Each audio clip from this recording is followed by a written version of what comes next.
means child is trying to compensate. Whatever necessity is there, that's why you have this chart. So it is very difficult to remember, but remember one thing, irrespective of the age, any child who is breathing more than 60 pulses per minute, that is tachypnea. Irrespective of the age, any child who is breathing less than 12 breaths per minute is bradypnea. Okay, so this WHO has given you this classification. This every one of us know that. Till 2 months of age 60, 2 to 12 months 50, and 1 to 5 years 40, and 5 to 12 years 30. So any child is breathing at this rate is tachypnea. I will tell you why you should know. Once you assess that there is a tachypnea, then comes whether it is a effortful tachypnea or effortless tachypnea. That I will come back to you. So you all have seen this. But remember here, most of the parents bring the child for distress, that is tachypnea. But many parents unable to identify bradypnea. They think that the baby is comfortable. So one has to, I'll just show you. This every one of you can make out this. Okay? Every one of us can think, even the parents also will assess.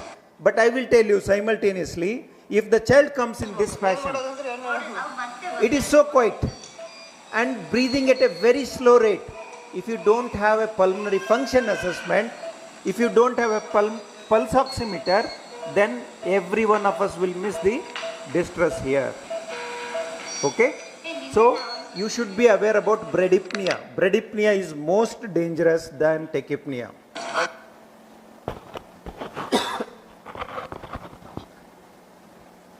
Let us consider after the rate rhythm. Once you are aware what is the tachypnea and bradypnea, I will tell you how to correlate later. See this rhythm. And if you are aware about this rhythm, you can pick up very precise diagnosis on the assessment of, I will show you one by one. So there can be bradypnea, apnea, you see there are Bayer's breathing, chain stroke breathing, Kussmaul breathing, hyperapnea. Okay, so they will tell you, very important thing is how CNS is involved. Any child who has come in a distress has got a pause in breathing, that is, there is an apnea, that means the child has got CNS involvement. I will show you. So this everyone's, can you make out? Look at the rate. Child is dehydrated, altered sensorium, and look at the breathing. So you watch this rhythm. This is a classical Kussmaul breathing. I have shown you the sign there. Say similar pattern is there. Okay. So, and every one of us are very familiar with this rhythm. Very common with diabetes ketoacidosis. Okay. But not only diabetic ketoacidosis, any cause which is causing metabolic acidosis, you get Kussmaul breathing. You get, but in practice, most of us are remembering Kussmaul breathing is all or none phenomena with diabetic ketoacidosis. Okay. Similarly, we will move on to the next case. Look at this case, how it is breathing. I told you that is very important. Watch the rhythm. See the rhythm. It is going for a pause, then slowly picking up and increasing in intensity, and slowly coming again it is pausing. How it is? This is what is the classical picture. Look at that. It started slowly, now synchronized with this, and then coming with a lesser intensity, and then this goes for a pause. As I said earlier, any child who has got apnea during breathing, it is all or none phenomena. That means CNS is involved. Cause could be anything. Cause could be anything. It could be infectious, it could be hemorrhagic, it could be infarct, whatever it is. That tells you that CNS is involved. So you should start thinking what is the reason for CNS involvement. So that is what is a classical chain stroke breathing. Classical chain stroke breathing. I will show you a similar type of another breathing. Just see this child, how it breathing.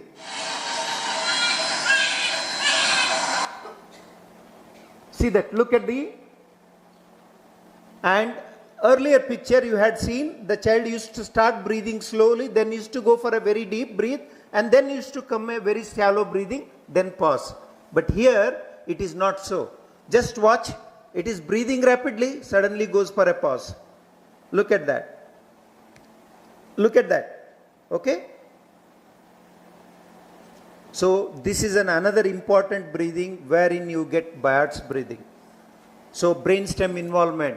So you should be remember. Cause could be anything. As I said, it could be infarct, it could be hemorrhagic, it could be meningitis, or it could be tumor, whatever it is. But the rhythm will be like this.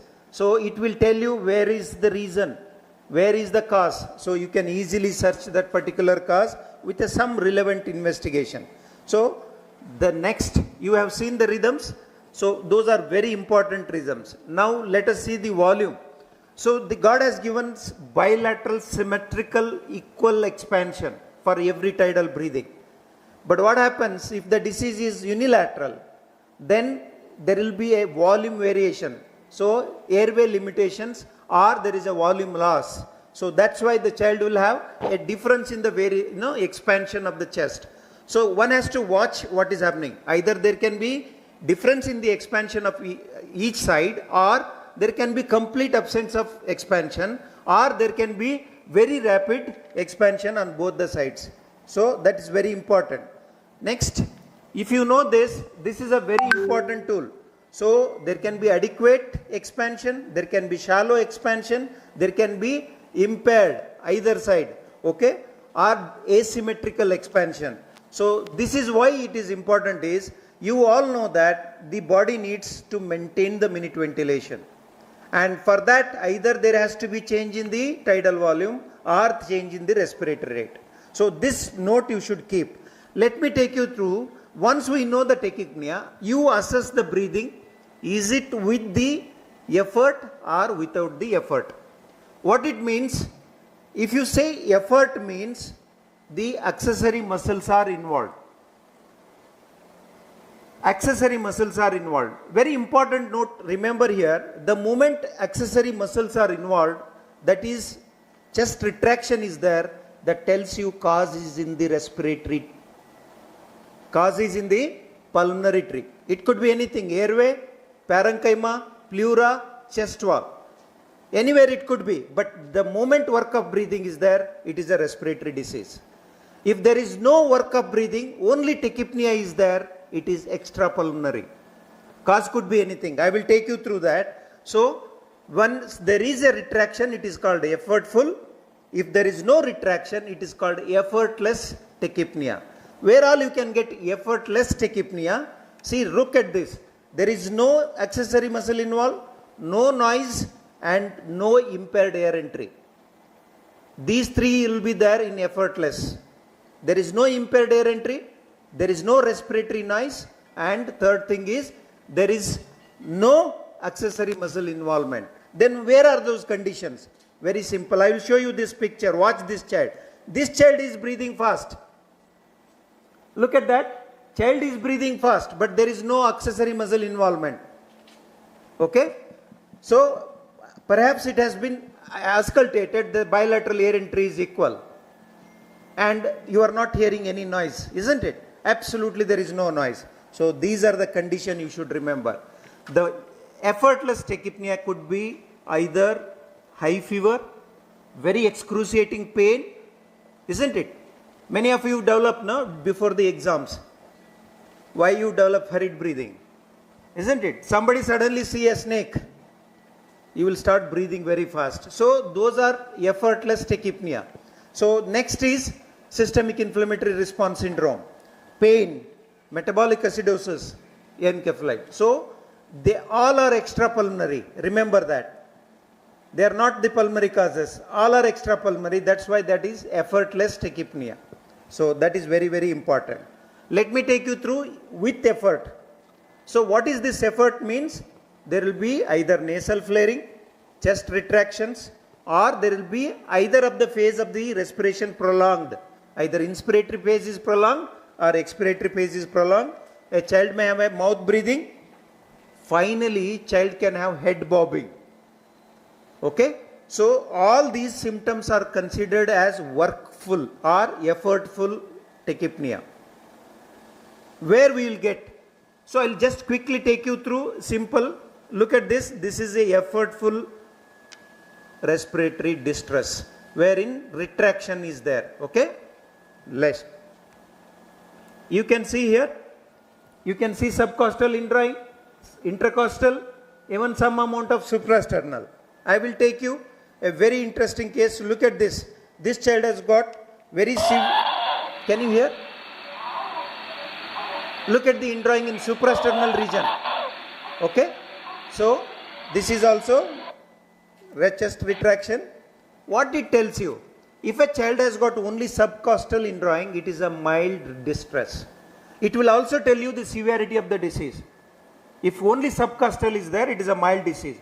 If it is with the subcostal, intercostal is there, it is moderate disease. And in addition to these two, if either suprasternal or supraclavicular or infraclavicular indrawing is there, that is a severe disease. Whatever could be cause, it could be obstruction of the airway, or it could be pneumonia or any other disease. If there is a suprasternal, supraclavicular or infraclavicular is there, that is the severe. So even chest retraction will also tell you it is the pulmonary disease, and simultaneously it will tell you whether it is a mild disease, moderate disease or severe disease. So you can have all these conditions wherein you will get a chest retraction. As I said, airway disease, parenchymal disease, diffuse alveolar disease. So you have plenty of those conditions. Airway diseases, you all know, chest retraction can be there in epiglottitis, all these conditions.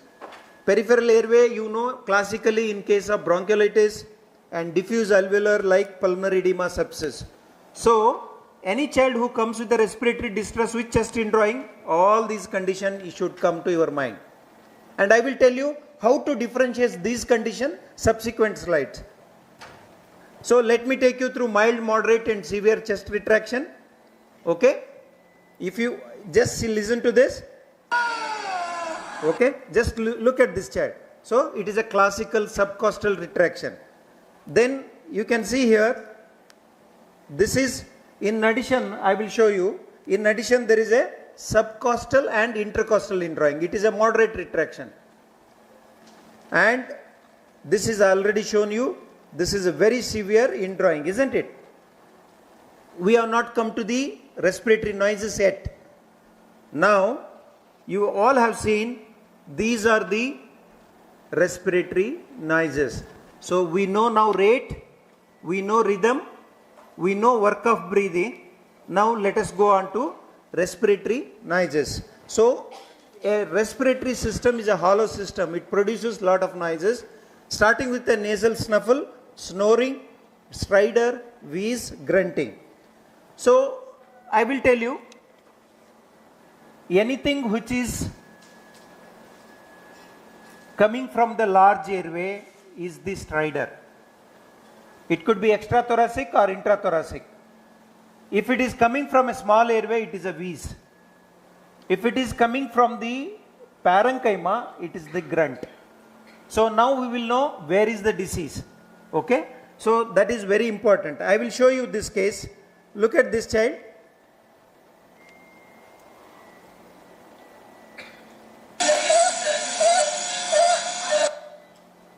You heard?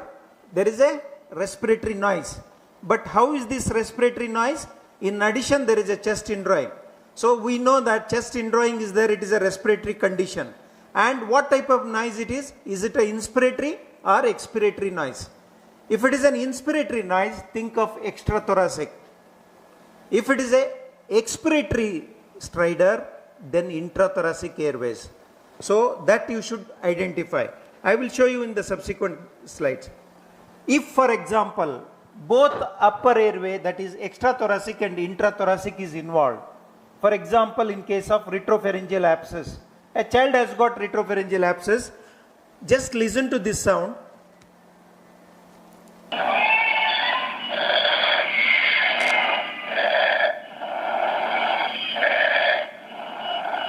You can make out both intrathoracic and extrathoracic. So this is a classical case where you have biphasic stridor.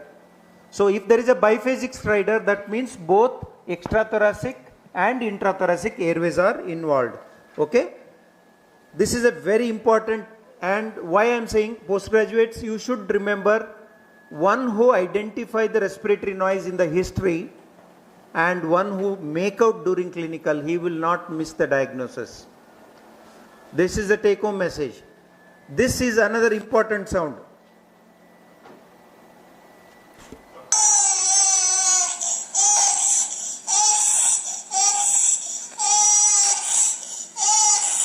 Okay, this is a classical wheeze. So you should be able to differentiate from the stridor and wheeze. Okay, that is very, very important. We will come to that, where all with these conditions. And this is a classical case. You can listen to this sound.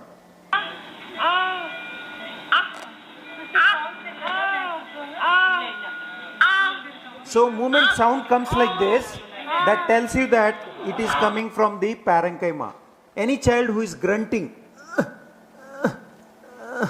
so that grunt is there, that is definitely involvement of parenchyma. But remember, these sounds can coincide. So they can be overlapping each other.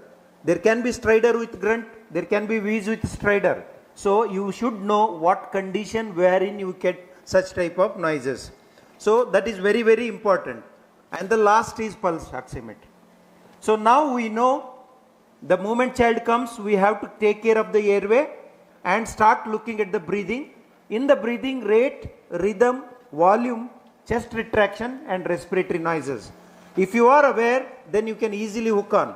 And the final is, the very important is pulse oximeter. And it has been made mandatory, every one of us should have in our office practice. There is no excuse for pulse oximeter now. You have to have, and this will tell you what is the rate or amount of pulmonary function going on, or disease is how much it is affecting. I will take you, because that is the most important thing. Don't be under the impression that a child who is having saturation of 92, don't relax. And 92 saturation is the most critical, because PaO2 will be somewhere around 60. And that is what is this oxygen dissociation curve tells you. Look at this. For example, see here, this is 60 and your saturation is 92. And from 92 to 98, it has gone to 140. So PaO2 has come from 140 to 60, only saturation has reduced 6 to 8. From 98 it has come to 92. Whereas PaO2 has come down from 140 to 60. And remember, thereafter, the oxygen dissociation curve shifts to left and child deteriorates very fast. And this is the most crucial thing. And don't be under the impression that child is maintaining at 92 unless you have a facility for assisted ventilation, unless you have a facility for ABG and electrolytes. Don't keep the child in your setup. Those are the children who will deteriorate very fast. Yes, in spite of this, a clinician can diagnose respiratory failure clinically. Now we have identified, but will you be able to diagnose respiratory failure clinically? Clinically can you do, or you need oxygen, pulse oximeter or multimode monitors? Still you can also assess, you can anticipate child has gone for failure. Look at this. This is the most important formula. Any child who has got a respiratory distress, distress could be either mild, moderate, severe. With the rate is concerned, don't worry. But the moment child has got a cyanosis, either of the CNS or CVS function involved, that means child is in respiratory failure. Without hesitation, this requires assisted ventilation. That is very important. What is important is, any child who comes with a tachypnea or bradypnea with cyanosis, either CVS, what form? Tachycardia, hypotension, or anytime arrhythmias, or CNS involvement, restlessness, altered sensorium, that tells you that child is in respiratory failure. Clinically, you need not have pulse oximeter. That is more than sufficient to say that child is in respiratory failure. So this is what is more important. And I told you, any child who comes to clinic with this type of breathing. Remember this. I had already told you, this doesn't require any investigation, any assessment. The moment child comes to like this is a classical case of head bobbing.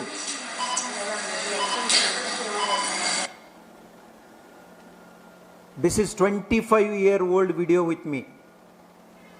Okay, so this video tells you 100 things and you need not wait for anybody, anything. Just assist the ventilation.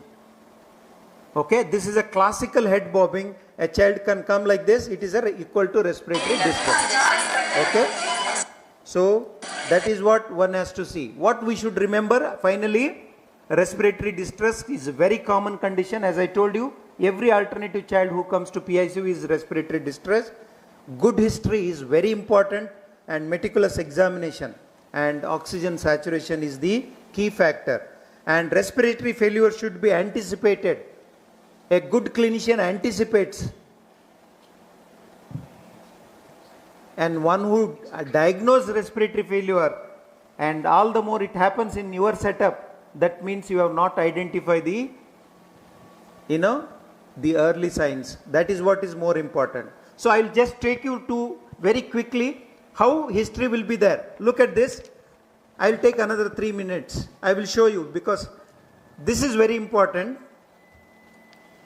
1.5-year-old child, look at this. Fever, loose stools, vomiting, hurried breathing. Good history. Good history. Look at this. There is no cough here. Okay? But child has got respiratory rate of 60. You see that what is the tachypnea rate for 1.5-year-old child? More than 50 is tachypnea. Here it is 60. So it is tachypnea. Understand? Look at that. Similarly, bilateral air entry is equal and no added sound. So air entry is equal. Tachypnea is there, but rest all other systems are normal. And this is what is the child who had come with a fever, loose stools. Look at the eyes, shrunken. But there is a hurried breathing. What is this breathing? Effortless. Yes, effortless breathing. So you have to think of extrapulmonary cause, isn't it? You have a history. Such cases, it is easily you know that if I correct the dehydration, this child is going to be all right. If you happen to see that there is a metabolic acidosis, you will identify. So that is the most important thing here.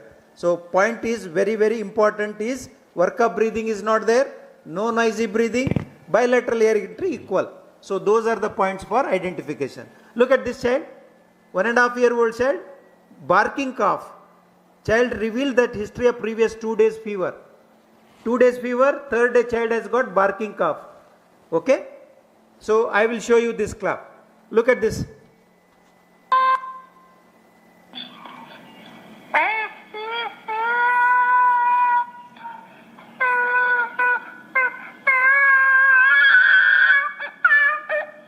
You heard?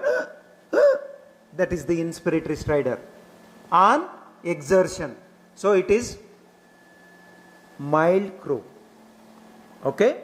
So mild croup. So you can easily identify the sound and you will know what is their problem. So you can easily think it is a classical croup. Just 2 days fever, third day child has got barking cough and this type of respiratory noise. So easy to identify.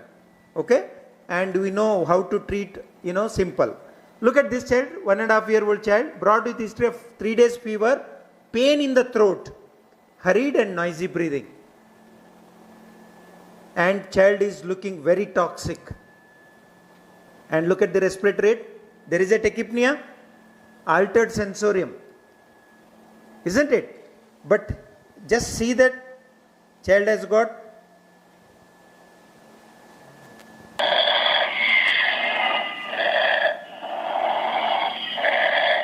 and this child, I failed to collect the video. This had come in the night, inspiratory stridor was there. By next day morning when I went for rounds, it had already become biphasic stridor.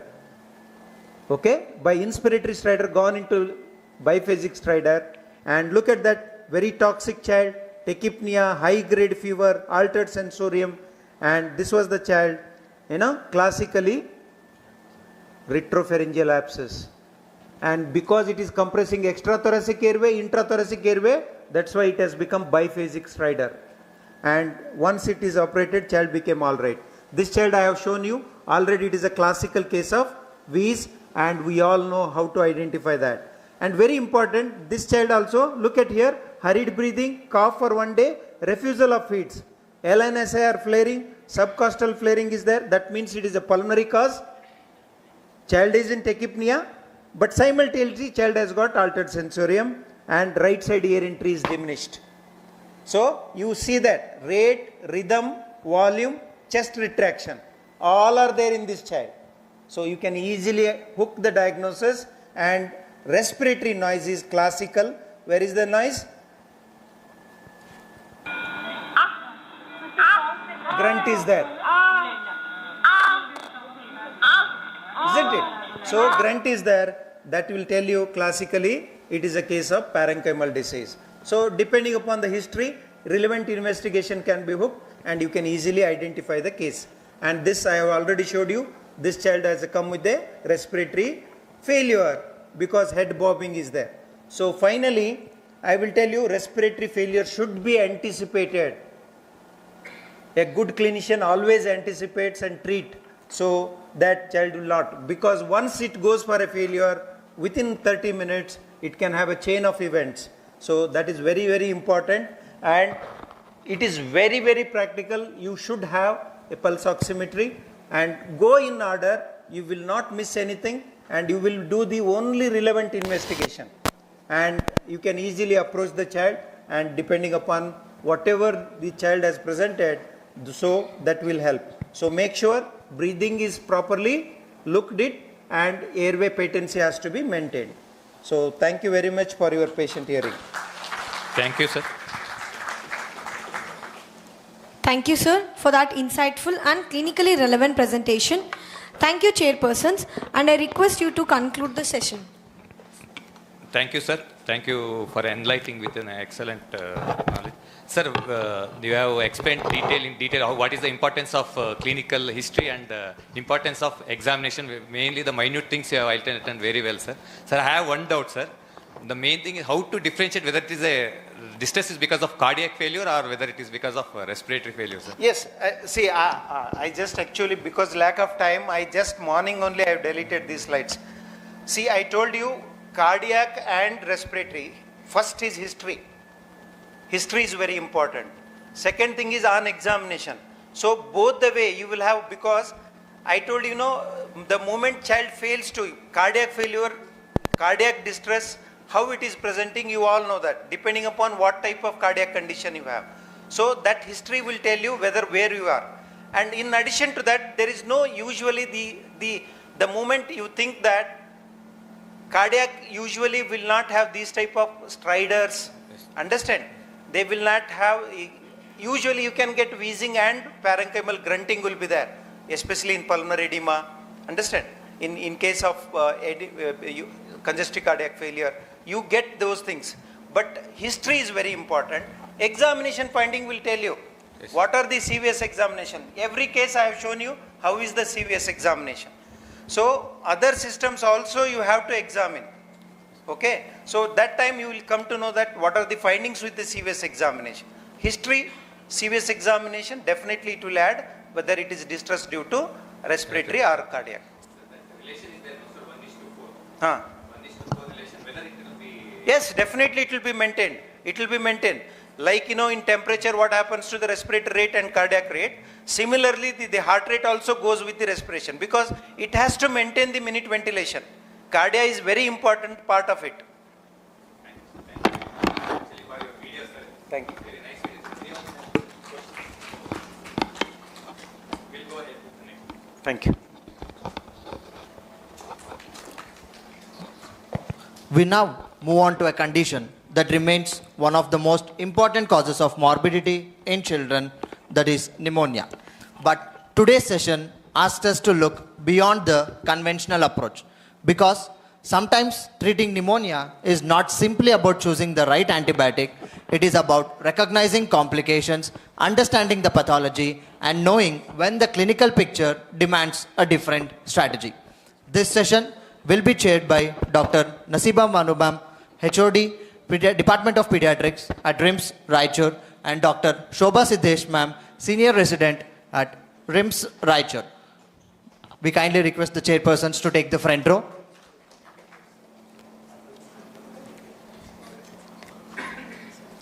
We are privileged to have Dr. Madhu Pujar sir as our speaker on the topic Pneumonia Beyond Antibiotics, with special emphasis on empyema.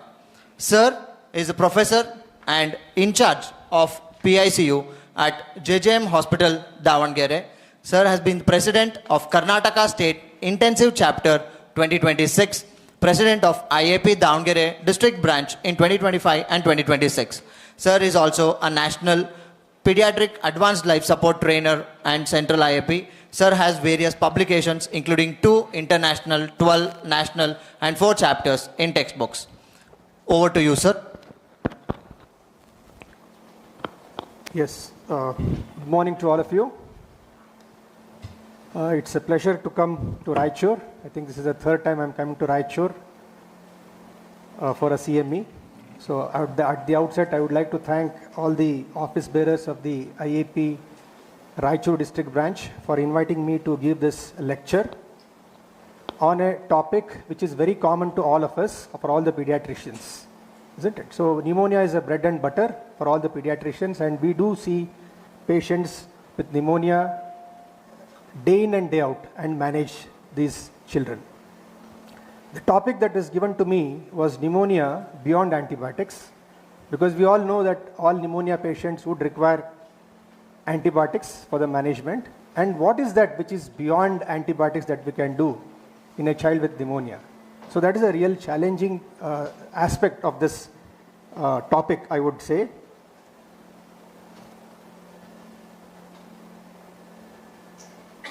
It's not moving. It's not moving.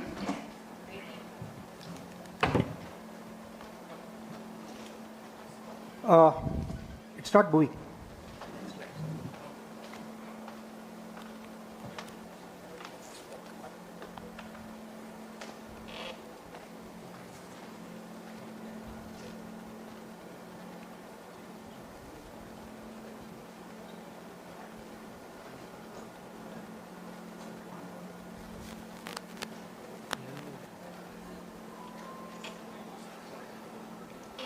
Yeah.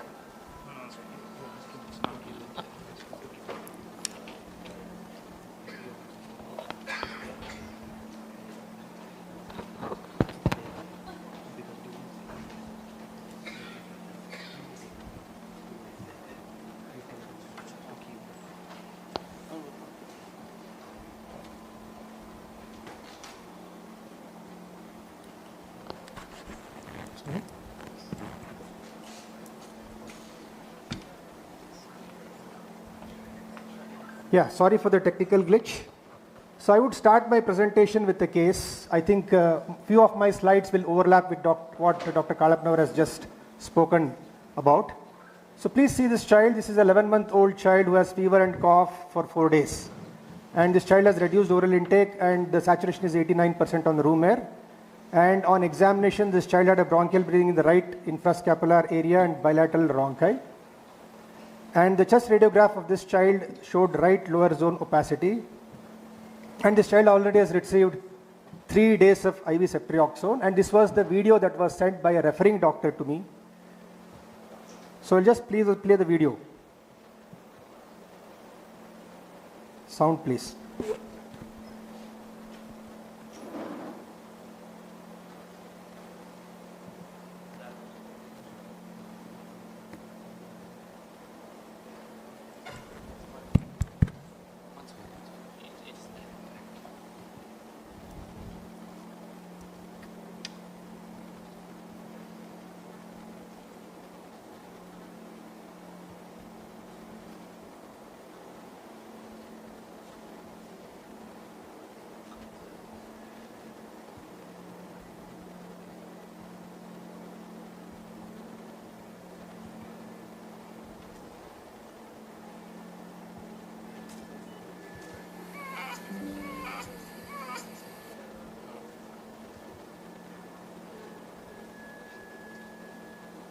okay, leave it.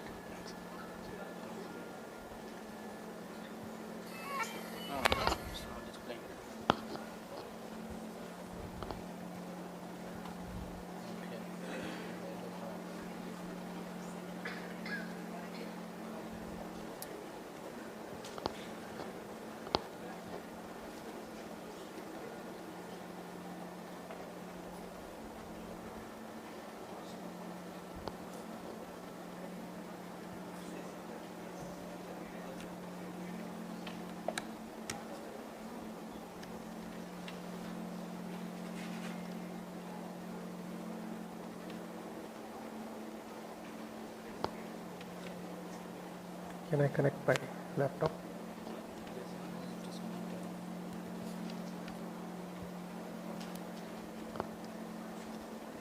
Play the song. Play on it.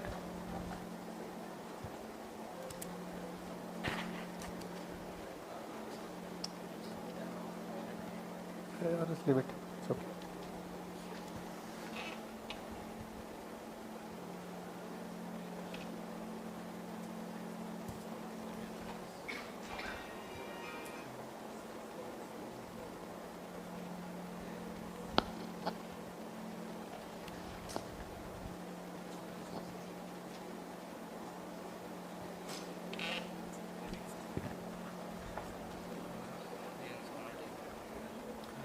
Okay, so never mind, this is some quality, sound quality issue. This child is having, you can see the child is having fever, this child is having reduced oral intake, and this child is also having retractions, and I am sorry because the sound is not heard. So this child has grunt, whatever Dr. Kalapnavar told. Okay, so it is for the postgraduate students. So you have heard the story of this child, and now you tell me, so what will change this child's outcome in the next 30 minutes, and what would you like to do for this child? So this was the X-ray of this child. You can see the X-ray. So X-ray that shows bilateral, obviously there is bilateral non-homogeneous opacity. So this child has already received 3 days of antibiotics. Now would you like to change the antibiotic? Would you like to do a chest ultrasound of this for this child? And would you like to give oxygen because the child has bronchitis? Would you want to give nebulization for this child? Okay, so would you like to give steroids? Would you like to give fluid bolus, or would you like to send for a blood culture before you change the antibiotics? So what would you like to do now for this child? So you heard the story, right? So what would you like to do? So this is the 3rd day. Yeah, that's come to me, and this was the video that was sent by a referring doctor. And what would you do now? Anybody? Postgraduate students? This child had a saturation of about 89% on the room air. Isn't it? So don't you think the child is hypoxic? Yes. So that's what the mistake that we usually do. In patients with pneumonia, so our first priority is to recognize the severity. Recognize the severity. How severe is the pneumonia? Is it severe pneumonia, very severe pneumonia, or pneumonia itself? Or whether that pneumonia is having, or the child is having just respiratory distress, or the child is in respiratory failure. So that is a priority in all pneumonia patients. We'll have to recognize the severity. And we will have to measure the oxygenation of all children with pneumonia. So sir already told about the importance of the pulse oximetry. Yes, pulse oximetry is very, very important. All of us should develop a habit of measuring the saturation even in our clinics, in OPD as well. And of course, in a child like this who has come to you with grunting, with respiratory distress, you will have to support the respiration by giving oxygen. And if it is required, you can escalate the oxygen therapy as well. And of course, we'll have to maintain the fluids and the nutrition. And if the child has not been responding, especially after 72 hours of the antibiotics, we will have to think at some point of the time, is this child having some complications or not? And of course, our job is also to prevent the recurrences of pneumonia. So antibiotics are there to just treat the pathogen, isn't it? So these pillars will treat the child. So I'll not go in detail about this because sir has already told. I'll just show this videos to you. So this is a child with respiratory distress, right? So this child is a respiratory distress. The child is having tachypnea. You can see there is subcostal retractions are there.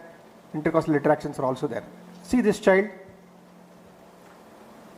This child is having jaw breathing, isn't it? And still the child continues to be on oxygen. That is, of course, this child is having put on HFNC. This child's conscious level is less. The child is having jaw breathing. Ideally, this child should be on ventilator, right? So that's what usually in the peripheries what happens, they are very happy to have the instrument called as HFNC, isn't it? So HFNC, once the child is put onto HFNC, they'll forget, especially if the saturation is all right. But if the child is like this, we'll have to look at PCO2. This child had hypercarbia, this child had required ventilation. So this child, the respiratory distress, mainly if there is respiratory distress, children with pneumonia would be treated with oxygen, and children with respiratory failure would require ventilation. That's what it says. So the second, after recognizing the severity, so sir has already told, you have to measure the oxygenation of the child. So pulse oximetry, as it was told, is a fifth vital sign, and you can see the cyanosis appears, the clinical cyanosis appears if the saturation goes below 80%. So the idea is to maintain the saturation about 94% or 92%. Nowadays, WHO is mentioning that you can start giving oxygen to patients with pneumonia about 90 if the saturation is below 90%. Right? So you have to use the pulse oximeter also in the right way. So you'll have to warm the periphery and you have to connect it, and you will see whether the pulse wave is forming correctly or not. All these things are important to measure. Next, when you prescribe an oxygen to a patient with pneumonia or to any child who requires an oxygen should always be treated as a drug. You have to write a prescription for the oxygen. Okay.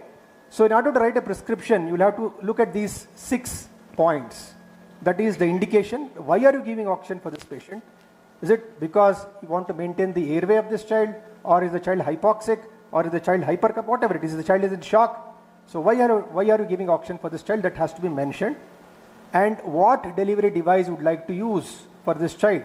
So whether you would like to use a simple nasal cannula, or you would like to use an NRM mask, or you would like to use a HFNC or a CPAP or a BiPAP, whatever it is. So we'll have to write what is the delivery device that you have to use and how much of FiO2, okay, or the flow that is required for the device, isn't it? For example, if you are taking a nasal cannula, you should not be giving more than 6 or 8 liters through a cannula, because the child cannot tolerate such amount of cold air that is coming to the nose.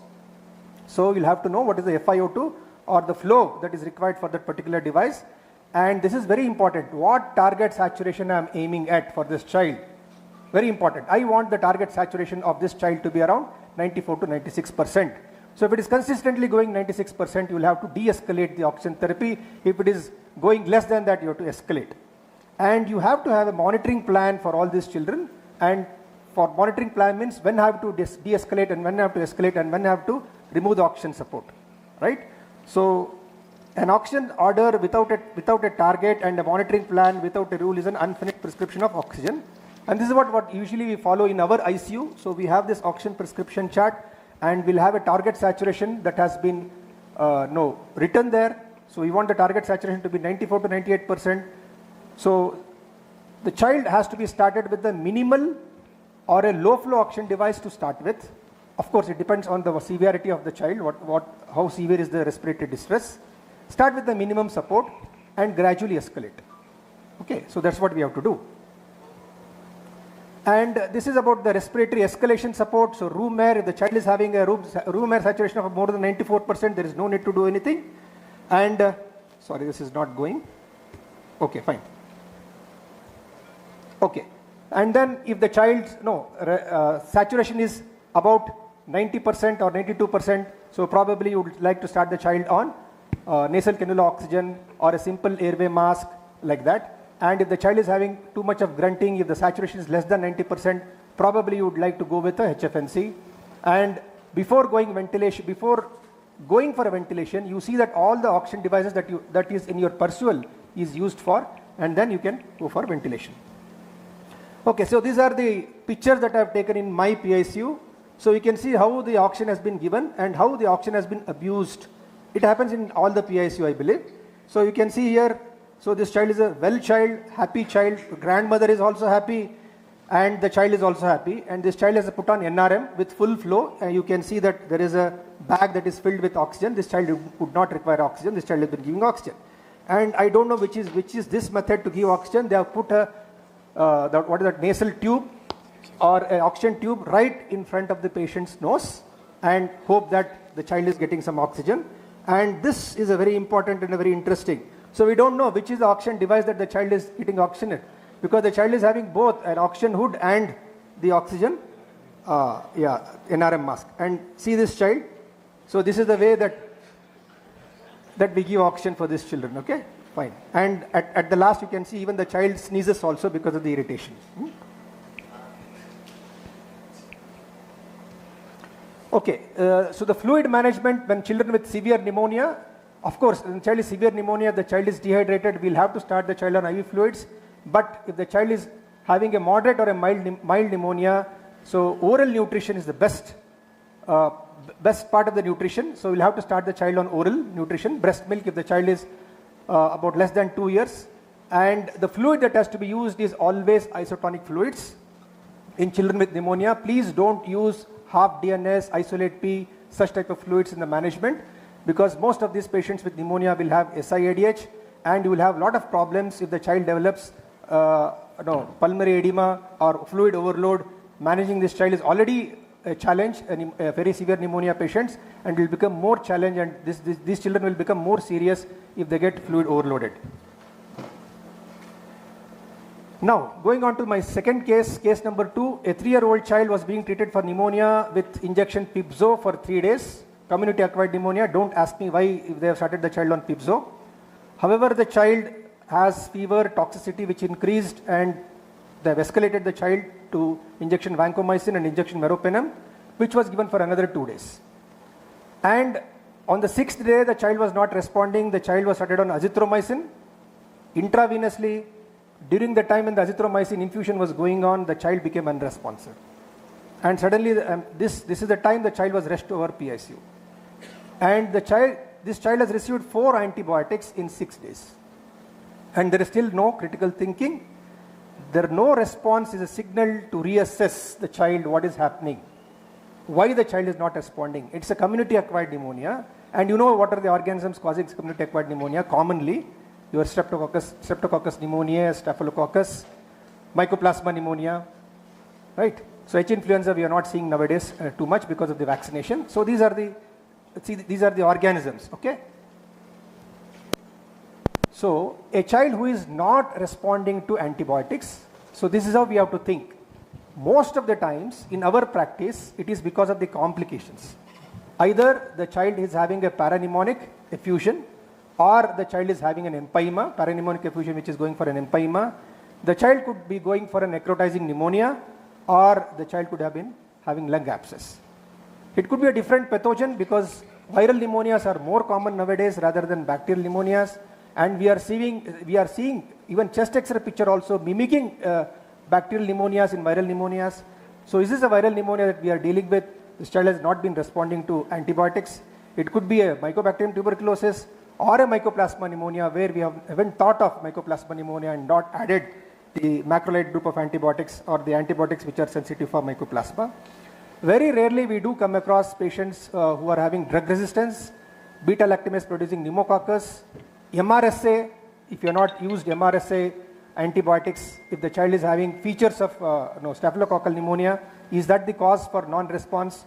And of course, there are many case reports also, mycoplasma pneumonia not responding to macrolide group of antibiotics. Then we'll have to think about the host factors. Is it an immunodeficiency, underlying immunodeficiency? Is that the cause that the child is not responding? Is the child having congenital malformations? Is that the reason why the child is having a persistent pneumonia or a recurrent pneumonia? Or whether the child is having recurrent aspirations? So these are the points that we should ponder. Development of parapneumonic pneumonia is, as I said, it is a very common complication following a pneumonia, and that is the most common garden variety of non-response pneumonia that we usually see in our practice. And here in this slide you can see what happens in community acquired pneumonia, normally your fever should start coming down in about 48 to 72 hours. But in a child who is developing parapneumonia, so the fever continues to be there and it takes a longer time to come to the baseline. So as the CRP as well, CRP comes down within 72 hours after you start the child on an antibiotic and the child is started showing clinical improvement. But if the child is having parapneumonic effusion or an empyema, so the CRP will take a longer time. In fact, it will increase also initially to come down. Okay, so this is a child whom you have taken an X-ray. So you can take, the X-ray is showing a non-homogeneous opacity in the left zone obscuring the costophrenic angle and the cardiophrenic angle. Now the question is the child having effusion? That is the big question, isn't it? So can a chest X-ray detect pleural effusion? Isn't it? So what does the literature say? So the blunting of the costophrenic recess would take more than 200 ml of pleural fluid. And the obliteration of the hemidiaphragm would take more than 500 ml of pleural fluid. Most of the parapneumonic effusion, 10% of the parapneumonic effusion are large enough where a chest X-ray misses to pick up. And pleural effusions most of the times are frequently mistaken to a persistent lung shadow which has not been responding to your antibiotics, okay, on X-rays. So we used to take, when we were postgraduate students, I still remember Dr. Suresh Babu sir used to make us take decubitus X-rays, okay. So because the fluid, once the child is in the lateral position, the fluid would settle down and then you can have a better visualization of the layer and then about the pleural effusion. So the fluid layer of more than 1 centimeters on the decubitus plane, so it's an indication for us to drain.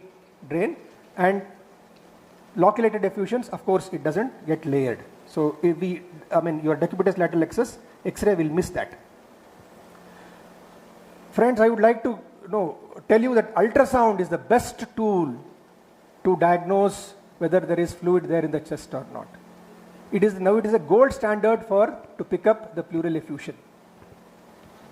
It will confirm the presence of fluid in the pleural cavity. It not only confirms, it can also pick up the septations in the pleural cavity. It can detect a fluid as low as 20 ml and you can stage the empyema also depending on the ultrasound findings, and of course it also guides us for the drainage, that is your ultrasound guided drainage. So you can see here in this picture, so you can see effusion is there, and in that effusion there are a lot of septations that are there. So this is the ultrasound which we have done in our PICU. So you can see here. So this is an ultrasound of a child where the child had a massive pleural effusion, and you can see this. This is the collapsed lung border, and the lung is floating in the fluid. This is called as a jellyfish sign. If this jellyfish sign is there, that there is an effusion, moderate to severe effusion. So you can see again here in this child, so we have done an ultrasound and you can see a lot of septations there. This is the pleural effusion and this is an empyema. Right, so what about CT thorax? Friends, CT thorax really has got no role for the detection of fluid. So whatever the ultrasound says, it cannot tell more than that. So it is only restricted in certain patients where there is treatment failure. We have put a tube there. The child has not responded. Okay, before taking for operation, most of the pediatric surgeons would ask for a CT. At that time, we would do a CT. If we are suspecting a patient who has got necrotizing pneumonia, we usually take a CT and lung abscess.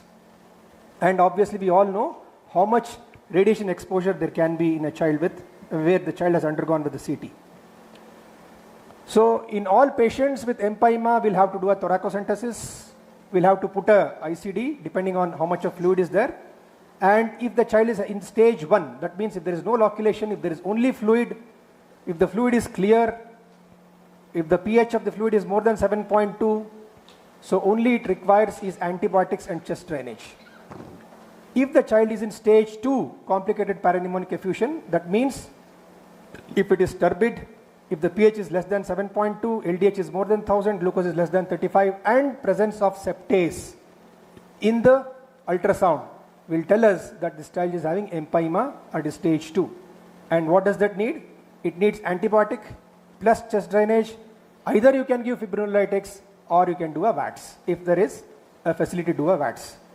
If the empyema is a very thick, if it has formed a very thick peel, then the answer is the child has to go for either a VATS or a mini thoracotomy or a thoracotomy. And this is the paper, a very recent paper, has not been yet published in the Indian Pediatrics, maybe in the next, it is online. And I got an opportunity to also to work with Dr. Joseph Matthew, and come out with the paper. So this is the intrafibrinolytic therapy versus videothoracic surgery.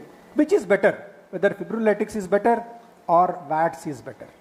So this paper looked at that, it's a meta-analysis, okay, and a systematic review. So there is no clear winner. So RCT showed there is no clear evidence between your intrapleural fibrinolytic therapy as the initial treatment of choice for empyemothoracis. Mortality rate and complications are comparable with both the groups. And the failure rates are also equal in both the groups. But what is important in our setup is the cost.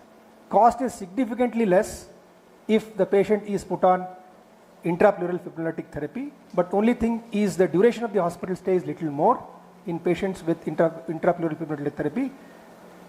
So this is the cost of the different procedures in India. For the VATS, the equipment itself is around 2 to 3 lakhs. Cost of the procedure would be in different hospitals will be 25,000 to 1 lakh, and there has to be an availability of the expertise pediatric surgeons. When compared to that, fibrinolytics are cheaper. So if you use streptokinase, the whole therapy would cost around 2,000 to 3,000 rupees. Urokinase is a little bit costly. There is one more fibrinolytic called as alteplase, which is not freely available. I will not go in detail. This is recommended in many of the books. So the dose of streptokinase, what we have to do is we have to instill the streptokinase into the pleural cavity, and there is something called as dwell time. We'll have to keep the streptokinase in the pleural cavity for about 4 hours and then drain the fluid. And this is one more child whom we have taken a CT scan where the child was not responding even for 3 weeks of antibiotics. A child had come with pneumonia, and you can see the child, this lung is, there are some cavities that are there in the lungs. Okay, so this is a necrotizing pneumonia. So I will not go in detail differentiating etiology, which could be bacterial, which could be viral, and which could be atypical. So bacterial will have more toxic rapid progression. They'll have more of lobar pneumonia, and the complications are empyema and abscesses.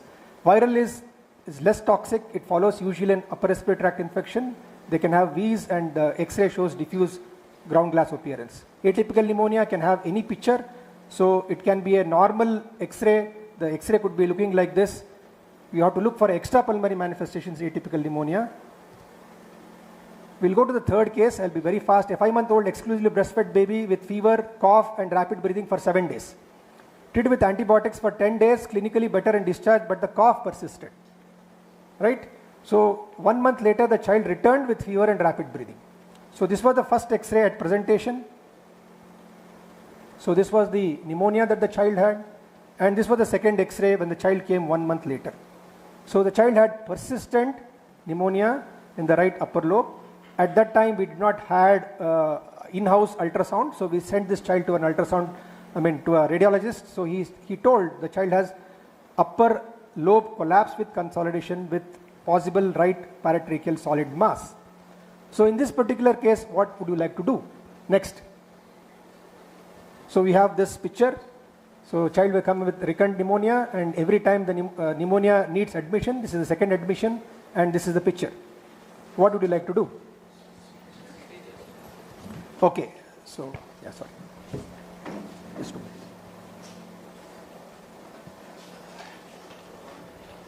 So we took a CT chest of this child, and this child had an anomalous bronchus. So it is called as tracheal bronchus.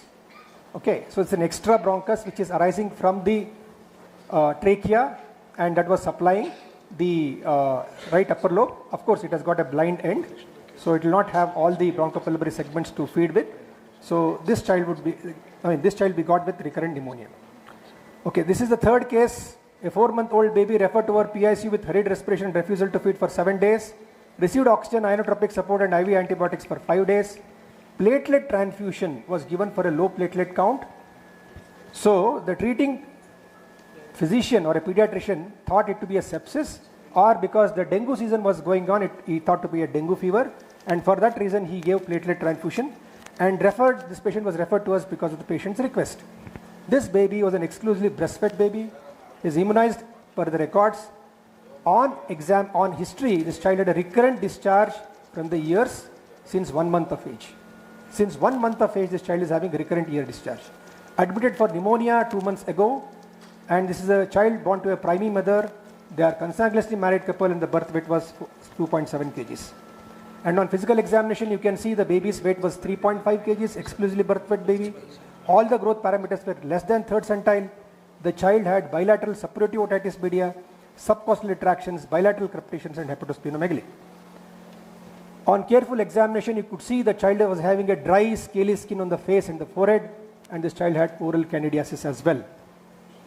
So this was the child. Ultimately this child went to the PICU, got intubated because of pneumonia, bilateral patchy non-homogeneous opacity on the chest radiograph, and this was the lab investigations. There was anemia. So platelet count was just 40,000 even after a platelet transfusion, and there is the catch. Mean platelet volume is 3.8 femtoliters. The normal is 7 to 10.5. So that means the child is having microplatelets. So this child had all red flag signs for us to think of this child could have an underlying inborn errors of immunity. Isn't it? This was invasive pneumonia 2 times in an exclusively breastfed child, recurrent or a persistent otitis media, failure to thrive, extensive oral thrash, parental consanguinity, hepatosplenomegaly. So this was the immunoglobulin profile. You could see the immunoglobulin M was very less and immunoglobulin E levels were very high. So this is a very classical picture of a child with Biscott-Aldrich syndrome. So presented with recurrent pneumonias. So I will not go in detail about this. I can have a handout for all these things. Approach to persistent pneumonia. First we'll have to, if there is a persistent pneumonia patient, we have to rule out tuberculosis and foreign body. That's our first duty. And a good history, physical examination and chest x-ray. And if the history is suggestive of all these things, we can think of those. And recurrent pneumonia, if it is a unilobar pneumonia, we have to do a bronchoscopy, right? So usually unilobar pneumonia will tell us it's some congenital malformations of the lung or congenital malformation of the airway. If there is a multilobar pneumonia, so usually it tells us that it is a systemic disease. Either it's a cystic fibrosis or inborn errors of metabolism, like that, okay? So prevention. So child level measures, exclusive breastfeeding for early infancy will prevent the child going for pneumonias. Adequate nutrition and also micronutrients are very, very important. Timely complementary feeding and age appropriate vaccinations would go in a long way in preventing pneumonia that happens to a child. Environmental factors, elimination of tobacco smoke exposure, reduce indoor biomass smoke, improve ventilation and hand hygiene, and reduce overcrowding. So this will prevent the child going for recurrent pneumonia. So my friends, my 5 take-home messages for this topic of pneumonia beyond 5 antibiotics is: first, always know how severe is the pneumonia. Second is always measure what is the saturation for this child. If the saturation is less, please give oxygen, and timely respiratory support save lot of lives. And the death because of pneumonia is mainly because of hypoxia. Please remember that, and you will have to supplement oxygen in these children who are hypoxic. Avoid fluid overload, use isotonic fluids. Unnecessary nebulization, routine corticosteroids should not be used in children with pneumonia. Failure to improve demands diagnostic reassessment and search for a drainable complications like empyema or parapneumonic effusions and other non-drainable complications that we talked about, and not just antibiotic escalation. Discharge counseling has to be very proper.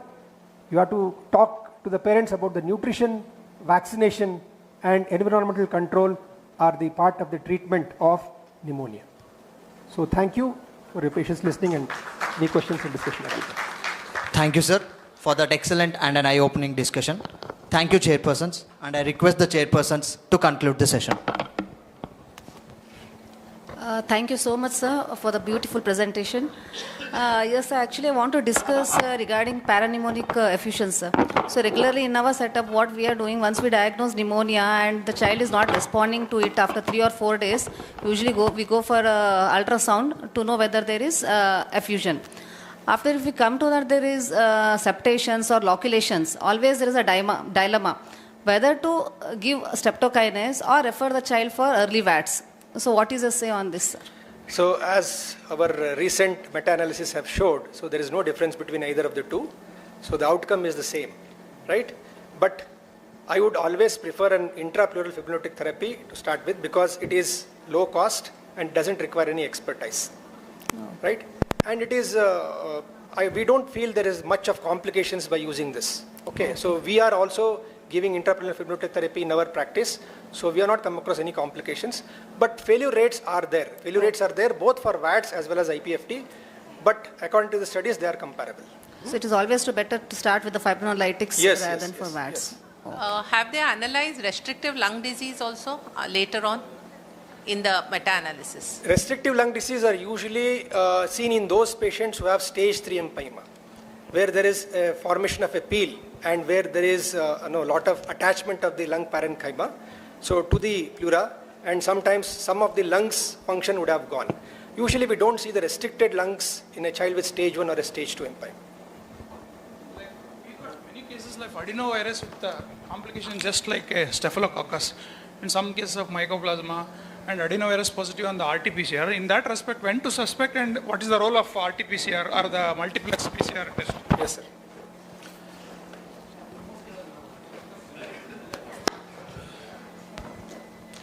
Yes. As a part of management of a community acquired pneumonia, so there is no role of routine use of PCR, RT-plex or PCR.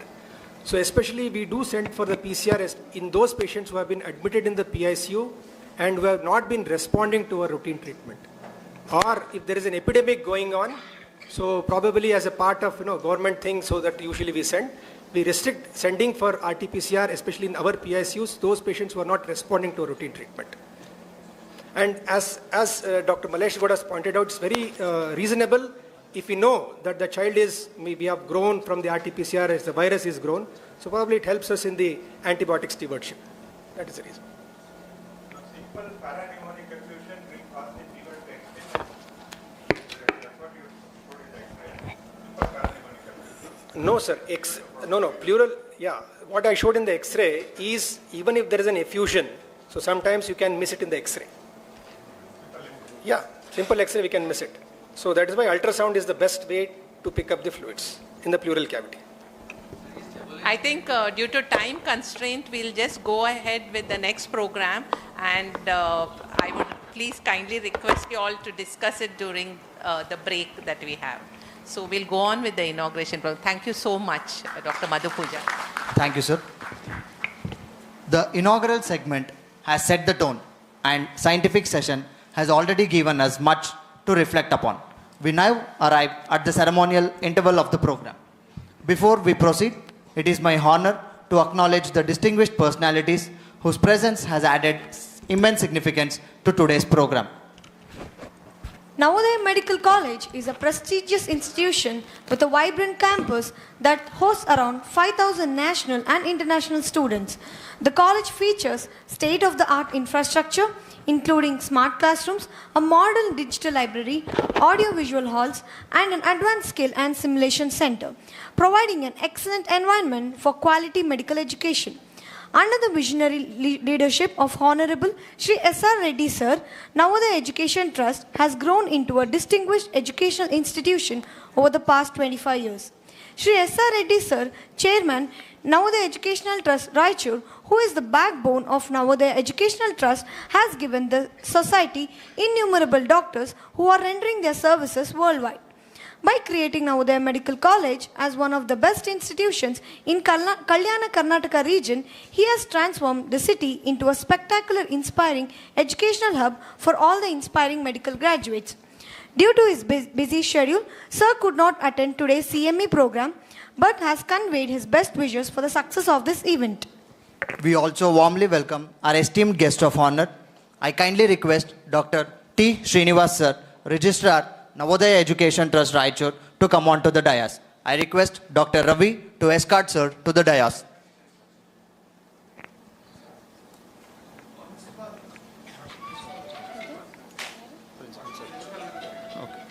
I request Dr. Gurudatta Pawar sir, Dean and Principal, Navodaya Medical College and Hospital and Research Center, to come on to the dais. I request Dr. Jennifer to escort sir onto the dais.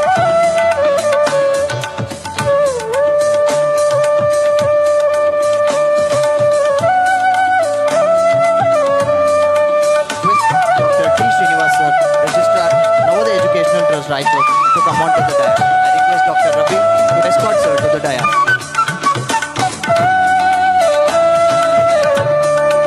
I request Dr. Chandrika Rao ma'am, Vice Principal, Postgraduate Affairs, Professor and Head of the Department of Pediatrics, Navodaya Medical College, Raichur, to come on to the dais. I request Dr. Satvika to escort ma'am onto the dais. I request Dr. Ravi Shankar sir, President, IAP Karnataka State Branch, to come on to the dais. I request Dr. Pawan to escort sir to the stage.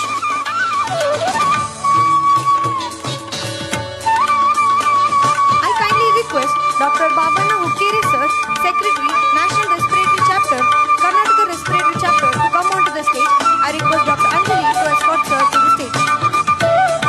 I request Dr. Mallesh Gowda sir, Consulting Pediatrician, New Amrita Children Hospital, Raichur, and KMC Observer for today's event, to come on to the dais. I request Dr. Kiran to escort sir to the stage.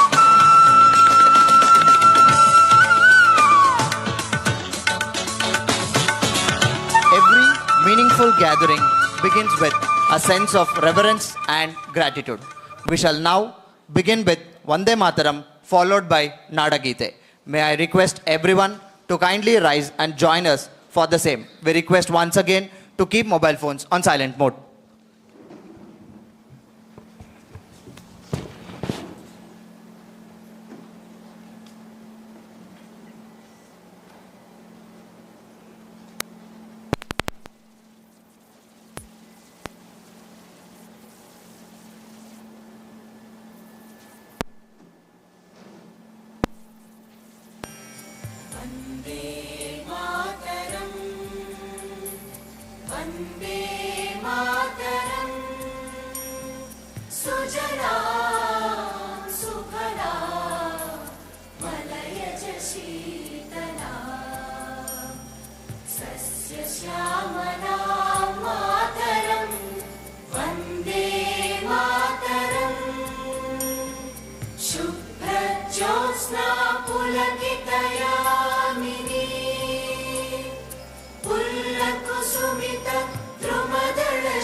ಮಂಗಳ ನಾಮ ಕವಿ ಕೋಗಿಲೆಗಳ ಪುಣ್ಯ Rama ನಾನಕರ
A warm welcome is more than a formality.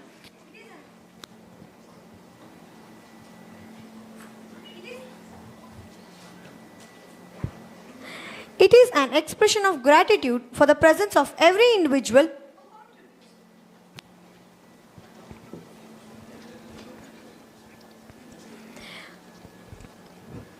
It is an expression of gratitude for the presence of every individual who contributes to the spirit of an academic gathering.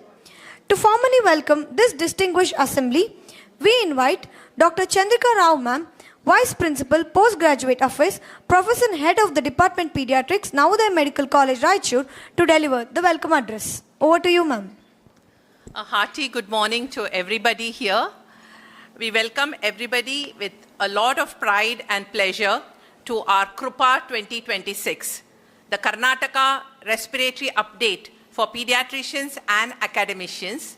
This is being hosted by the Department of Pediatrics, Navodaya Medical College, in collaboration with the Indian Academy of Pediatrics, the Karnataka State Chapter with the Raichur District, as well as a respiratory chapter, the Karnataka State Chapter.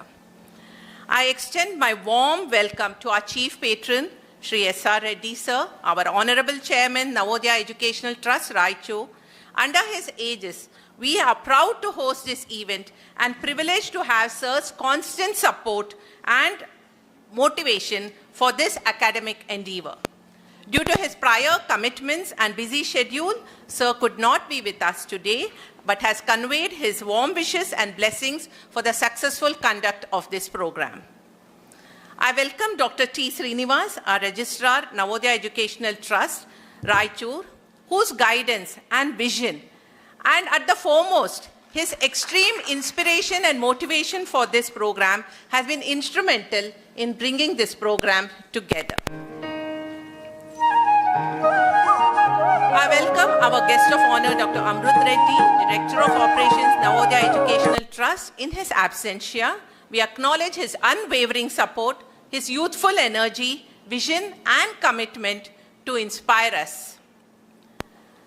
I am honored to have this event presided by Dr. Gurudatta Pawar Sir, the Dean and Principal, Navodaya Medical College, Raichur. Sir, your leadership and encouragement is responsible for this program coming together, and we are grateful for your presence today, sir. I welcome Dr. Arun K.N., the Medical Superintendent of the Navodaya Medical College. In his absence, we are privileged to have your presence and continued support for the academic venture. We have Dr. Ravi Shankar with us, who is the President of the Karnataka Respiratory Chapter, Indian Academy of Pediatrics, who's traveled from Bangalore, and we are having this program, the Respiratory Update, under his support. So thank you, Dr. Ravi Shankar, for being here. I welcome the resource persons of the day, Dr. Subbarao, sir, the consultant senior pediatrician and intensivist, Manipal Hospital, Bangalore, the former professor and HOD, Department of Pediatrics, St. John's Medical College. I welcome Dr. Nagbhushan S., the consultant pediatrician from the Rainbow Children's Hospital, the national convener of the Asthma Training Module, and the United Airways Allergic Rhinitis Chapter Module from the Indian Academy of Pediatrics. I welcome Dr. Kalapanavar, the former medical director, professor head, Department of Pediatrics, SSMIMS, Bangalore, Davangere. I welcome Dr. Madhu Pujar, President Karnataka State Intensive Chapter, the Professor and Consultant Pediatrician of the Bapuji Child Health Institute and Research Center, Davangere.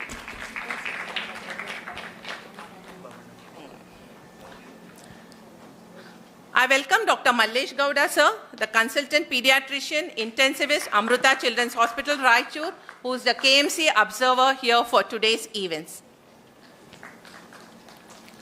I welcome Dr. Babarna Hukkeri, the Consultant Pediatrician and the Associate Professor, who has come from the Belgaum Institute of Medical Sciences from Belagavi. Thank you, sir, for being here today.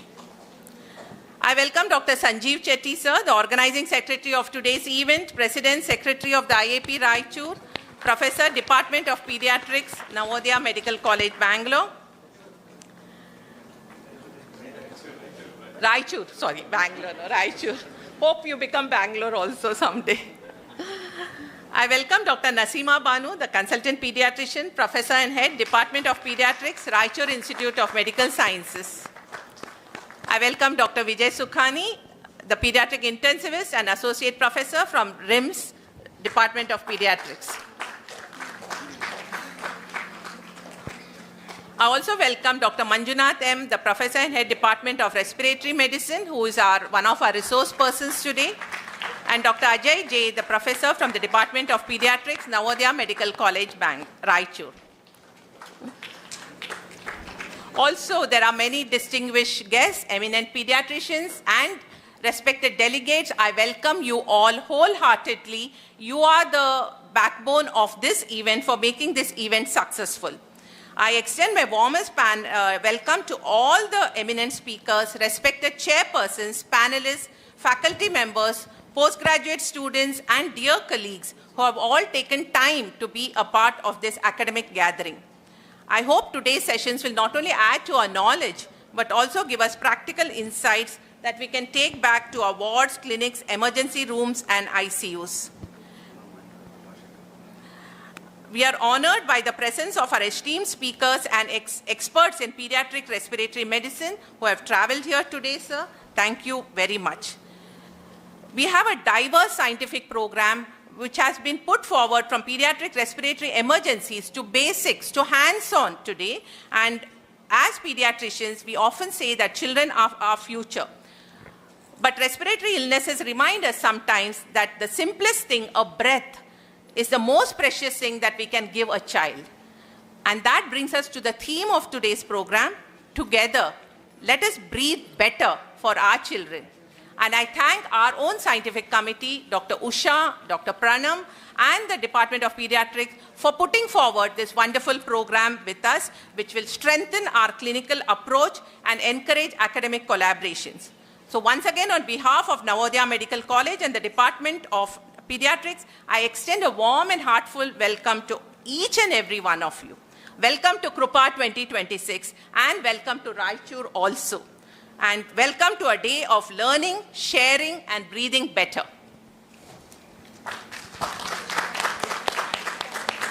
Thank you, ma'am. As we inaugurate now KRUPA 2026, I request all distinguished dignitaries on the dais to kindly join us for watering the plant.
Thank you, Dr. Akila, for such a beautiful song. It is now our privilege to invite our guest of honor, Dr. T. Srinivas Sir, Registrar, Navodaya Education Trust Raichur, to kindly address the gathering.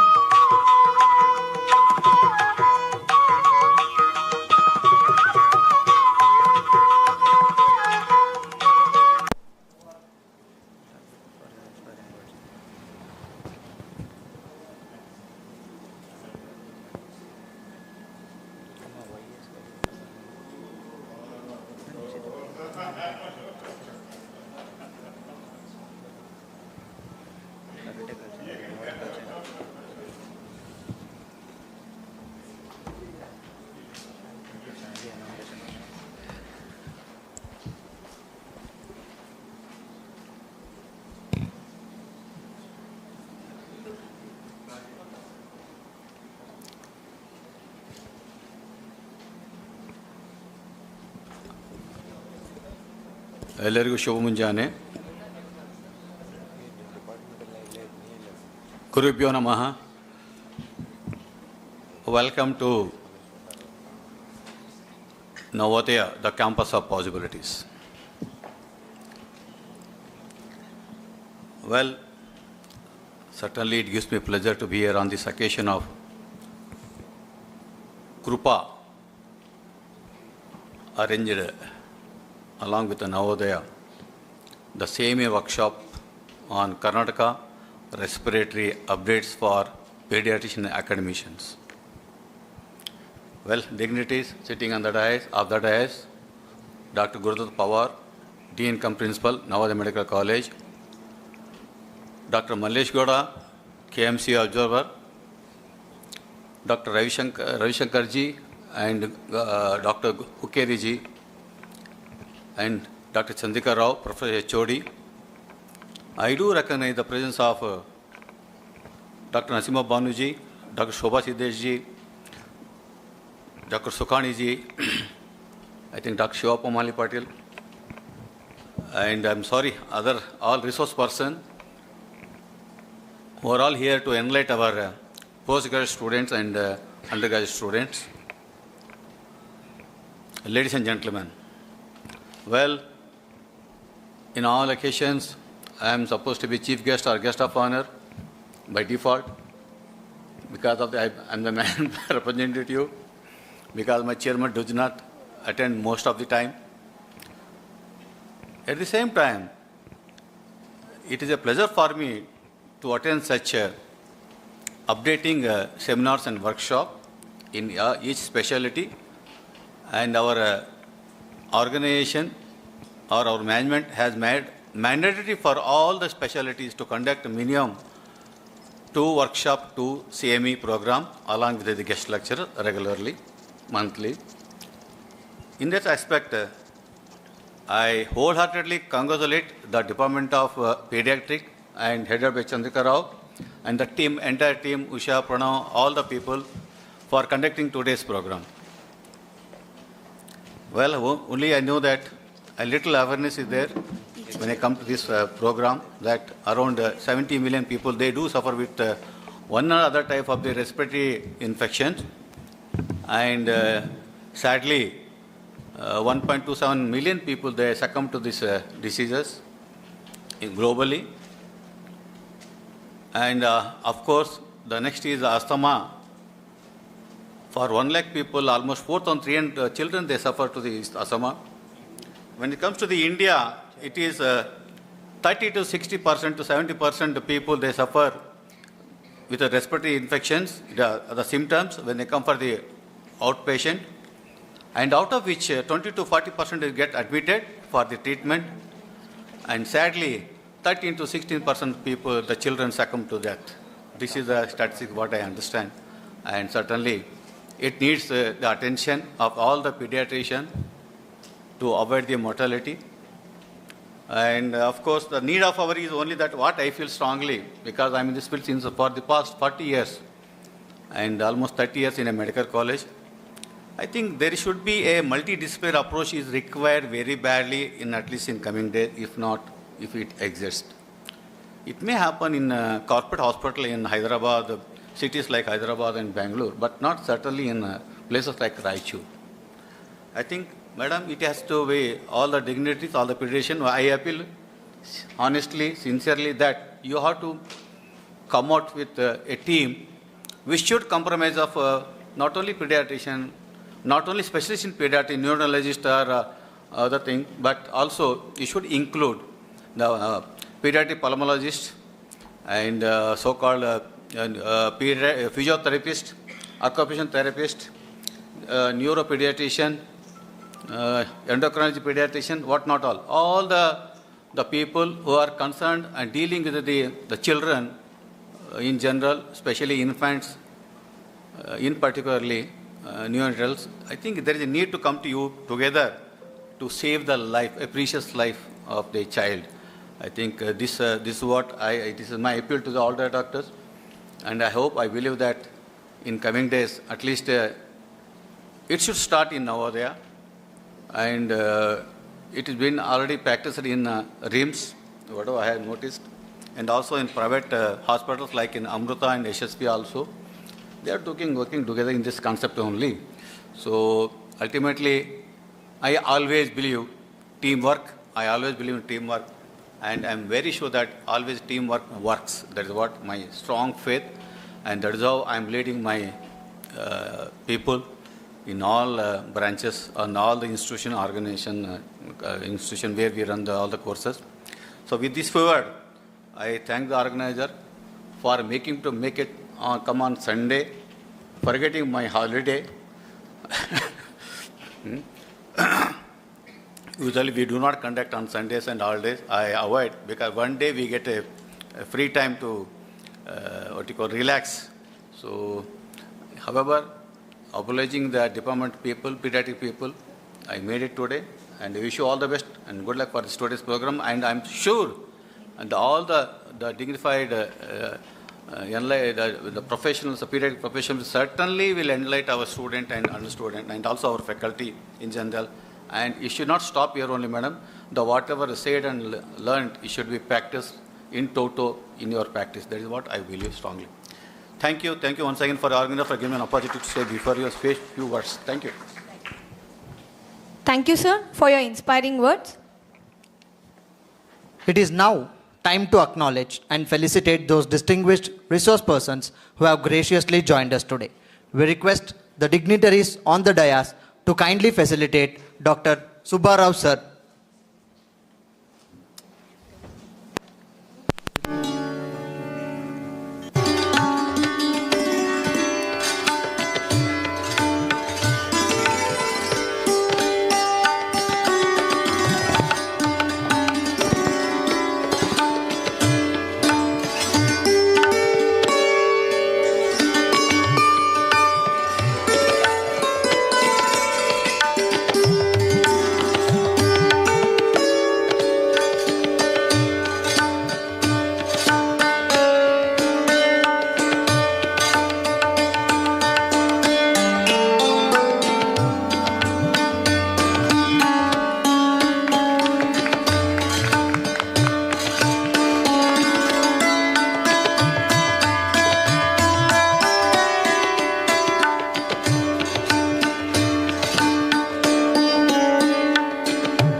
applause.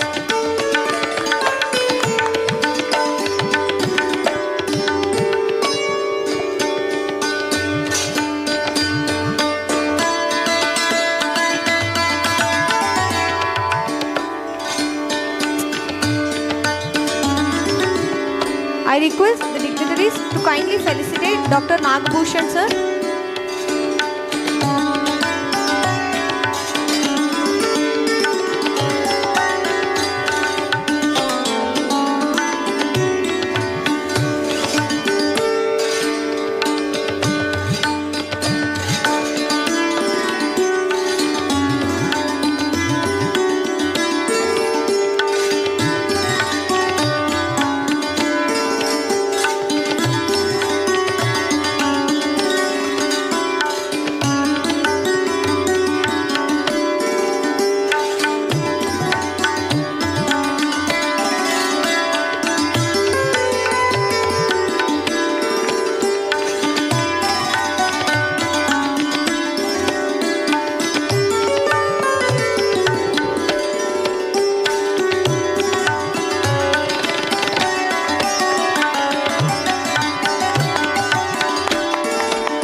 I request the dignitaries on the dais to kindly facilitate Dr. N.K. Kadapanavar sir.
The dignitaries to kindly felicitate Dr. Madhu Pujar sir.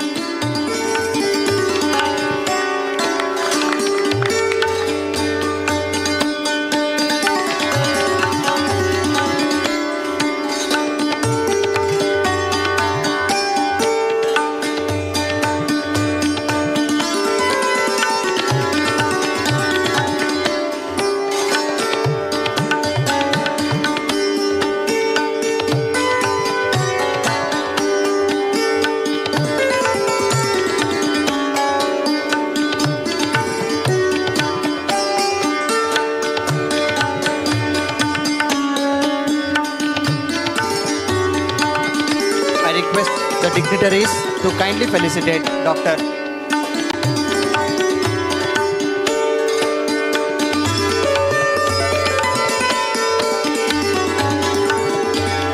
The dignitaries to kindly felicitate Dr. Ravi Shankar sir.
Babanna Hukkeri sir.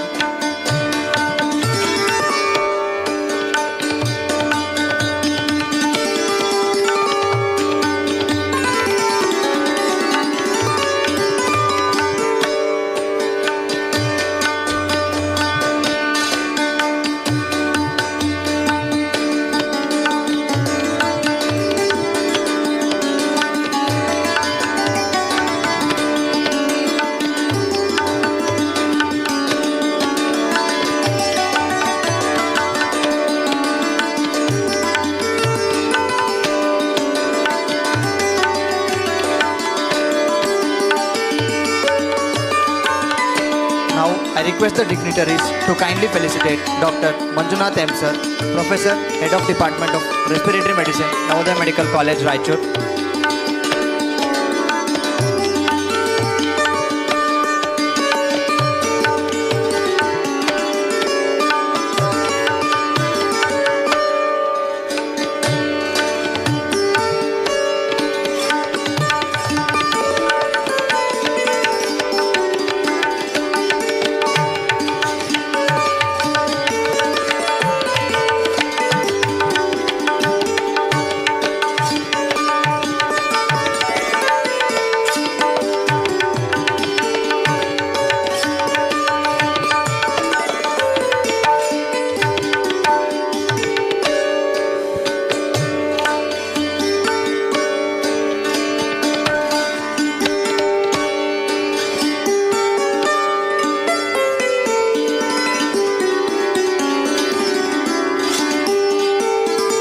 We extend our sincere appreciation to all our eminent speakers for enriching this program with their presence.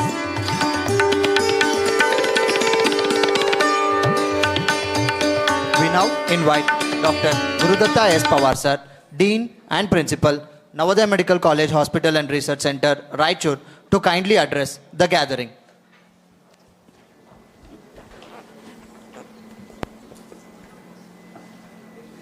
Very good morning to one and all. Guru Pyo Namah. Greetings and salutations to our beloved Chairman S.R. Reddy sir, Director of Operations Dr. Amrut Reddy sir, our beloved Dr. Tri Srinivas, Registrar sir, Chandrika Madam, Head of the Department of Pediatrics, all the resource persons. Every time I come on this stage in Navodaya, the most important thing I feel happy is that I get to know my old friends over here. That is a wonderful part. The day I come, join Navodaya, every time I anticipate somebody to be there in some of the functions, and it takes me back to my old memories, and I feel very happy, to be very honest. My friend Ravi Shankar is here. He was my junior in KMC Hubli. Naranappa, Nanapetila? Naranappa, my classmate. Our good old friend Dr. Kadapnavar, he is here. I know him since last 2005 onwards in SSIMS Davangere. And a very relevant topic has been chosen by the Department of Pediatrics and Respiratory Medicine together. I was just going through when invitation came to me, trying to read something about it. When I read that the first training in Japan, as soon as the child gets into the school, the first training given to every children in Japan is to how to breathe properly. That is the first training they do. They don't talk like our A for apple, B for ball, antavalla illa. First thing they'll teach them how to breathe properly. If you really go through the literature and you really go check all these people who are all there, 70% of us who are not breathing properly. 70% of us. Because we don't know. The moment we are born, the way we took a first breath, we continue to do like that. So it needs training how to breathe properly. And breathing difficulties are increased. It's a very well known fact. In 2019, I conducted my elder son's marriage in Delhi. I invited so many people, including his own friends, vagara. Half of them, they didn't turn up. Because the pollution in Delhi was so much high, they were afraid of getting their children to Delhi. And they said, sorry, we will not be attending this marriage because of this pollution. And it is increasing every day. All of you know very well. Because of that increase in asthma, increase in respiratory diseases, they keep on increasing. So it becomes very, very important for us to have advances which are happening in proportion with the pollution which is happening, and how we can contribute, how we can help people not only to get rid of respiratory diseases, but also how to reduce pollution. Because being a doctor, it is not just duty of to treat the patient. It is also very important for us to see that he don't get it once again. So there comes the part. So most of us, we do the first part only, treating the patient. We don't tell them how he should not get it for the reasons known to them only. So, but that is what I feel very much appropriate. And I see beautiful, wonderful topics over here. Full line is there, full length is there with great speakers coming from here. And one more advantage we had is buy one, get one free. Dr. Subbarao sir, he also gave one guest lecture to our radiology PGs just now, and I finished, he come over here. Thank you very much, sir. I really appreciate your presence and your sharing of the knowledge, sir. So likewise, so sometimes I really think that when these kind of people come over here, it is equally important on the part of our students and postgraduates to seek interest in these things. Just sit here for a whole day. At least some things you are going to learn, that much I am sure. None of these academic sessions, they go waste. You will learn something which you have not learned so far. So I urge all the PGs, interns who are all here to be here morning till evening and try to learn something out of this one. So in this connection, once again, I congratulate Department of Pediatrics and Department of Respiratory Medicine and Medical Education Unit of Navodaya Medical College for setting this kind of stage and getting this kind of event to Navodaya Medical College. And I hope every one of you are going to have an academic feast in the hours to come up till evening. Once again, congratulations. Thank you very much. God bless us all. Thank you, sir, for your encouraging and thought-provoking words. Now, I request Dr. Maleshappa K. sir, Professor, Department of Pediatrics, Navodaya Medical College, to deliver the vote of thanks.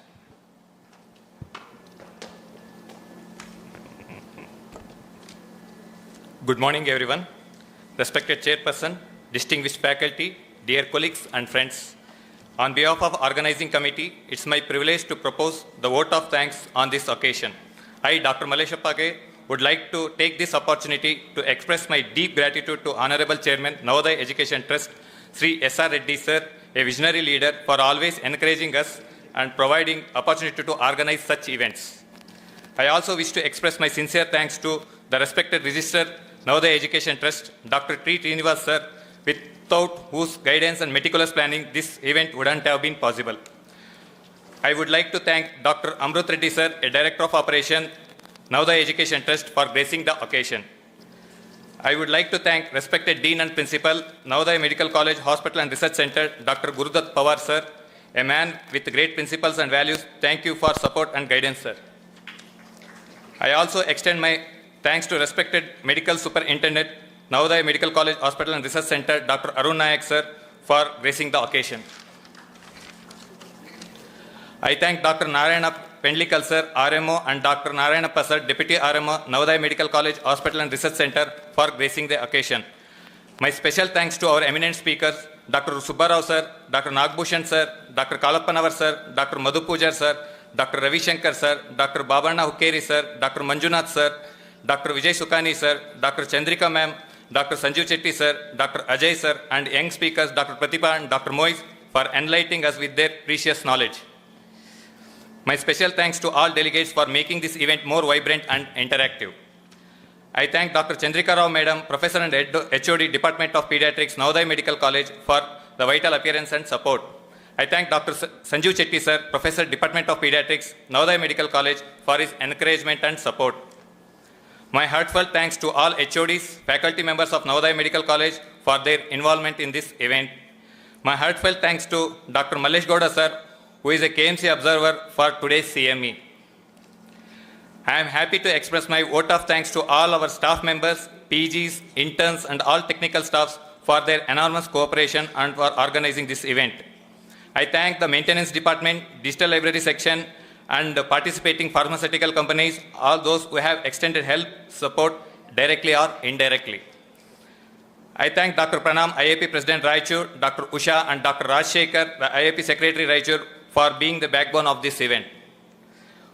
Once again, I thank you all for your presence. Thank you, Anand. Jai Hind. Thank you, sir. Now, we request everyone to stand up for national anthem.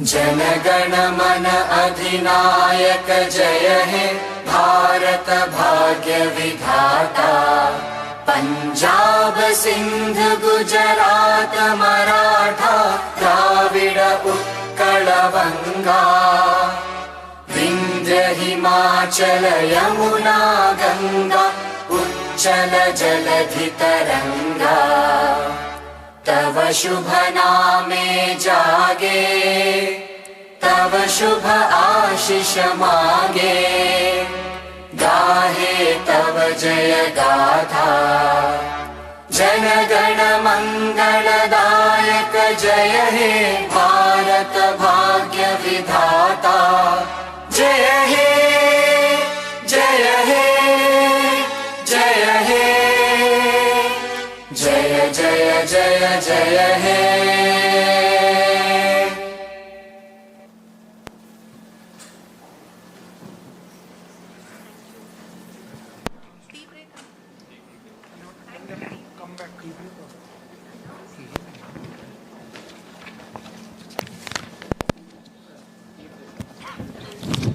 Thank you, everybody, and we break for tea within 5 to 10 minutes for short constraint of time. We'll reconvene with the talk. Have silence. There's no silence. Now next week ನಂದು 10 ನಿಮಿಷ ಮುಗಿಸ್ಬಿಡ್ತೀನಿ 30 ಮಿನಿಟ್ಸ್ಗೆ 20 Amrut Hospital, Raichur. We once again have Dr. Kallapanavar NK sir with us as the speaker for the topic, the sniffle spectrum, common upper respiratory illness. Sir, the stage is yours.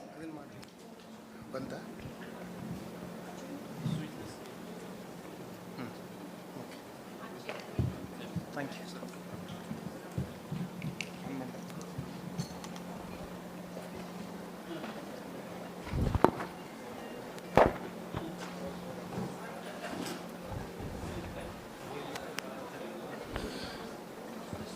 Good afternoon. I think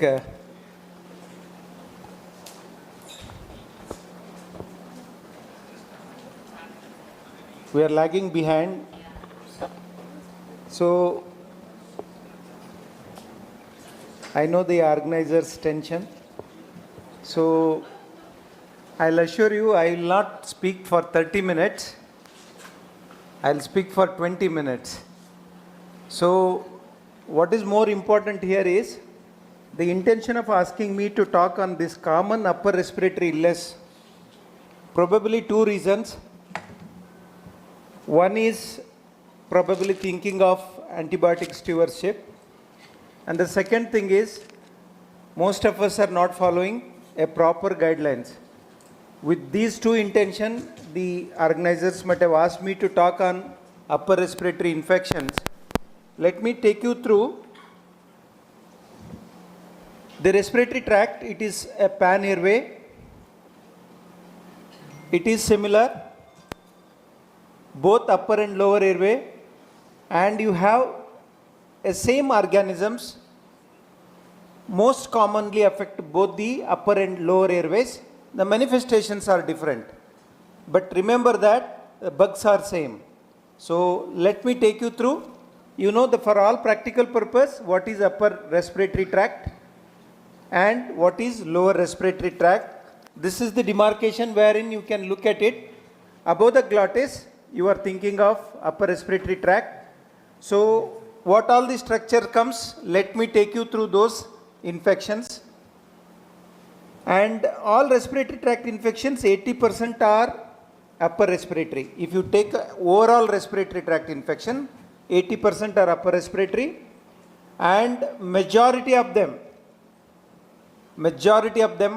are viral, and invariably we are doing antibiotic abuse. So that is what is there. Let me take you through this, and I will tell you very couple of things which routinely we are doing, including me. I am telling you, probably last 2 decades I might have not done. Prior to 2 decades, I used to do the same thing, what you all are thinking now. So, common cold. Most of the postgraduate use history of cough and cold. Okay? So, the cold doesn't mean, if you say in a medical man way, it is flu. Okay? But common man, colloquial language, cold means it is running nose. Okay, that we should understand. Look at this, it is a huge magnitude of problem. Every day in and out, we see them in our OPD practices. What we need to understand here in this slide is, it is mainly viral. Mainly viral, most of it. And we know all these seasons. And throughout the year it is going to happen. Majority of the time, especially pre-monsoon and rainy season. It is where we get lot of cases of respiratory, very common cold. Okay? And these are the common viruses, remember. But what I just want to highlight here is, some of the viruses in the last 2 to 3 years, they have changed their fashion of working. Just like us. So, especially adenovirus, the way we expect it to behave, it is not behaving. And it is taking longer duration, very severe onset, and long lasting. Suffering is more, and it is not going to come out very quickly. So that is why we should see, and every season, how the individual viruses behave. That is what is the most important aspect here. But of course, you have a chunk of viruses, they are very common, and including coronavirus. Okay? That is most important. What is more important is, very simple way, it is hand to hand, and very common is hand to environmental surface. So, we need to know how we can prevent this. That is the main important thing. And in this, if you just see that there is a change in color of the slide, letters or sentence, that is what is the take-home message from that particular slide. Presence of cough or mucopurulent secretion do not suggest bacterial. We know, every one of us know how it is presenting. You have a cough, running nose, increased lacrimation, mild headache, mild fever, mild cough. All those things are common for all those viruses. But don't be under the impression that if it is a yellowish discharge, I will start antibiotic. It doesn't go hand in hand. Don't be always think that it is equivalent to bacterial infection. So it is very common. I will come back to you once again. Number 2, look at these symptoms. If it is going to last more than 7 days with fever, remember that. If it is going to last more than 7 days with fever, then think of superimposed bacterial infection or complication. Otherwise, 1 to 7 days, it is a common course.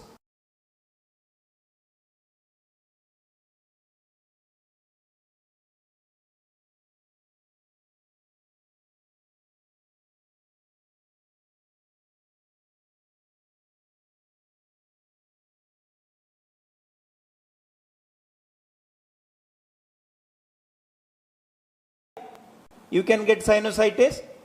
And if at all you get, as I said, the illness symptoms last more than 7 to 10 days. They continue after 7 to 10 days. Therein you should think of either complication or superimposed bacterial infection. That is the most hallmark. Number 2, if a known case of asthma is there, this common flu gets flare up. The symptoms worsens. So that is a very commonest mode of, we call them acute attacks, episodes, but very commonly called. Now the GINA says it should be used flare up. So that is common with this. What is the treatment then? Antibiotic. So every one of us prescribe one paracetamol, one cough syrup and one antibiotic. This is a routine. Even if you close your eyes and write, we tend to write the same thing. Okay? Look at that. There is no space for that except paracetamol. If a child has got bothersome symptoms, remember, bothersome symptoms, not sleeping well, not eating well, it is coming in the way of, child activity, then you use symptomatic. Symptomatic, that word is very important, but there is no role of cough syrup. Cough syrup means any syrup which contains cough reagent more than one. If it is only a CPM, it is not a cough syrup.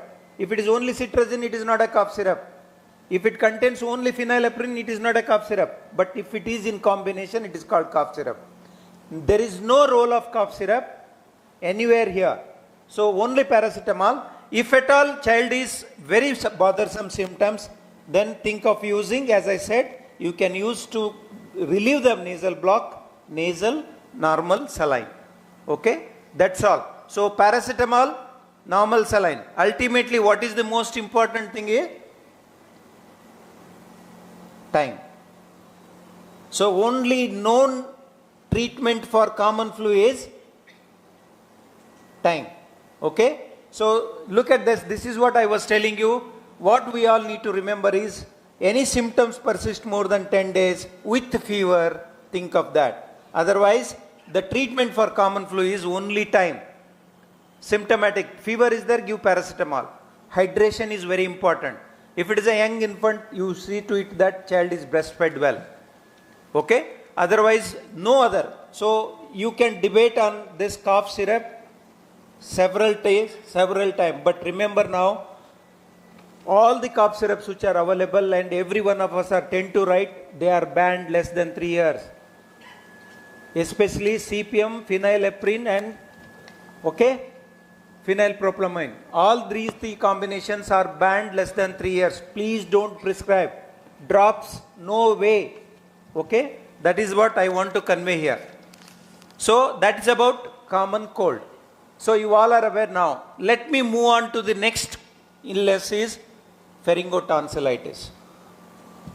So most of the time we use the word individual specific region inflammation. It is bacterial. Otherwise it is most of the time viral. We use rhinosinusitis.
and time is the matter. Symptomatic treatment, no antibiotics. The moment if the child has got purulent and tonsils are tender, regional lymph nodes are enlarged, child is looking toxic, abrupt fever, then definitely you can say, yes, this is, and antibiotic of choice is amoxicillin. Amoxicillin, amoxicillin, amoxicillin. No other antibiotic. Please keep that in mind. Number 2, once it is there, it is responding, continue for 10 days and child will be completely recovered. No need for anything. So the key message is very frequent infection and large of them are viral. You should differentiate and you need full proof for bacterial before you start antibiotic. That is what is the very important, and that you should do either rat or culture, or you can at least do the ASLO titer. Third important infection, epiglottitis. What we need to know? Can you raise hand? How many of you have seen epiglottitis? Nodidiri sir? Okay, so 2 reasons. It is not common in India. Most of our seniors are also not seen. Number 2, we are giving now no vaccine. H influenza vaccine has made a lot of difference. So very rarely, unless now migration is too much, people are going abroad and coming back, there you can see. So this is a very, very rare infection, but remember it is life-threatening infection. And where you have to differentiate, what you need to differentiate, this is very common. Look at that, commonly happens between 2 to 6 years of age. And because of vaccine it is reduced. I told you, same organisms, if you see that, tonsillitis same organisms. Now epiglottitis also same organisms here. And very important information here is, only thing, look at this, sudden abrupt of fever, very toxic look, a child will go for a tripod position. It will hand like this and bend forward and try to take the air, because your epiglottis is in the superior part. Try to avoid so that it will not fall on the inlet of airway. And that is what is the most important thing. And clinical manifestations, very important is typical presentation. Typical presentation. But simultaneously they will have a drooling of saliva, they will have a dysphagia, and they will have a stridor. They will have a inspiratory stridor, and they will have a prolonged inspiratory phase and classical tripod position. Some of the children even they put their tongue out, and this is what is more important to identify, but unfortunately it is not happening commonly in India. And these are the pictures. So I don't have any pictures of these children. Okay? So remember this, but unless you are trained in rapid intubation or skilled intubation is not possible, please don't examine the child. And while doing throat examination, child may go for laryngeal spasm. And you may land up in, difficult situation. And finally, so that's why you should see that. Number 2, it is purely a clinical diagnosis. Clinical diagnosis. Okay? And with the supervision or somebody who is skilled in, intubation, in his presence you can examine and you will get a classical cherry red epiglottis. Cherry red epiglottis. And remember that. And if you take a lateral neck x-ray, you will see the thumb sign. I will show you that picture. What is more important here is,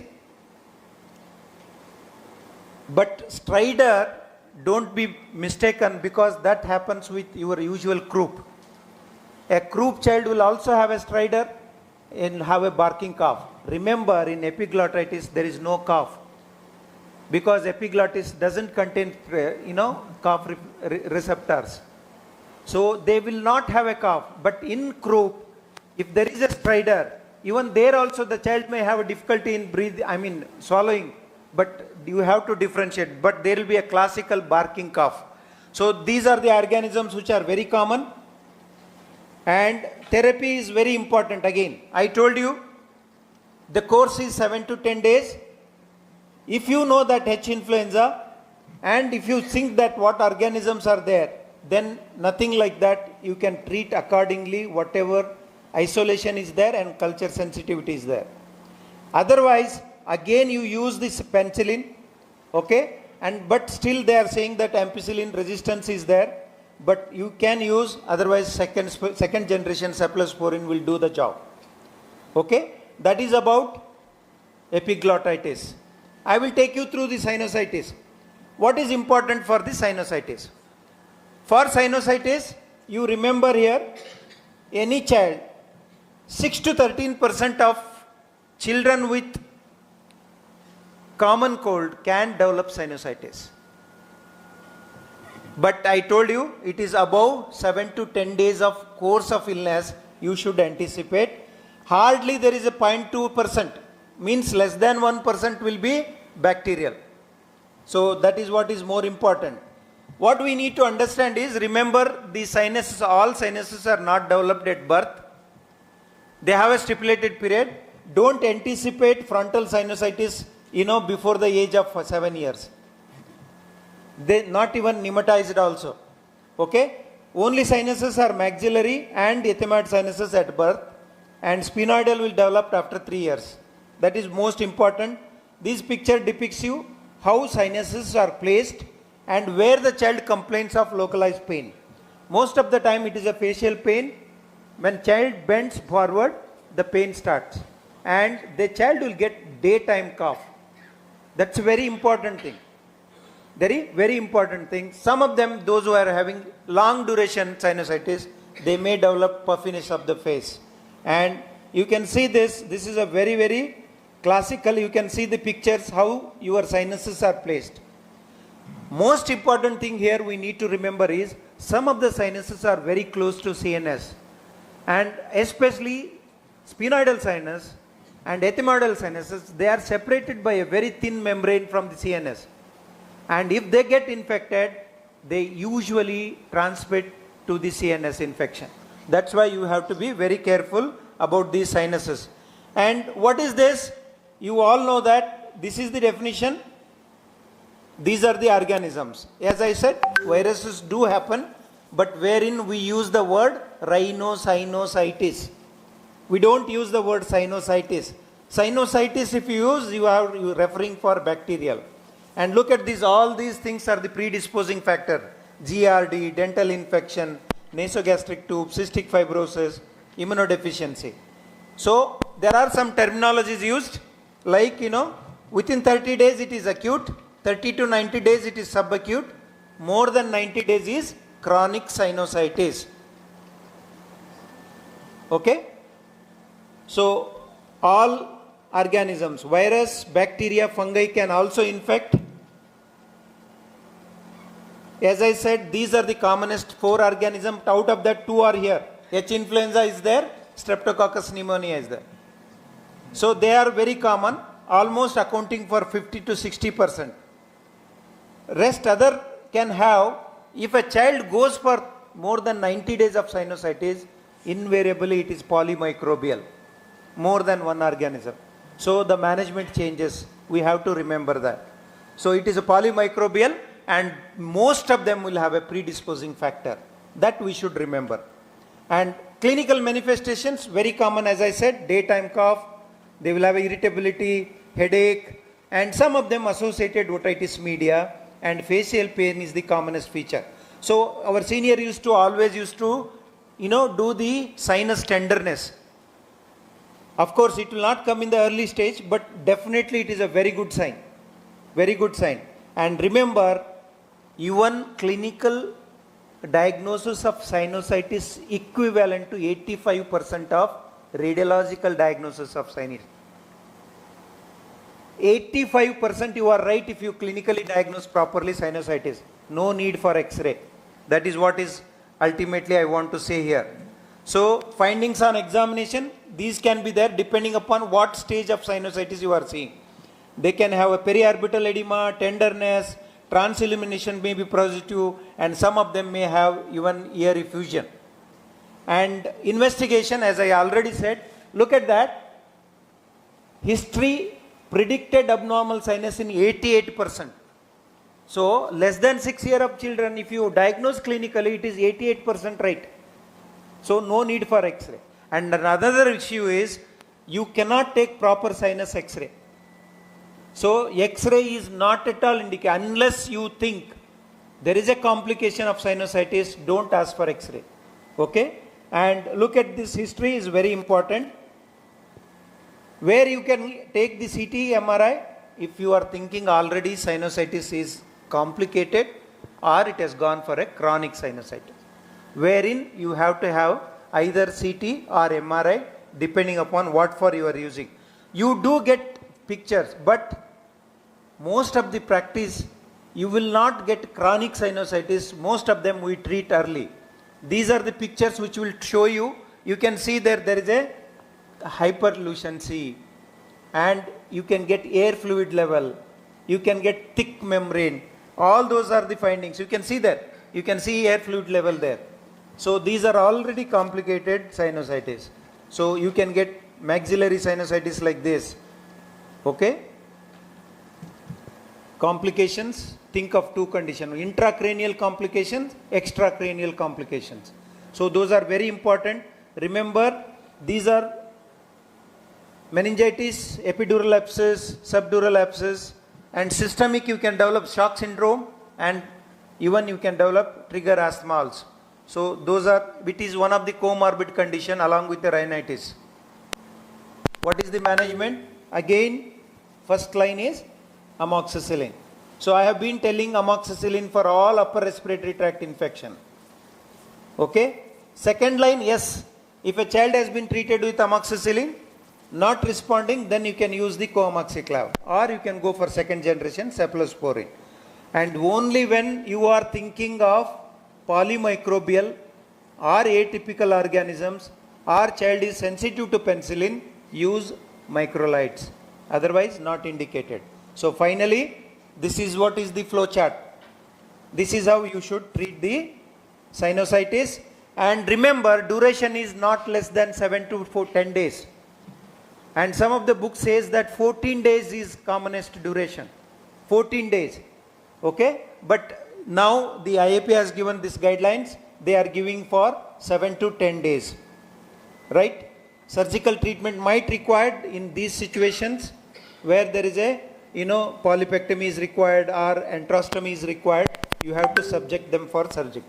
And the last one infection in the upper respiratory is acute otitis media. So most of us are thinking any child who comes, it is the most occult infection, difficult to diagnose. Clinically you should strongly suspect, and every one of should have a otoscope.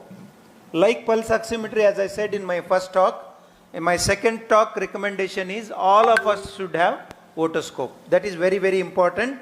And look at this otitis media, and above 7 years, by the time they reach 7 years, at least they will have one episode of acute otitis media. Okay? So there it has got different definition.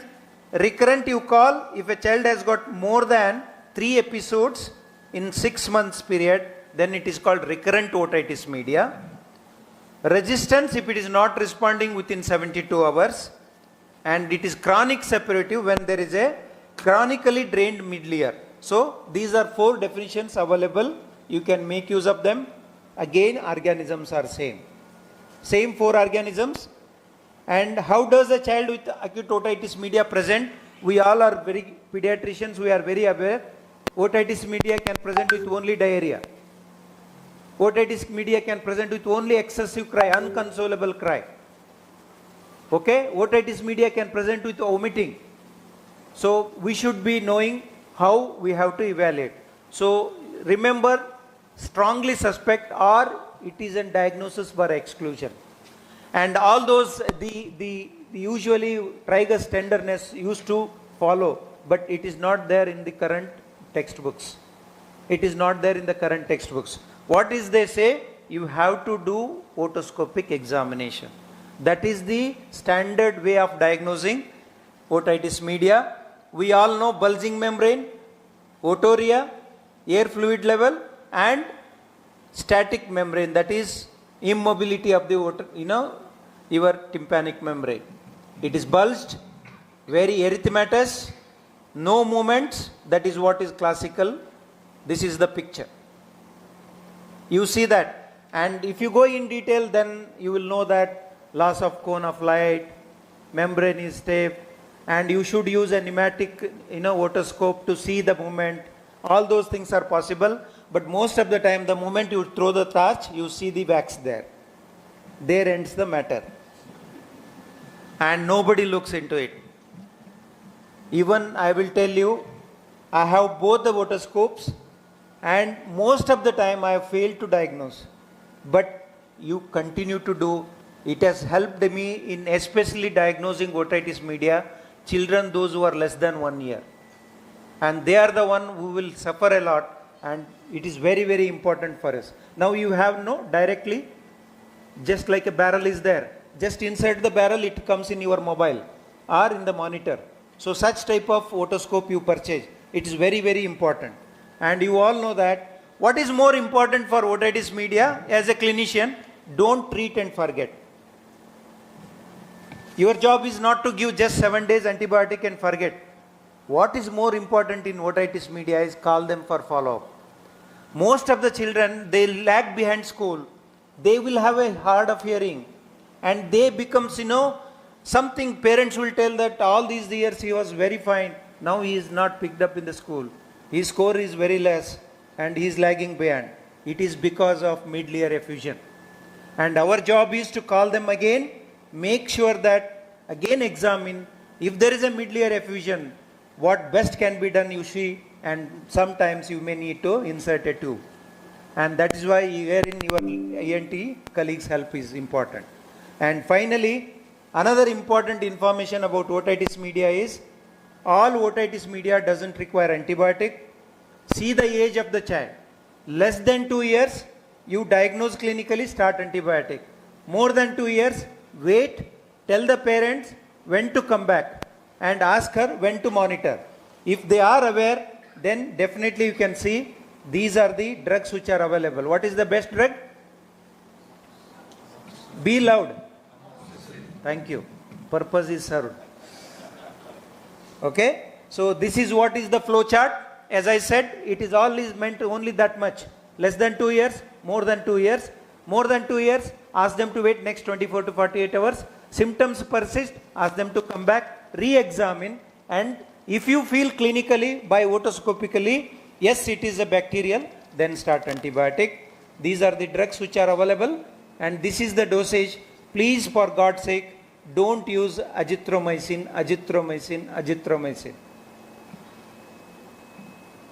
And no other drugs are required except amoxicillin. At the most, you may go for amoxicillin. And remember, otitis media has to be treated for 10 days. 10 days. So, now, did I mention anywhere cough syrup? Sinusitis, pharyngitis, and even including common cold. Nowhere cough syrup. So, there is no role of cough syrup. Please make antibiotic stewardship. That is the purpose why this talk has been given to me. I felt these are the important things rather than just going by how the child presents. So I hope after listening to this, you will do this job, differentiate between viral and bacterial. You stick on to the primary drugs like amoxicillin, and you will only use the drugs when you have a definitive proof. Thank you very much for your patient hearing. Thank you, sir, for bringing clarity to a topic we encounter almost every day in our pediatric practice.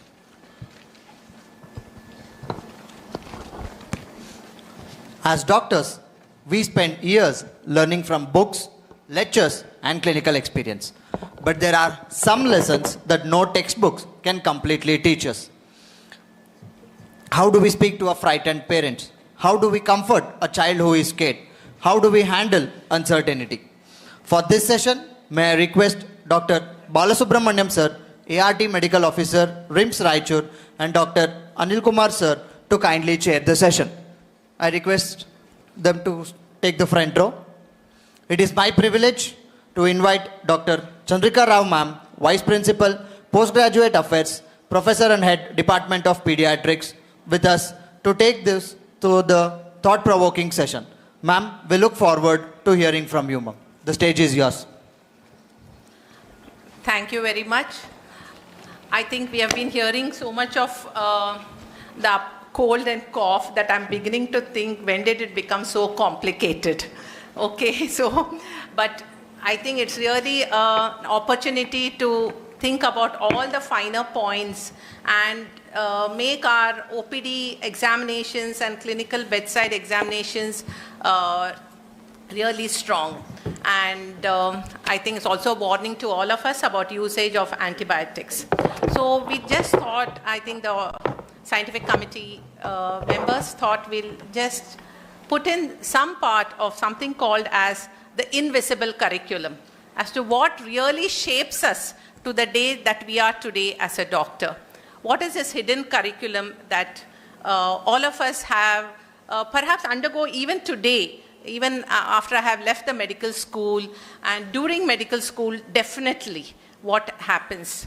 So this is a little break from those, and I thank the chairpersons for being here today. And so we just proceed to the topic.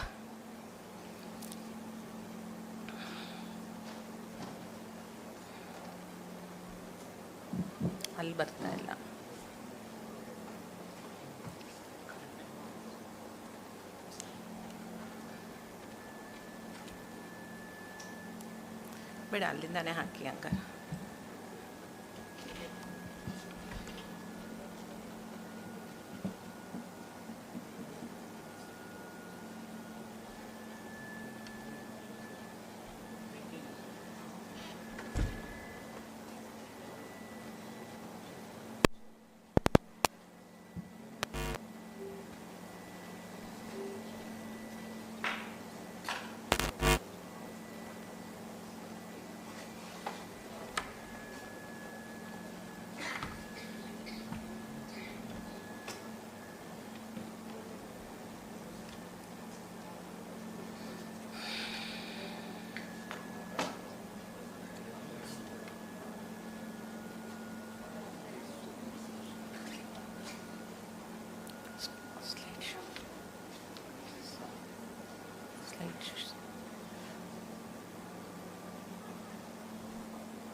So this is a very small break that, we will just go through this. What in my opinion, was the invisible curriculum. So famous father of, medical ethics, Sir William Osler, said that medicine is definitely learned from books, but perfected at the bedside and definitely only remembered through the human contact that we practice throughout the period of medicine. When I look back through my years of experience, which is more than 30 years of after post-graduation, who taught me what? So we did learn anatomy, physiology, pharmacology, and all the guidelines, all the protocols, all the competencies now that students are learning, all the skills in medical college. But what I felt was, what I remember today was not written in the textbooks. I mean, so much has changed. So I'm really reading the textbooks again and again. But what really, nobody taught me how, after I declared death, now what should I do with the patients? Do I sit with them? Do I tell a child, how do I tell the parents, your child requires ventilation and oxygen therapy is not happening with the nasal prongs? How do I, be kind to somebody who is frustrated, to a parent who is frustrated and is annoying me? How, when I'm humble and I said, I don't know something, really no one gave me marks for that or is even appreciating me today. And I say that let's go and read and check up. Now these are really the invisible lessons which make us as competent doctors, or truly some of them became so great and have taught us that these lessons are really important. So really I thought we'll spend some time talking about this as to what is this invisible curriculum. It's basically, when I say students, I think all of us are students for life as doctors, what we absorb when there is no formal teaching. And I would also like to say when nobody is really observing us, how do we behave? So we really learn from how our seniors spoke to patients and sometimes even how a junior handles a patient. Now I'm learning from my students and juniors how somebody demonstrated compassion, and these students remember that much more than a lecture. They may say, okay, this person taught us something, but what was their behavior throughout with us? And the teacher is teaching all the time. So many of us are from medical colleges here, and we have juniors even in our practice with us, and even a nurse may be learning from us, and even when we are not aware. So I thought we'll just, through some case scenarios that we encountered. A 3-year-old child was admitted with severe pneumonia.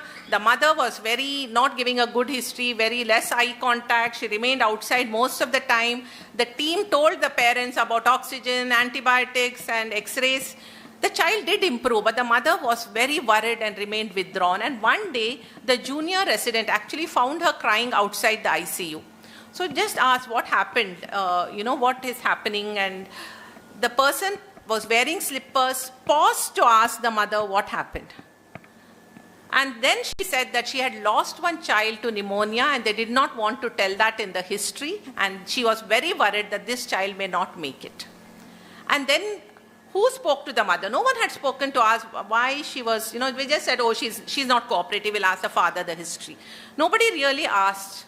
So do we treat only the disease when we talk about inpatients? And one question just changed her experience. And I think sometimes we should remember that when we are seeing a lot of OPD patients, that every family has a history. Some story is there before they enter in front of us. Something what is happening, why the disease is not getting cured, or why the child is getting repeated infections. There might be a story behind it. Another case where we had a child with leukemia, with meningitis, and CNS signs were there, and they said, okay, because of certain these features, just like we said clinically, they said it's viral meningitis. But a postgraduate later on examination, deeper examination, found some more signs and said this could be bacterial, and I'll order certain tests. And the treatment was modified. So, overnight this decision was taken. The junior doctors were very hesitant during morning rounds because that senior unit head might just be unhappy because we have not informed, unhappy because diagnosis is changed, unhappy because you thought of something which I did not think of. They were really scared. But that consultant said, I missed this yesterday. And I'm happy that you question my conclusion, and the patients are safe when the whole team is able to contribute. Who's going to learn from this? The residents really learned that they didn't forget that moment. And what did they learn beyond medicine is that the invisible curriculum was that the humility creates safety for the patient. So that's really important, that most of us sort of become scared to tell, as we grow senior, to tell that perhaps, I should check this out or I should look into something deeper. Another child who had leukemia, one of the residents after rounds explained that this is what is the diagnosis and, sort of left the ward. Another resident was sitting there writing notes, and the mother and father, grandfather, grandmother all hesitantly approaches this resident, and he patiently takes them through whatever questions they had and all the doubts they had. Months later, when the child kept coming for follow-up, they would sort of try and find out where this junior resident is, though he had changed units. They sort of wanted him to tell them again as to what is happening. The reflection on this would be, who practiced better medicine? How long do we really sit next to a patient? Do we ever sit next to a patient, or we just stand next to a bedside, especially admitted patients? So communication is so very important, including body language. Another patient where after 36-hour shift, a first-year postgraduate was very unhappy that something had been missed. And now, I'm going to be scolded. I should have, intubated in them earlier, and I should have done all this. So the consultant after rounds takes him and goes through the whole incident again and says, tell me, what were you thinking at that time? And they review the case, and then they identify, okay, this is a point where you missed. Perhaps this was a point where you should have, seen this investigation and started treatment immediately, or seen this clinical sign and started treatment immediately. And the resident later on became a very successful pediatrician of whom this consultant is very proud of. And people really remember how somebody mentored them through their first mistake. Can I teach anybody without humiliating them? So often we are in the habit of saying, how can you just do this? Do you know, at least not know this much? So can we as mentors really make this moment that can stick by them rather than that they forget that moment forever? We all know this in pediatrics. A frightened 5-year-old refuses examination, the mother is trying, doctor is trying, the junior doctor feels, no, just put the child on the bed, hold him and finish examination. But the consultant actually kneels down with a toy that the child was holding and says, shall I play with this toy, and spend some time with the toy. And then, of course, the child starts cooperating. This actually is the power of play. Do we have time to play? Do our residents learn that in pediatrics, we can pick up so much of the clinical science just by play? So children are the partners, they are not passive patients. We have to work with them to diagnose them. On rounds, the consultant asked, why is this patient hyponatremic? And anyway, everyone had read and come and said it is SIADH. And one doctor, with due respect, sir, can this be cerebral salt wasting? Then the discussion changes. The diagnosis changed because they are ordered some more investigations and the treatment changed. There's a lot of difference. So we as teachers or seniors, encouraging questions is as important as expecting answers. And that gives the strength to the postgraduate to say, oh, with this consultant, I can ask questions. Or better keep my mouth shut. Most of the residents just move with us saying, let's just get the rounds over with. So this would also be an important learning point for all of us. A mother brought a child for follow-up. The child had been admitted for meningitis 1 year ago, and she came back for vaccination and checkup. And the child had brought one drawing with a hospital and, with some it looked like a happy place, the child which had drawn. And the mother said that 1 year later, he has forgotten all the injections, thankfully for us. But there are some children who just cry the minute they see the hospital and they don't forget. But the mother said, he remembers that you all were playing with him in the ward. So years later, the children may not remember our prescriptions. They don't know. They just remembered, oh, this was the doctor who treated me and how they made them feel in their OPD or clinic or bedside. How do I learn that behavior? How does my postgraduate or my undergraduate learn this behavior? This is so important for me to transmit to the patient. And our greatest legacy is not that we saved some lives, that we also developed trust in that patient. One of the nurses told the postgraduate that this child is not looking well in the night. So the PG saw and said, oh, all vitals are normal, everything is normal. No, I think it's okay. But, that point came out in the rounds and the consultant felt, oh, nurse is saying, and paid special attention, worked up for sepsis and actually treated for sepsis and publicly appreciated the nurse during rounds. So who taught the residents most important lesson? Sepsis is being seen often. What did the residents learn today? That whoever it is, expertise deserves respect, regardless of the hierarchy. And this is such an important lesson that now medicine again is not individual. We have a whole team around who all contribute to the diagnosis and the treatment. So respecting every member of the team is so important because excellence is never a solo performance. It's a team performance today and in future.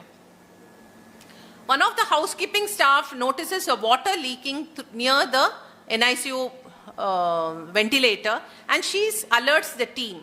The consultant thanks that member, calls, who are you? And thanks that member publicly. So what do the residents now learn? They learn that every member of the team, even a non-medical person, is really important. Even a security guard is important. He's going to protect me when a crowd attacks.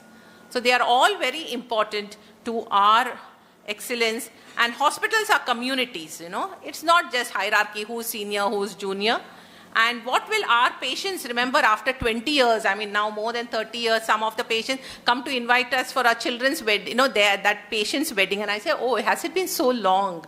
And then, will they remember which antibiotic I gave them? Will they remember what lab values I did or how much bill they paid? Also, I'm hoping they won't remember. But they will remember the doctor who smiled, the doctor who listened, who gave their hand, who stayed beside them, throughout the night. Now, that is something that no textbook is going to teach. That is something which you learn on your own or you learn from a role model.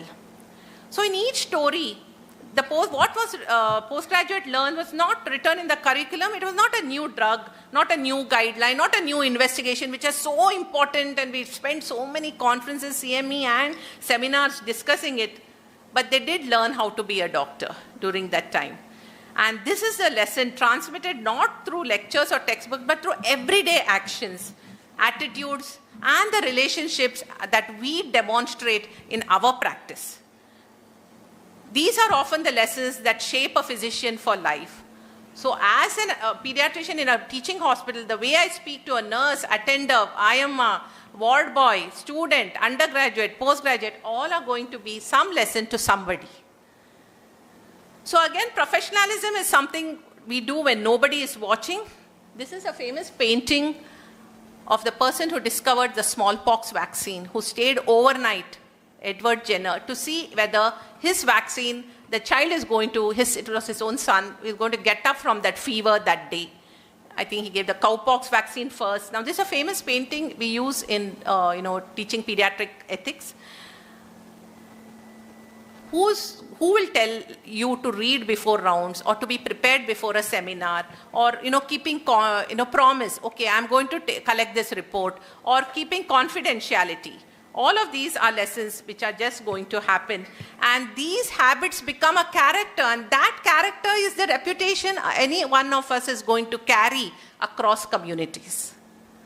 So the invisible curriculum for postgraduates, really, even postgraduates are being observed, not only by me or the professors that they are attached to or by the seniors, but also by their juniors, by their interns, and by their colleagues as to their punctuality, their patience, their language, their ethics, and your work habits. And you are going to become what you repeatedly are every day. It is just going to freeze. What about faculty? Students may forget what exactly was the content in the lecture, a PowerPoint slide, which MCQ I didn't know. They are not going to probably remember. But they will not forget the attitude, any kindness exhibited, fairness, integrity. And we teach far more through example rather than our instructions or lectures. We just teach by the way we practice. And our legacy is not really, I feel, not the number of publications that I have or the award or the promotions or the titles. Really, our legacy is how many patients trusted me, how many patients searched for me and came back to me. And students who became better doctors, we are so proud of everybody. And the colleagues who felt respected. So the great doctors are shaped not only by language, but also by character. So peers, patients, and professors really may not remember what you knew, but they will remember who you were. So this is the hidden curriculum and the invisible curriculum with which we keep counseling and we keep diagnosing all our cases are gone. So thank you very much. Thank you, ma'am, for reminding us of the values that should be engraved at the heart of our profession. I request the chairpersons to conclude the session. Thank you, madam. Thank you for those enlightening and for this beyond science and arts, and for those empathy and behavior we have been lacking. We'll be still more progressing in that. Thank you, madam. Thank you so much, ma'am. If knowledge and skills are the father of our practice, these motherly skills which you delivered today, ma'am, and from a great mother like from you, I was not a chairperson. I was less of a chairperson, more of a student who was privileged to all listen to this in the first row. Thank you, ma'am. And now, keeping that thought with us, let us move on to our next scientific session. Our next session is the art of interpreting pediatric chest x-rays from normal to emergencies. This session is chaired by Dr. Shivappa M. Sir.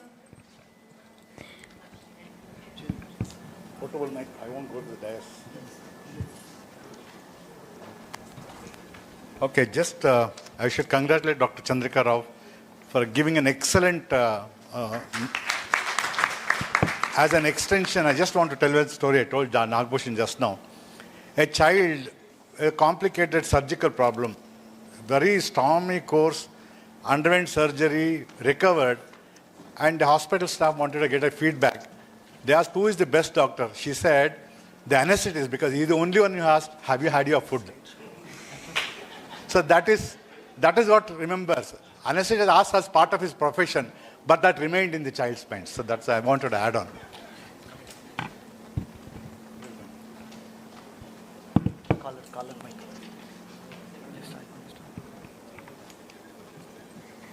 This session is chaired by Dr. Shivappa M. Sir, Senior Pediatrician, Director of Amruta Hospitals, Raichur, and Dr. G. Mallesh Gowda Sir, Consulting Pediatrician, Director of New Amruta Hospital, Raichur.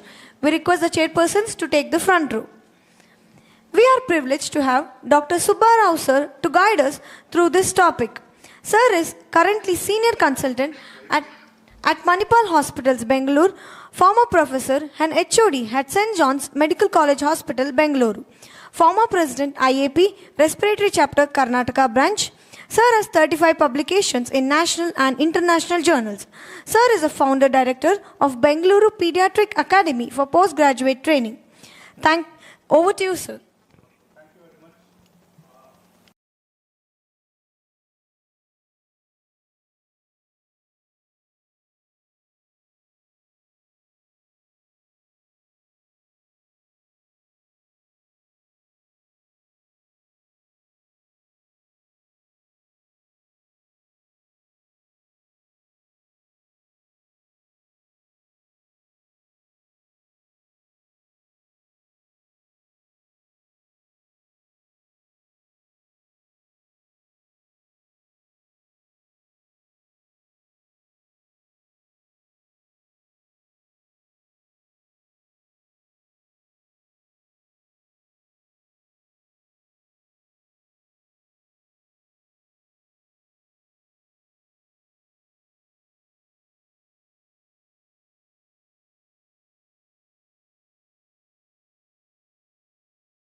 The structures, the pathology that can be lost because of technical reasons, in this, there is a retrocardial collapse.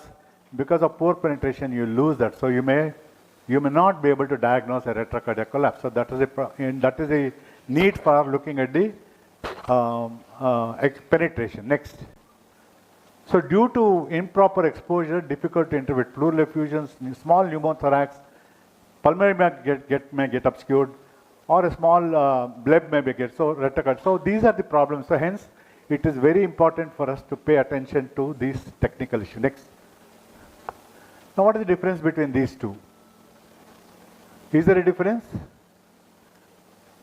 The rotation, right? Normally, in bigger children, we are taught to look at the medial ends of the clavicles to see if there is rotation. This is grossly rotated. But in pediatric patients, what I have learned is, you look at the distance between the anterior ends of the lower ribs to say whether there is equidistant to call for rotation. So rotation, children struggle a lot when their X-ray is being taken. So you must pay attention. This is a properly centered X-ray. With rotation, you will see the cardiac silhouette has become different. The hilum, which is normal, becomes more prominent. And that's why you should look at rotation. Next. So that is how we could. Next. So what is the diagnosis in this X-ray? This X-ray and this X-ray. So the phase of respiration plays an important role. That is a completely expiratory plate. And how do we say that? Hardly diaphragm is elevated and you will see a huge heart. It's a good inspiration. But in some situations, we deliberately ask for inspiratory expiratory film, and all my seniors will agree that if there's a foreign body, that will give us. But you must look at the phase, because technically it's difficult to get a good inspiratory expiratory film in a pediatric patient. Next. So, how do we teach students whether it's an inspiratory plate or an expiratory plate? And we are all taught you count the rib spaces. Next. So these are the points. So an inspiratory image is one in which the anterior sixth or posterior eighth rib is visualized. And that's what I have marked. Next. Now I'll give you this X-ray. Can you count the intercostal spaces? Because of visual paradox is difficult, and what I have learned is the same X-ray, if you hold it upside down, don't do it in front of the patient, they think you're mad. Don't do it in front of PGs because they also think you're mad. Anyway, we are mad. So, but optical paradox, it is difficult to count the spaces on this, but here you can count them very easily. So quietly go inside the room, hold it upside down and say, come back and say it's inspiratory. Next. Lot of children struggle. You may get a motion artifact, blurred borders, that also will interfere. Next. Next. Sometimes children bend and you get a lordotic view that distorts the shapes of the heart. Next. And often in pediatrics, we take AP view, anterior-posterior, rather than PA view, and we have to accept that there are some limitations. We'll not go into details, but a supine film, you always take an AP view in pediatric patient, and it's difficult to take an AP view. So what I want to remember is, remember this PRIM, penetration, rotation, inspiratory film, and motion artifacts is what you should look at, which will distort your real pathology, and that's what I want you to pay attention. Next. So exposure film, centralization of the patient, position of the patient, phase of respiration, that's what will help you. Next. Now when you interpret an X-ray, you must remember that there are some hidden zones where interpretation becomes difficult. Hence you should be cautious. The upper lobe area. In dengue we used to see a lot of lamellar effusions which you would miss. And then we always get into problem when the castophrenic angles, and then lateral plate we'll talk about sometime. So these are the hidden areas where you should be very careful. Especially I tell my PGs that hilum becomes a we'll talk about hilum, that's a dangerous area because a lot of structures are there. So be careful in giving your opinion in these dangerous areas. Next. Next we come to an important sign. I'm sure Nagbhushan will elaborate. I will not touch upon this. There's something called the Stillhurt sign, where Benjamin Felsen described this. Next. So when we look at the lung X-ray interpretation, we look at the lung shadow in where is it coming from? Is it from the lung? Is it from the mediastinum? Is it from the diaphragm? Or is it from blood vessels? That's what we should look at. Next. And that's when we look at the X-ray interpretations A, B, C, D. A for airway, B for lungs or breathing, C for cardiac Stillhurt, and then circumference, diaphragm, D for diaphragm and other areas. So whenever you see an X-ray, you say, is it an airway problem? Is it a parenchymal problem? Is it a cardiac problem? Or it is extrapulmonary, diaphragm, ribs and all that. So this is called ABCDE approach. There's another approach called the concentric approach. You start from the center, go back. Concentric approach, you start from the center and then expand your circles. And does it belong to the inner circle, which is cardiac and mediastinum? Intermediate circle is lung, and outer circle, that is it. So there are two ways of room. But what I'm telling all my PGs is, go systematically. Either you follow the ABCD approach or you go follow the concept. Now we'll go to some of the clinical scenario. Next. What do we see here? You can see a shadow here, right paracardiac. This child's age is 1.5 years.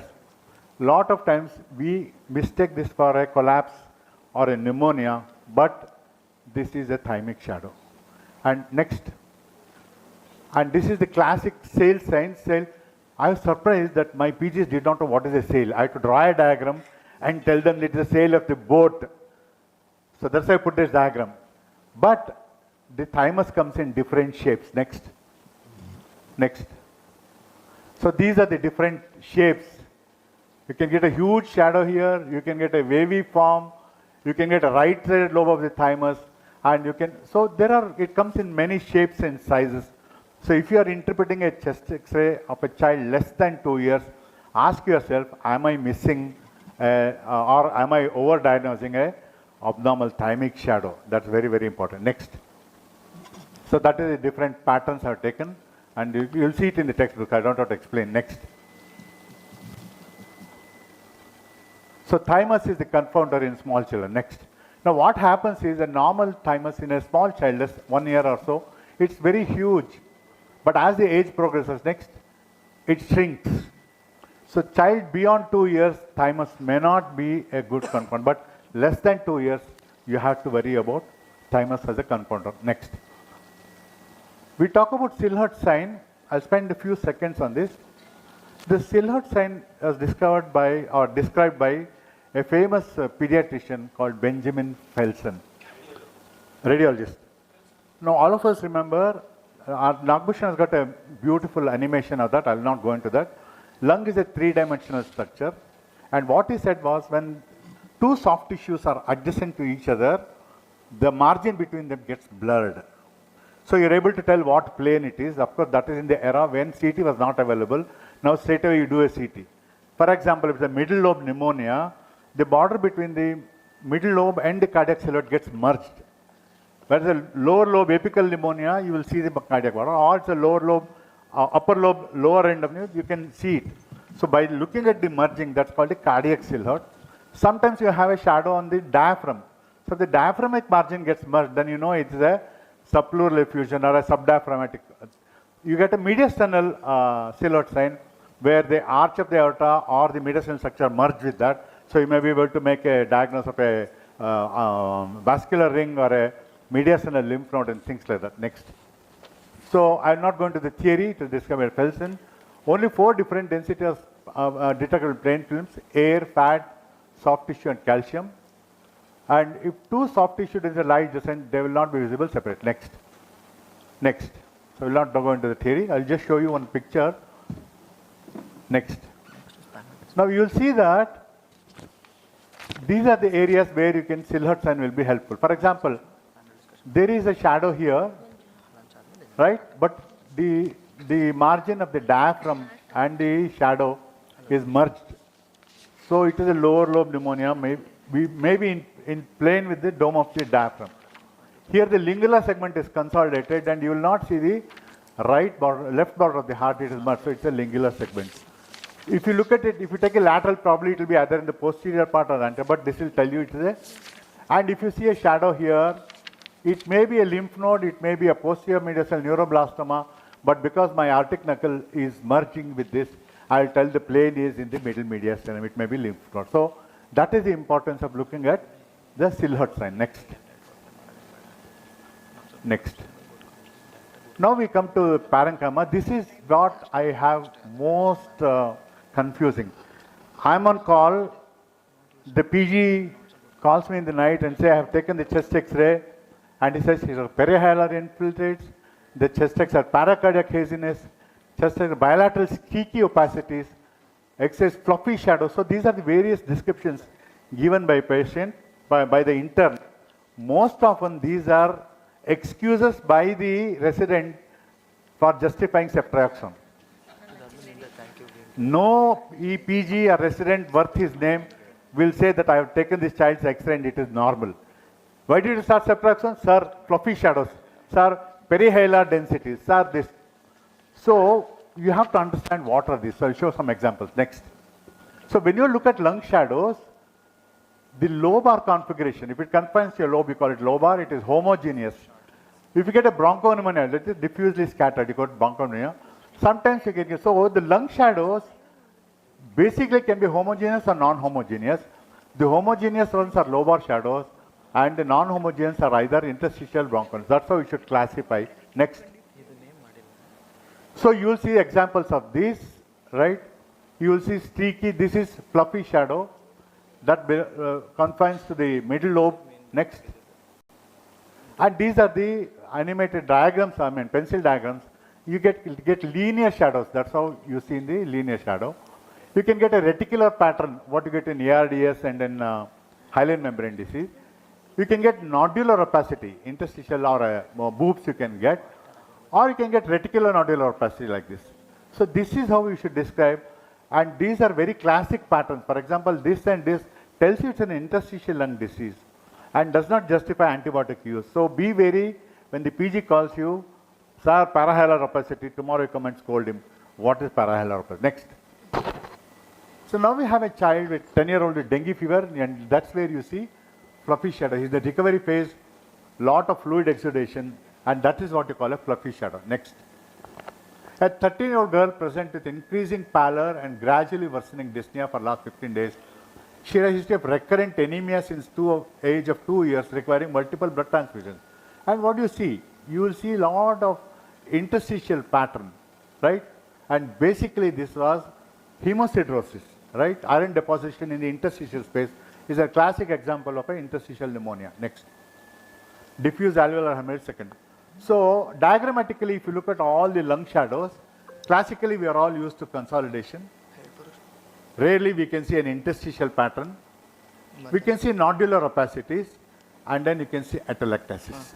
Or sometimes you can see mass lesions. So that is how the shadows are classified. That's how you look at these shadows and not blindly say this is what it is. Next. Next, rest of slides I will not waste time because these are all what you do every day, giving examples of consolidation. Next. So that is one consolidation. Lateral plate will give you a clear-cut picture, upper lobe consolidation. Next. That is middle lobe consolidation. It confines the lobe configuration. Next. Next is lower lobe consolidation because they are all homogeneous opacities. Next. So right lower lobe consolidation, the patient with bacterial pneumonia. Next. That is what we call as, there is a specific entity for pediatrics, what is called a round pneumonia, where the ports of, forget, lumbar, they get blocked and this produces what is called a round pneumonia. And sometimes you may get a pneumonia with a obliterated CP angle, especially pneumococcal can get pneumonic effusions. Next. And you will get lung shadow, bilateral cotton wool appearance, bilateral diffuse. Next. So this is bronchopneumonia. Why you get this? As I understood, most of the bronchopneumonias are heterogeneous spread, so it spreads far and wide. Lobar pneumonia is contiguous spread from the upper airway, like Dr. Karapnav said, it comes from the upper airway, so it tracks down the airway and confines to the lower lobe. So when you say lobar pneumonia, most of the pathogens from the upper lobe, upper airways. When you say bronchopneumonia, heterogeneous spread, you'll get bilateral diffuse shadows. Next. So when we are looking at the pneumonia, you look at the costophrenic angles, pleural spaces, diaphragmatic margins, cardiothalamic ciliate, pulmonary vasculature, major fissure, air bronchograms, lung air. So these are the points that you should note when you're trying to interpret consolidation. Next. Next we go to a set of X-rays collapse. Examples I'll give you. Upper lobe collapse. Next. Segmental collapse. Then you have a right upper lobe collapse, and what you should note is the diaphragm has been pulled out and there is hyperinflation. Next. Next. And you've got a full hyperinflation on one side, total opacification on this side. And in the examination sometimes, how do you differentiate this from a massive pleural effusion? Only way is collapse has pulled the mediastinum to the side. You should be able to see some cardiac margin, or you may be confusing with a pneumothorax here. Next. Next. So, how do we identify whether it's a collapse? There are 6 or 7 points. Next. Sharp margin ending at the hilum, push down diaphragm, tracheal shift, crowding of ribs, compensatory hyperinflation, shift of minor fissure, and Nagbhushan will tell you in one of the cases, look behind the heart. It's very, very important that you look behind it because they can see a collapse. So sometimes there can be a combination of collapse and consolidation. You should be very careful. So we have talked about consolidation, we have talked about collapse. Next. On the opposite side, push down. On the same side, it pulled up. Right? A 2-year-old child presenting failure to thrive, recurrent coughs in 6 months. Respiratory examination not contributory. Manto is strongly positive. Child's father has been diagnosed to have pulmonary TB. Chest X-ray is ordered. So what do you think the X-ray will show? Anybody? Other than the chairperson. I have a positive contact with tuberculosis. He's got respiratory, recurrent, and I would underline the word, I have forgotten that word, recurrent and persistent. So obviously you're looking for, if PGs don't answer, I'll come there to the top. I'll take extra 5 minutes. I can walk still. What do you want to look for? Tuberculosis. So what is the evidence of tuberculosis on a plain X-ray? What findings on the X-ray is, you don't have to do anything. This is tuberculosis. 3 things you should tell. Cavity. Miliary tuberculosis, cavitative tuberculosis, and the worst is primary complex.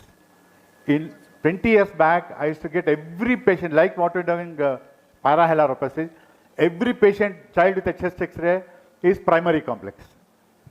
And worst is from Madras and we should get patients. So you should know what a primary complex looks like. Next. And that is a primary complex. There's a Gons focus, draining lymphatics, and regional retinitis. So primary complex is a like temple complex or a shopping complex. Complex contains many structures. So primary complex is a complex of structures. So you have to have, Gons focus is invisible on X-ray. What is visible is its cheeky, linear lymphatic shadows. But what is very visible is the lymph nodes, right? Very often we see only lymph nodes because the technical qualities, the lymphatics in Gons will get disappeared. So if you see a prominent lymph node, which I'll tell you how to look at it, it may be an example of a primary complex. But this is one rare X-ray where I got a classic primary complex. Next. A 5-year-old boy from an orphanage brought in the history of fever for 1 month, loss of weight and breathing difficulty. Other than wasting, clinical examination is not contributory, Manto is negative, contact query, and chest X-ray is ordered. What do you think you'll get? He's from an orphanage, failure to thrive, breathing difficulty, but no clinical findings. Next, you saw miliary shadow. So what you should remember is miliary tuberculosis, except the malnutrition, you will not get any finding because bilateral and diffuse. So, and this is, you don't need any further test other than identifying the organism by whatever BAL or PCR and things like that. But in our days, we didn't have those. We'd start ATT straight away with the history. So what I'm trying to emphasize for the postgraduates is X-ray reading is not X-ray alone. X-ray reading is clinical plus X-ray. Next. A 3-year-old boy with a history of fever of 5 days, respiratory distress, grunting for 2 days, examination looks very sick, moderate respiratory distress with intercostal subcostal retraction. Respiratory examination reveals bronchial breathing on the right side, throat swab for H1N1 is positive, and chest X-ray. No guesses, no prizes for telling that we are dealing with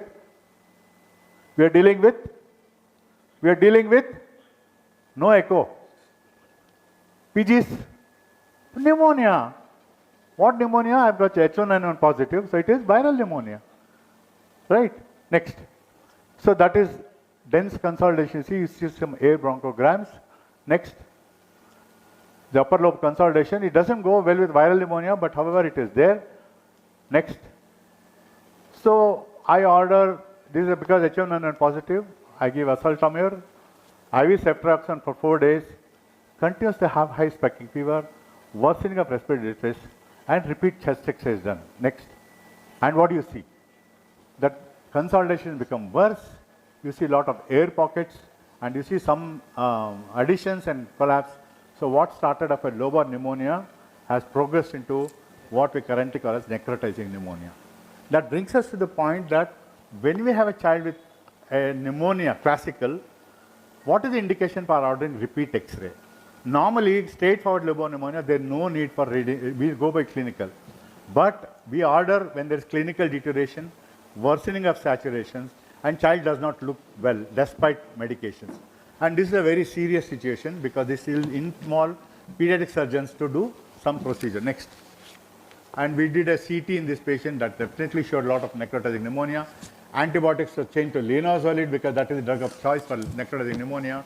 And there, next. So that patient underwent thoracotomy decortication. It had a very stormy course, but recovered. Sometimes these children can come with a pyoneumothorax, where we just put an ICD, but then when you take a CT, a lot of necrotizing, and it's not easy to treat. They run a very long hospital course. I have a child, 8-year-old female, cough for 2 years, copious purulent sputum 3 months. So you don't need to be a pediatrician, or you don't even need to be a PG student to diagnose it. What is the diagnosis? PG is only answer. 2 years cough, 8-year-old child, purulent sputum. Obviously it has to be bronchiectasis. No other choice, right? Same thing in a younger child, maybe primary ciliary dyskinesia, maybe cystic fibrosis. But this is a 5-year-old child. Maybe this child had pertussis long back. Maybe this child had a retained foreign body. We don't know. But the clue for this X-ray, if I just gave you this X-ray, you might just think there's an infection. But here, I've got information by, so I'm re-emphasizing the need for chest history. Next. So it's bronchiectasis. Next. Of course, this child underwent, all patients may not have the classic, this will appear only if there's an infection. An uninfected bronchiectasis may not even show this. Next. So we did a CT and then showed the classic signs. I will not spend much time. Next. Next. These are the CT abnormalities of a bronchiectasis. Next. And there's different types of this. If I put this X-ray in the PG class, I'll ask you, how do you classify? Here, we are all learned people, so I will not go into this. Next. So airway inflammation, wall thickening, and mucus impaction, that is a criteria for diagnosing. So more than 20% thickening as per the lumen. So that is when you call it as bronchiectasis. Next. Next. A 6-year-old male presents with cough since 2 months, occasional sputum production. 6-year-old, weight of 29.3, height of 119, air entry equal, no bronchial breathing or crepitations. Grandfather was treated for tuberculosis 5 years back. What do we have? Normal findings, good weight, right? So can this child be having tuberculosis? We don't know. So what do? We do the X-ray. Next. So X-ray showed, you can see, very nicely walled off a cavity with some periscavity infiltration. Next. Right midzone cavity with ground glass haziness surrounding the lesion. Next. Induced sputum for AFB, 2 samples are negative, Manto is negative. So are we dealing with a cavitated tuberculosis? And all of us know, generally cavities are in the upper lobe for whatever reason.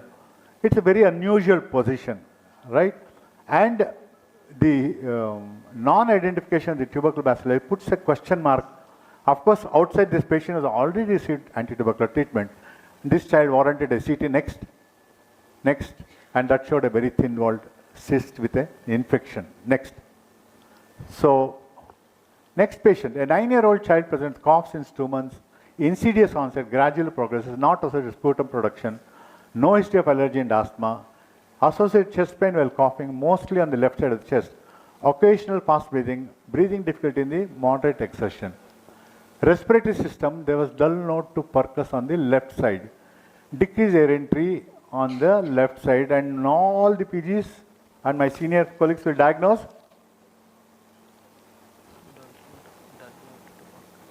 a complicated pneumonia, right? Yes or no? What is the complication? You are looking at a lockit-related empyema because I got breathing difficulty, I got dull note to percuss, decreased air entry. I have not talked about the mediastinum, right? So this child was investigated for empyema. Next. And there in the plain X-ray, you saw very dense, homogeneous opacity. You even had obliteration of the, but the only catch was this child's duration of symptoms was prolonged. Empyema by this time would have been very toxic and get into problem. That's where we got into discussion. Next. He has received multiple course of antibiotics since 2 months. Since there is no resolution, it has been referred to us. So that again brings us to the question. This child has received ATT. This child has received multiple antibiotics. Still have got a shadow. It is definitely not an infectious one. That's where the question. Next. So the consolidation, yes, Despite 2 months of antibiotics, you put a question mark on that, unless it's a retained foreign body which is causing the consolidation. So we did a CT chest next, and that showed a mass. It was a lymphoma. So what I'm trying to tell you is, all that is white is not pneumonia. You give a trial, but when it's not resolving, think beyond pneumonia. That's the message I want to take from this. Next. Next, we go to a set of pleural disease. We'll rush through. 3-year-old prema, history of fever for past 2 weeks, difficulty in breathing 7 days, tachypneic, decreased movement of chest, dull note of percussion, absent breath sounds, having measles-like illness 3 weeks back, and chest. Classic staphylococcal pneumonia with empyema. Next. And you will see that there is air pockets here. There is an effusion, lamellar effusion. The CP angles are obliterated. So this is classic staphylococcal lung disease with an empyema. Next. Non-homogeneous opacity, few breakdown areas, CP angle is obliterated. Next. So next step is, all of you know, we use antibiotics, we do needle aspiration, and we got a choice of referring. Ultrasound is to our advantage. If you see loculated and septations, immediately refer to surgeon for a thoracoscopic, what do you call that, VATS, and your problem is solved. I think Kalpana will tell that sometimes you jump the ultrasound and they do CT scan because they are pulmonologists. Pulmonology, I always tell, an ID specialist has got a right to use the rarest of antibiotics. A pulmonologist has got to do the rarest investigation, jumping the queue. But a pediatrician will follow the steps. And it will give you a lot of clue. And by just ultrasound, you have saved a lot of radiation, and a lot of money is also saved. Of course, I lose a lot of money because a lot of centers offer cut for a CT. No offense meant to Kalapnavar. Next. So this child underwent, you will see a lot of thickened pleura, and lung is still not expanded, but over a period of, you know the advantages of chest tube drainage versus VATS, will not go into the details. So pleural disease is one which even today we encounter, and over a period of time we have seen change in the pathogens. In my days, empyema is always staphylococcus. Now we know it's always pneumococcus or H influenza. So because sometimes we are not able to isolate the pus. So this will give you a clue what antibiotic to start. Don't follow your ICU specialist, because ICU people will start everything, including acyclovir. And then they will start withdrawing one by one. No problem. But pediatrician, diagnose based on the clinical findings, start the appropriate antibiotic. I am sure Kalpana will excuse you for using anti-staphylococcal beyond amoxicillin, he will tell you, because these are things which will progress very fast. So nowadays what I see, blindly everybody is co-amoxiclav. Blindly, upper respiratory, lower respiratory, and worse is when they come to ER, ceftriaxone. Ceftriaxone has replaced paracetamol for any febrile patient. They use it liberally, unfortunately. Next. A 2-year-old child is fever of 5 days, tachypnea 2 days, X-ray showing pneumatoceles with effusion. You can see a lot of pneumatoceles. Needle aspiration was tried, nothing came out. Patient was underwent CT scan, and Kalapnavar was called into picture. Next. That's where he helped. We did an ultrasound. You will see a significant effusion and lot of septations, and we could avoid a CT scan. Next. You can see that. And that's the differentials. We'll not worry about that. So CT scan and ultrasound have helped us in a better way to understand pleural disease. And I'm not saying it should not be done, but it should be done by appropriate person at an appropriate time. But ultrasound you can't replace. Chest X-ray, next ultrasound, and then the surgeon. Next. Next. Time is over? Over full? Okay, shall we stop? Mediastinum and hilum was things I wanted to talk, but I think for want of time, we'll stop it there. Madam will unite next time. We'll talk on half an hour of mediastinum and hilum. Thank you very much. Thank you, sir, for making it systematic and clinically relevant. I'm sure we will look at this class of to our next chest X-ray with much more structured approach. Clinical medicine rarely follows a textbook script. Sometimes the child tells us one story, the examination tells us another, and the radiology tells us something completely different. The real art of medicine lies in bringing these pieces together. So we'll now move on to today's panel discussion on a mismatch between clinical and radiological finding. The panel discussion is moderated by Dr. Nagabhushan S. Sir. We are honored to have an eminent panel comprising Dr. Babanna Hukkeri Sir, Dr. Ravi Shankar Sir, Dr. Kalapanavar Sir, Dr. Madhu Pujar Sir, Dr. Ramya Ma'am, Dr. Doddabasava Sir. Over to you, Sir and Ma'am. At the very outset,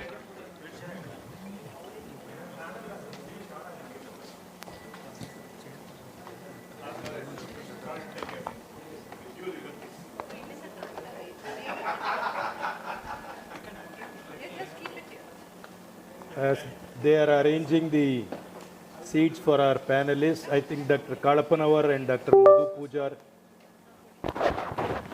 have been introduced. We have two other panelists. One is Dr. M. Ravi Shankar, who is our state president, IAP Karnataka. And the other person is Dr. Babanna Hukkeri, who is the secretary of IAP Respiratory Chapter, Karnataka. Before we start, may I request Mrs. Kalapanavar, Madam, and Dr. Subrao to add your technical inputs because she heads the Department of Radiology. They see more X-rays than us, Malesh Gowda. And Dr. Subrao, of course, he is our expert of experts. I have a confession to make. I didn't share the complete case scenarios with any four of our panelists. And the confession is, none of them asked me to give the answers. So I think this is one panel where you should clap for the panelists before the panel started. He knows everything, pulmonology, so he didn't ask. So I have requested Dr. Kalapanavar to add on his words of wisdom after our youngsters take up the, can we have the slides please? You're updating? Okay. First one.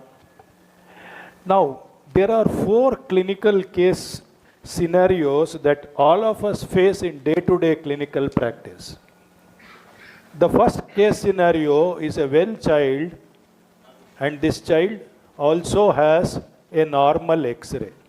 So Dr. Sukani will ask me, if the child was normal, why did you take an X-ray? So my answer is, I didn't take one, somebody else took, I only interpreted it. This is a very easy case scenario, right? Now the second situation is, you have a well child and an abnormal X-ray. You didn't anticipate something, but you saw something on the X-ray. Now the situation is becoming a little tough because you didn't anticipate, you're seeing something, you have to explain to the parents. The question comes whether I will treat, I will investigate, or the best would be, will I refer to Professor Subrao and then wash off my hands. The third situation is, you have an unwell child, but you have a normal X-ray. You anticipated something, but you don't find something. And the situation is becoming a little more difficult because here is the X-ray an investigation which will not show everything, or have I taken an X-ray much before the evidence on radiology was available, or should I go in for some other modality to find out the issue? The last one is the most easy because you have an unwell child and you have an abnormal chest X-ray. Now, the whole of all these situations, as was discussed in the previous sessions, is that you always correlate the clinical picture with the image. Next. Now, let us go one after the other. And in all situations in clinical pediatrics, age is the most important factor to consider when you interpret a clinical investigation. More so when you interpret a chest X-ray. Look at this 4-month-old girl, Masila Mani, who had a chest X-ray for an LRI. We have been told that if you have an uncomplicated LRI, even a chest X-ray is not necessary. you base your decision on clinical response in 48 to 72 hours. If the child is showing clinical response, then an X-ray is not necessary. However, this child had an X-ray, antibiotics were given, the child improved, X-ray was repeated, they couldn't arrive at a conclusion, they went ahead and did a CT, and after the CT, a biopsy was planned. So the parents were really worried, they didn't know what to do, because on the one hand, the child did not have much symptoms, on the other hand, somebody was planning to do a biopsy. Next. That was the first X-ray in the August of 2002. Next. And that was an ultrasound done by a radiologist, and that was a CT. Next. Look at the number of X-rays that the child has taken from August. Continue.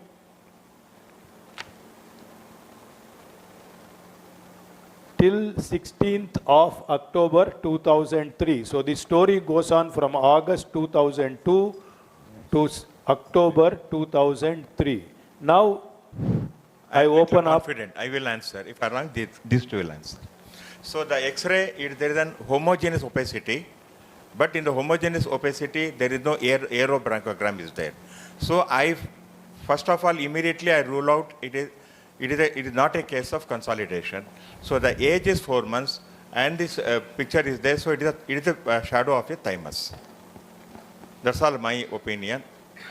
We'll ask the other experts if they agree with what you say. Yes, sir. As Dr. Ravi Shankar sir told, there is a non-homogeneous opacity, and I see there is no mediastinal shift in all of these X-rays which you are showing. So there is no shift of the trachea, there is no shift of the other mediastinal structures. And one more interesting picture that you showed in the ultrasound.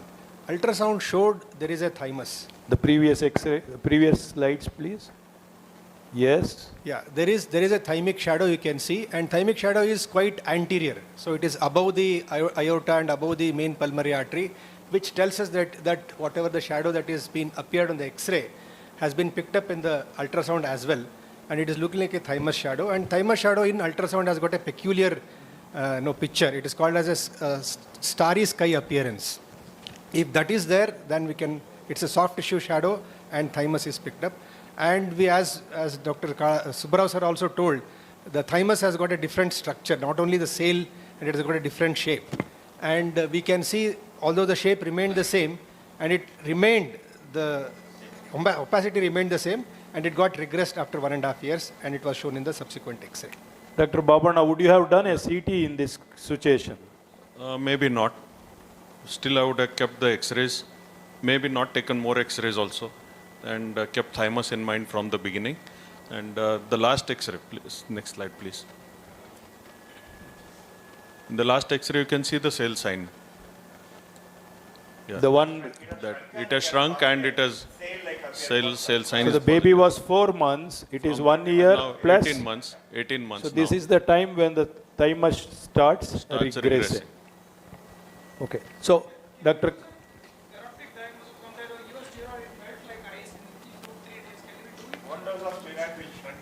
Yeah, I think Dr. Malesh Gaud is asking us, if you give a short course of prednisolone of 2 to 3 days, thymus shadow will shrink, other shadows won't. The answer to this question is yes, but you can do it in a much more easy manner. And that is, if you put your ultrasound probe here, you pick up the thymus. So there is no need to give a short course of steroids. Now, Kadapanavar sir. You finish and then I'll talk. After you, him and madam. Okay. See, very important thing is, I would consider here why the X-ray was taken, number one. Number two, again, it is same story. X-ray will not tell you the disease. It will tell you the shadows. Okay, so what for you have taken? What were your clinical examination finding? Correlate there, that's the end of matter. And thereafter you can think, so that is what has gone wrong here. The X-ray was taken unnecessarily. Number two, they were not correlating X-ray with the clinical findings. So clinical findings, you are thinking of a condition, then that shadow appears in the X-ray, then correlate. Otherwise, there is no way. So, always the take-home message is, don't do the X-ray unless you want something to be seen in the X-ray. That is number one. Number two is, once you have taken an X-ray, look at that, why it has been repeated. And you are not diagnosed with the case 1 only. So first X-ray is taken. What was the diagnosis? The diagnosis were not made. So that's why I went on taking X-ray. So if you are not made diagnosis, what is the differential diagnosis? There only you should stop. Otherwise, these things will goes on happening. So it has happened, sir. But I would say this shadow mimics like anything. Even whole hemithorax can be opaque. One entire hemithorax can be opaque in thymus shadow. And not only that, even it does the same thing if I do a bronchoscopy. Even in bronchoscopy, it will be having a mid-tracheal compression, more than 50%. So it will be gone to the extent of doing same thing, as sir said, CT Davodan. It has been done even biopsy in one of the premier institute, where pulmonologists are working. Because it happens unless you clinically correlate. This is what is my statement. No, I would say that they arrived at the diagnosis, but the wrong diagnosis. They thought it was a shadow that was not resolving, so they went on treating it. They didn't logically analyze. That means there was no clinico-radiological correlation. Sir. So many of times... I was fortunate to be born before the era of pulmonologists, and my... You have to thank your parents. You may call me that I belong to Stone Age, but if I was a pediatrician, I would have just taken a simple lateral X-ray. I had 15 lateral X-rays, right? Because of want of time, I did not tell. When you take a lateral X-ray, the shadows can be anterior mediastinum, middle mediastinum, and posterior mediastinum. What I have been taught, all anterior mediastinal masses in a child less than 2 years is thymus till proved otherwise. Yes. Middle mediastinum masses can be teratoma, lymph node, or a vascular. Posterior mediastinal masses is always neuroblastoma till proved otherwise. So I will not even use steroids. I will take a lateral X-ray. If it's thymus, I have reassured.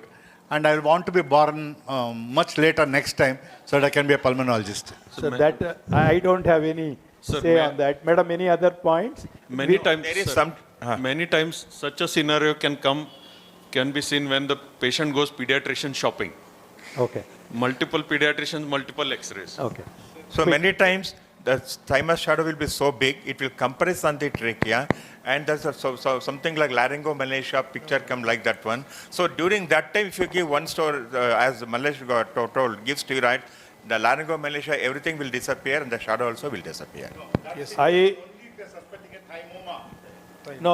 would beg to disagree with Dr. Ravi Shankar, meaning however big the thymic shadow, it does not compress either on the bronchial or the vascular structures. Now, there are 3 types of thymic shadow presentations. A good number of times it is on the right side. A reasonable number of times it is on the left side. And in about 30%, the thymus is uniformly enlarged so that it forms a big cap around the cardia. So these are the various types of presentations.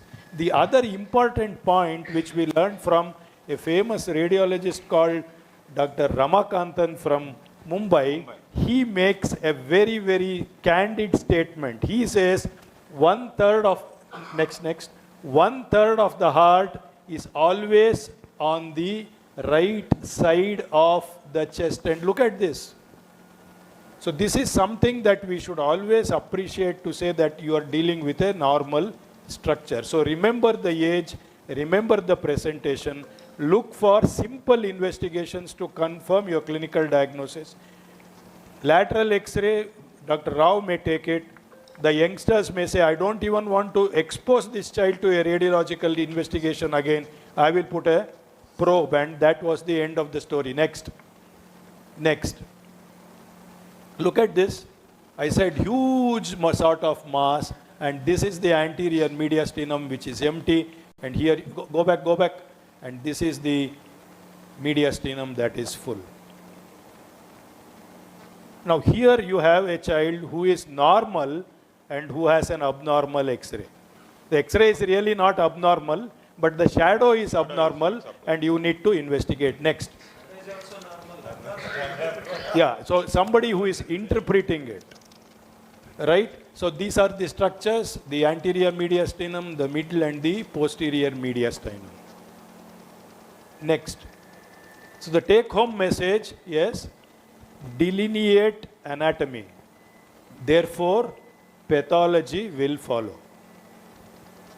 If you have a normal child, this child cannot be thriving and going on for about 12 more months with a abnormal mass there, and the child is asymptomatic. And therefore, always when you look at an X-ray, this is the take-home message. Next. 8-month-old infant with wheeze-associated lower respiratory tract infection. How many of you would take an X-ray with a clinical scenario like this? Raise your hands, please. No, if somebody didn't raise your hand, then you will be proved wrong with the X-ray. That's why I'm asking you. How many would take? No punishment for raising either their left or the right hand. So Dr. Mallesh has raised half his hand because he is not sure what the X-ray is going to show. If the child were in the ICU, I would have taken. This was the X-ray that was taken, and now the pediatrician got confused because he was trying to look at something, a hyperinflation or a congestion around the mediastinum, etc., etc., etc. Now the pediatrician cursed himself as to why did he take this X-ray. Over to you. Yeah, there is. Ravi, we'll start with Babanna first because last time you started first. Yeah, let them speak, I will point out. Right. So, Babanna, is this X-ray normal? This is not normal X-ray. Right. Because there is an abnormality in the right lower zone. Plus, there is no fundal shadow on the left side. Excellent. These are the two things I can make out here. Excellent. And also the diaphragm is lower or at level with the right diaphragm also. Okay. So what we are maybe looking at is abnormality in the diaphragm.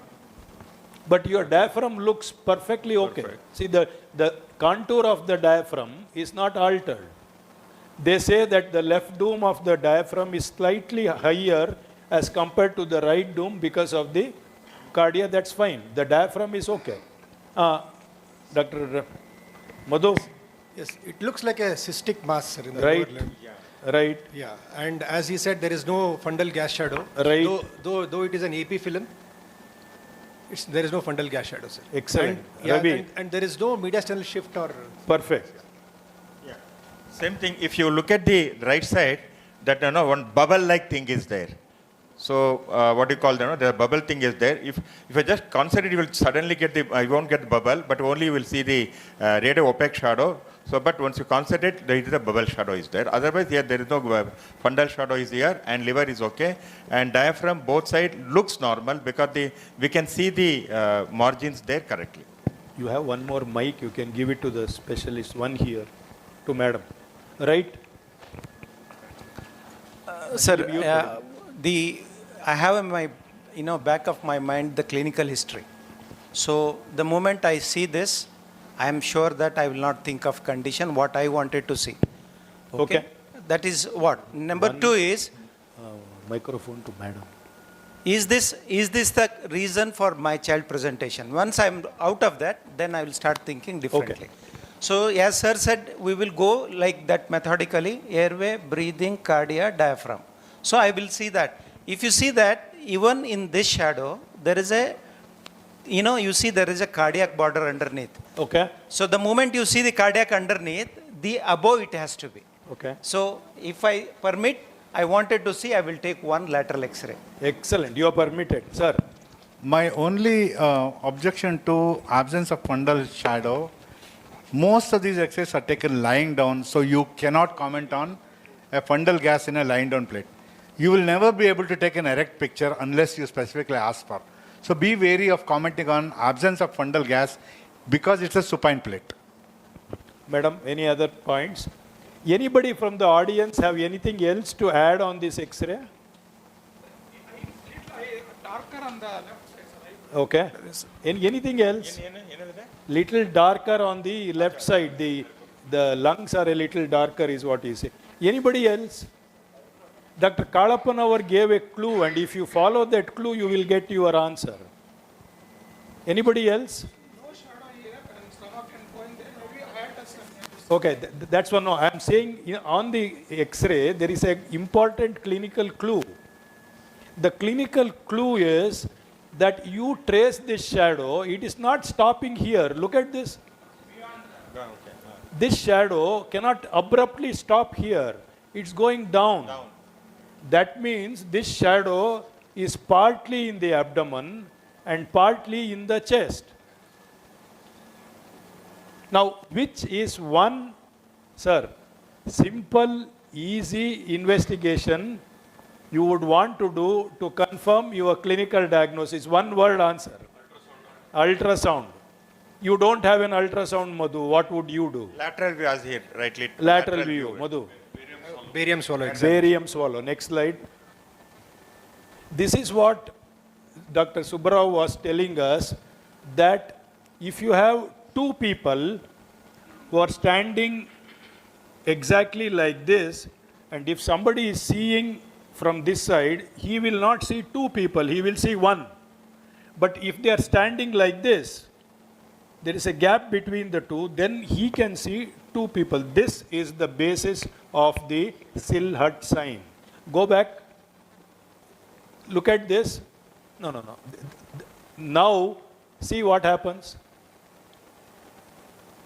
There, the opacity is at the same plane. Go back. So when the two opacities are in the same plane, they look as one opacity, and if they are in different planes, they look as two opacities. With these things, go back to that X-ray, which Dr. Kalapanavar pointed out. Look at this. The cardiac Sill-Hut is so well seen, and this mass is not obliterating the cardiac Sill-Hut. So it could either be anterior or it could be posterior, but it can't be in the middle mediastinum. Right? So that's the importance of trying to know the cardiac shadow. Next. There is a clue that it is anterior because you can continue to see the margin. Yes. So cardia is behind that. Yes. So next. That was the investigation, and we were able to arrive at a diagnosis. So sometimes when you take an X-ray, it may not help you for that particular clinical condition, but there will be something in the hiding which you will pick up. This is not very common to have an anterior one. Sometimes you can pick up this, which is in about 2% of children with this clinical condition. Next. And that was the investigation. Next. So the cardinal rules about Sill-Hut sign, which Professor Subbarao said: one, a density in the right middle lobe or lingula can produce a Sill-Hut sign on the heart and aorta, but one in the lower lobe cannot. So if you have a middle lobe disease, look at this. Involvement of the apico-posterior segment of the left lower lobe almost always obliterates the aortic knob. An appropriately located anterior segment of the upper lobe shows Sill-Hut sign on the heart or ascending aorta, whereas a posterior segment lesion does not. Next. An anterior mediastinal mass causes a Sill-Hut sign on the heart or ascending aorta, but a posterior one does not, although it may obliterate the aortic knob. Posterior encapsulation of pleural fluid does not produce a Sill-Hut sign on the heart or ascending aorta, but anteromedial encapsulated or free fluid does. So sometimes when you have a posterior fluid, it may not give you the Sill-Hut sign. Next. 10-year-old boy with fever, cough, breathing difficulty for 5 days, tachypnea with retractions, auscultation clear, total counts high, polymorphs high, CRP high. So this is a clinical situation where you suspect a possibility of a bacterial lower respiratory tract infection. Now, Madhu, I am asking you this question. Yes, sir. Now, in this situation, if you take an X-ray, what are the possibilities that you would anticipate? I would anticipate a consolidation, sir. Consolidation in the X-ray. Right. Now let us say you took this X-ray on the second day. Okay. It could be a normal X-ray. Okay. Right. Or the child could be showing consolidation. Right. So these are the two findings I would expect, sir. Depending on when you took the X-ray, you would expect to have clinical findings. Though you clinically suspect this child to have a bacterial pneumonia. Babana. Maybe we can expect some complication going on. Okay, with so the you bacterial expect pneumonia because there is tachypnea, retractions. Okay, so also expect lots of polys. In addition to a pneumonia, you expect complication. Ravi.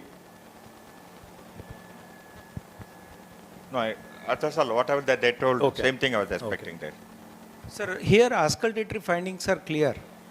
Okay, when auscultatory findings are clear, unless they are deep-seated parenchymal lesions, so auscultatory findings are clear. It may be in the beginning. We don't know. You think it is an early pneumonia where? No, I'm still thinking it appears normal because if clinical signs are not seen, unlikely to shadow appear because on either side there will be aerated lung. So deep-seated will not appear on an X-ray. Okay. That's one thing. Right. So it can be, as he said, depending upon what type of, see, clinical history is there. Examination also matters. If I have a saturation with this, then I will anticipate something else.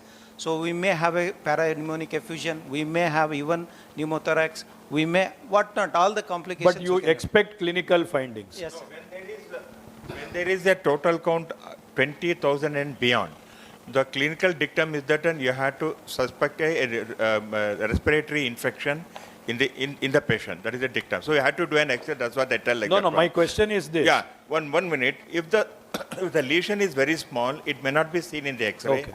And the baby is tachypnea and retraction like that. So a lot of dehydration is there. Still the lesions cannot appear at all. Excellent. So Excellent. that's what I'm telling. So it could be both. That's the reason I told whatever they told. So it could be there. your take-home message is, if you have a child with a pneumonia with associated dehydration, unless you correct the dehydration, you may not find something on the X-ray. That's number one. And number two, in a clinical situation where you suspect a pneumonia, you took an X-ray quite early in the course of the illness.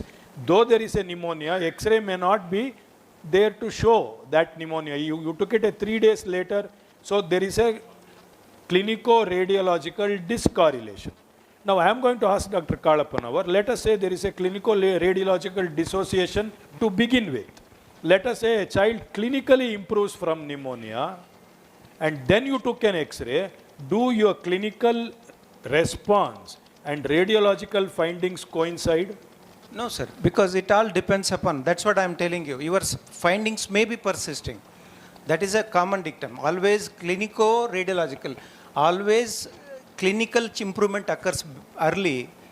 Always radiology lags behind. Excellent. So that is what is the important. You think, see, another important thing I will tell you, this is a panel, there sir is asking questions, we are answering.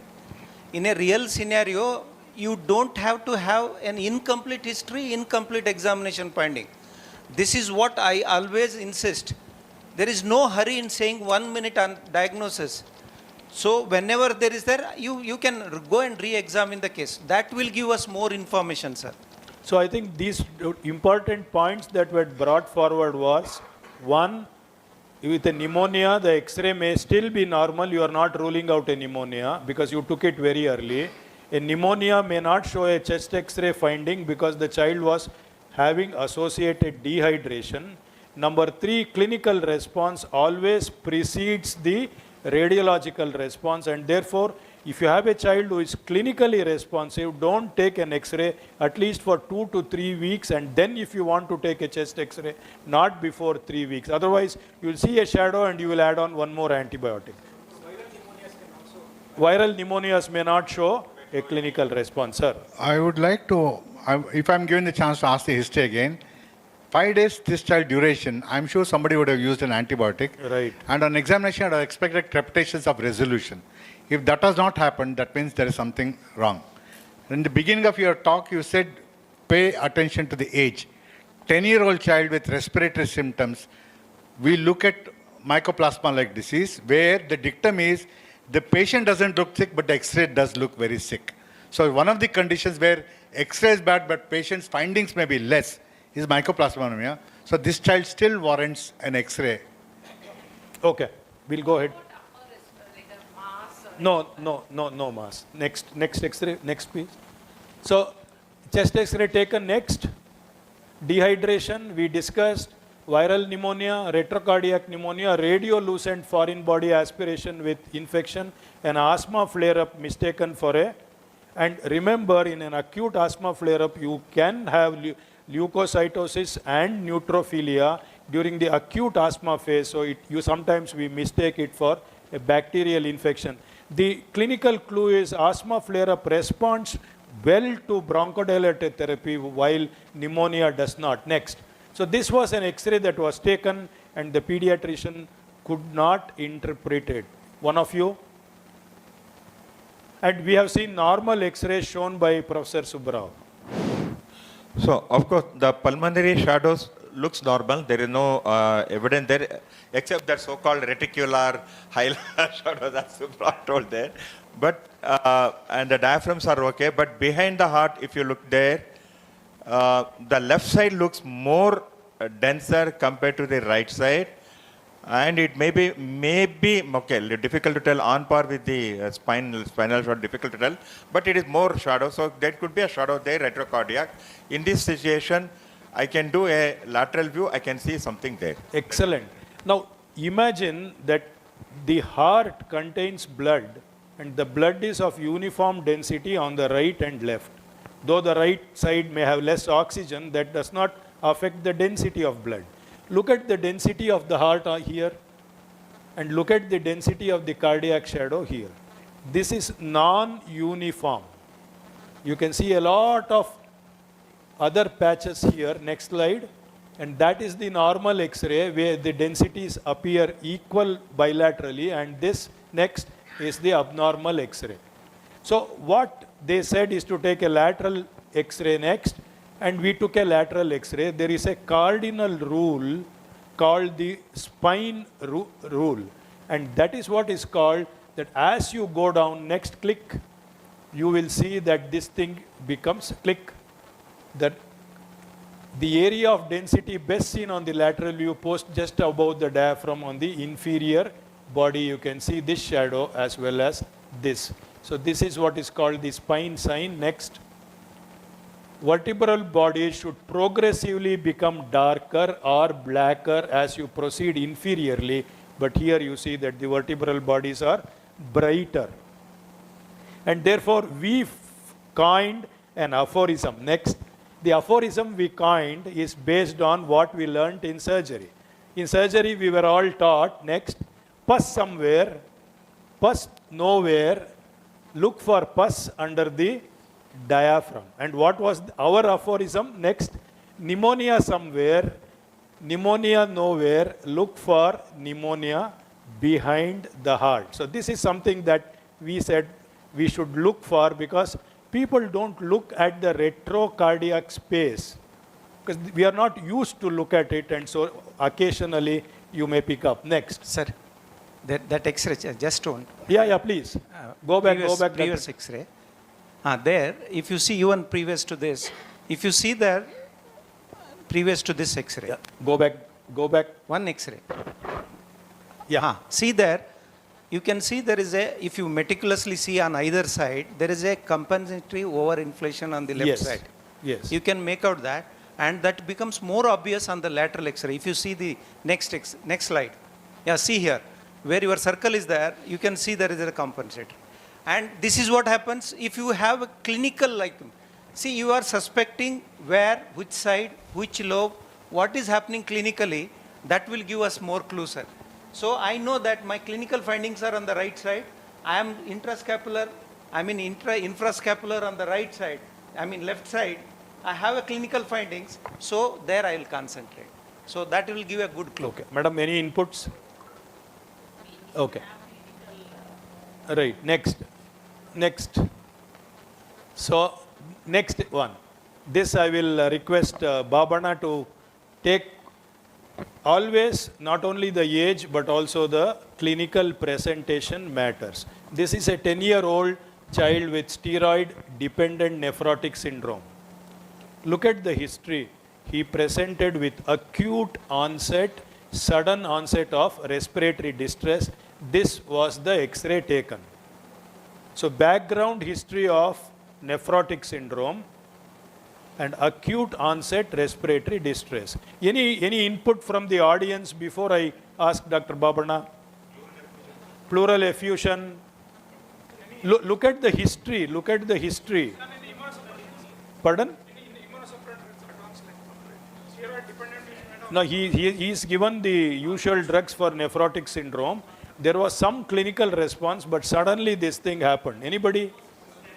Pneumocystitis carini, pulmonary embolism. Babana. Yeah, there are non-homogeneous opacities on the left side, whereas the right side looks more hyperinflated, more darker. Okay. This is what I can make out. Right. Clinical correlation would be Madhu. difficult. Yes. Sir, in the X-ray, as he said, there are some non-homogeneous opacity on the left side. The right side looks okay. I think with the clinical history background, I think pulmonary embolism is a great possibility, sir. In this But it's not, X-ray is not at all showing anything, no? Sir, but in X-ray, we can't make out pulmonary embolism clearly. So I think probably we have to do other investigations to pick up pulmonary embolism. Excellent. Next. We'll have to do a CT chest. No, the idea with which we presented this case scenario is for two reasons. Reason one, when you have a background history of a disease, when the child comes to you with a respiratory distress, think of the complication of that disease. Because here this is not a respiratory finding. This child didn't have fever, cough, cold, breathlessness, nothing. Something happened acute. And we have all learned from our undergraduate days that when something happens acute, it could be vascular. So this child had a background history of a vascular complication. The other reason we have put up this case scenario is chest X-ray has its limitation. Everything you can't see in the chest X-ray, after all it's a two-dimensional structure, and as Madhu very clearly brought out, you can't find out a pulmonary embolism on a chest X-ray, and therefore a CT was done and you can see the embolus there, embolectomy was done and the child improved. So this cogently brings to focus the limitations of a chest X-ray. So again, there is no clinico-radiological correlation, and therefore in these situations go for the next investigation. This case scenario was given to me by Professor Subrao, so I guess he doesn't have any objection for our doing the CT. No, only thing I'll tell you the background. Now go back to the first X-ray. I must confess that this child was treated with antibiotics because he was on steroids. So first the suspicion was pneumonia. Second suspicion, this child was also treated for anti-tubercular treatment because it looked, even though primary complex is on the left side, I interpreted it as a primary complex on the left side. So the only thing that was objectionable was the acute presentation, which doesn't fit into these two. That's when we did the CT. Sir, even the CT shows, in the right side we can trace the pulmonary artery. It could be a contrast CT. So here the there's an abrupt cutoff. Yeah, the left side there is an abrupt cutoff. Excellent. So this is something that should tell us that use other investigations as and when necessary. Again, go back to clinical history and the way the child presented. Next. Chest X-ray has its limitation, so choose an appropriate investigation. Clinical history and findings dictate relevant investigations. Next. This toddler, the parents of this child came running to my clinic. They were really panting for breath. This child was managed as a acute wheeze. This was his third episode of wheeze. And this question is only for the audience, specially, not for the panelists, because this is a very tough one. The third episode, but first two episodes could be managed on a OPD basis. There was no family history of wheeze. Next. Routine investigations, including a chest X-ray, were ordered. Most investigations were normal, but the parents, when the doctor saw this X-ray, he said, take the X-ray and run to the pediatrician. He didn't say go. And they came with this X-ray. Now, which investigation will you take up immediately to relieve this child? Audience, not our faculty. This is for the audience. Lateral X-ray, very good. Bronchoscopy, right? Flexible or rigid? ನಾನು ಹೇಳ್ಬೇಡ ಅಂತ ಹೇಳಿದ್ನಲ್ಲ ನೀನು faculty ಅಲ್ವಾ? Undress the baby. This was the most easy case of foreign body that we removed because the foreign body was outside. We removed the Rudraksh and took another X-ray. For the PGs, the take-home message is to make the parents believe because they were panting for breath, no? Next. Because, go back. Look at this. Can any foreign body reach this low? It can't. Because you have terminal bronchioles here and therefore something cannot reach here. The other clue, particularly if you're taking X-ray for a girl child, is the braid of hair. Usually a radiology technician has to take the braid of hair up, clip it and then take an X-ray. The clue there is that the braid of hair, if you follow it up, it goes outside the chest. And therefore that's an artifact. Number 3, if you have a chubby child, particularly infants, the skin pad also causes this sort of things here, parallel sort of lines, and therefore you should look at the child and then interpret the X-ray. So fallacies, this is a normal child with an abnormal X-ray. So no bronchoscopy, no lateral X-ray, no CT, right? Next. 3-year-old, illness of 10 months, persistent dry cough of 10 months. Please remember every word of this history. 3-year-old child, illness of 10 months. It is not specified what the illness was, but persistent dry cough of 10 months duration, mild fever on and off, hospitalization 3 times for the present illness. Next. First hospitalization, these were the investigations. Look at the acute phase reactants, look at the hemoglobin. Next. That was the first X-ray that was taken. The child was treated with antibiotics for 2 weeks. This was the X-ray film, and then they sent the child home. Next, IV antibiotics, the cough persisted, they repeated the X-ray, it was the same. Then they found that there was history in the uncle who had pulmonary tuberculosis. So the child was given 6 months of ATT, which was stopped after 6 months. The Mantoux test was this. Those days, now we don't do, serological test for TB was positive. Again, they gave 9 months treatment. Serological test for TB is now banned in the country. So if somebody does it, you are prone for prosecution. So nobody does that. One of my good friends, pathologist, was doing it. I called him and said, why are you doing a serological test for TB? He said, I don't want to do it. Your pediatricians are asking it, so I am doing. So the onus is on us not to do such tests in future. Next. Again, dry cough, intensity of cough increasing. They interpreted the chest X-ray as right upper zone collapse consolidation. Suspicious granulomatous lesion with secondary infection. Cox is more likely. Foreign body cannot be ruled out. Bronchoscopy non-contributory, ball negative for AFB. Look at the treatment which was given, that is multi-drug resistant TB. Next. Again, third hospitalization, similar. They did investigations for HIV. They also did a immunoglobulin profile. That was normal. Next. Ravi.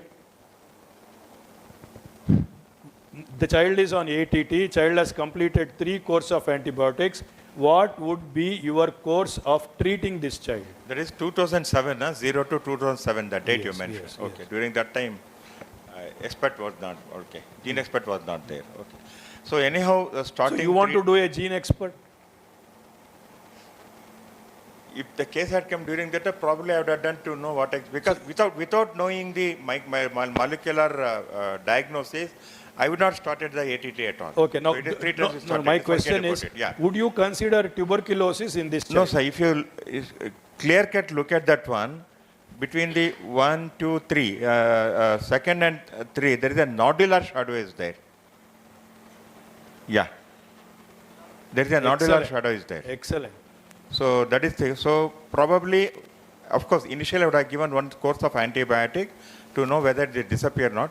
Not disappearing, they would have thought something different in this case. Excellent. Babana.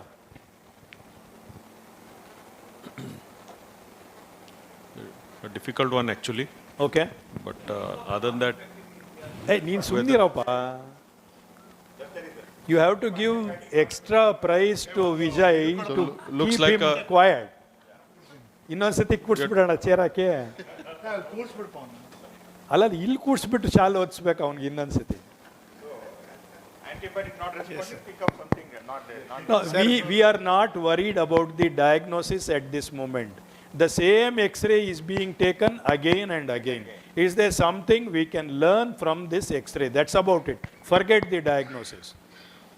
If we can learn, what is it that we can learn based on the history that is presented? Sir, analyzing the history that you have given, sir, it is mainly the cough that is there in this patient. Excellent. No, there is no fever. So what does that suggest? So there is some compression which is occurring Excellent. at the So airways. cough is a sign of airway disease. So this child has persistent cough. So there's something that is irritating the airway. Excellent.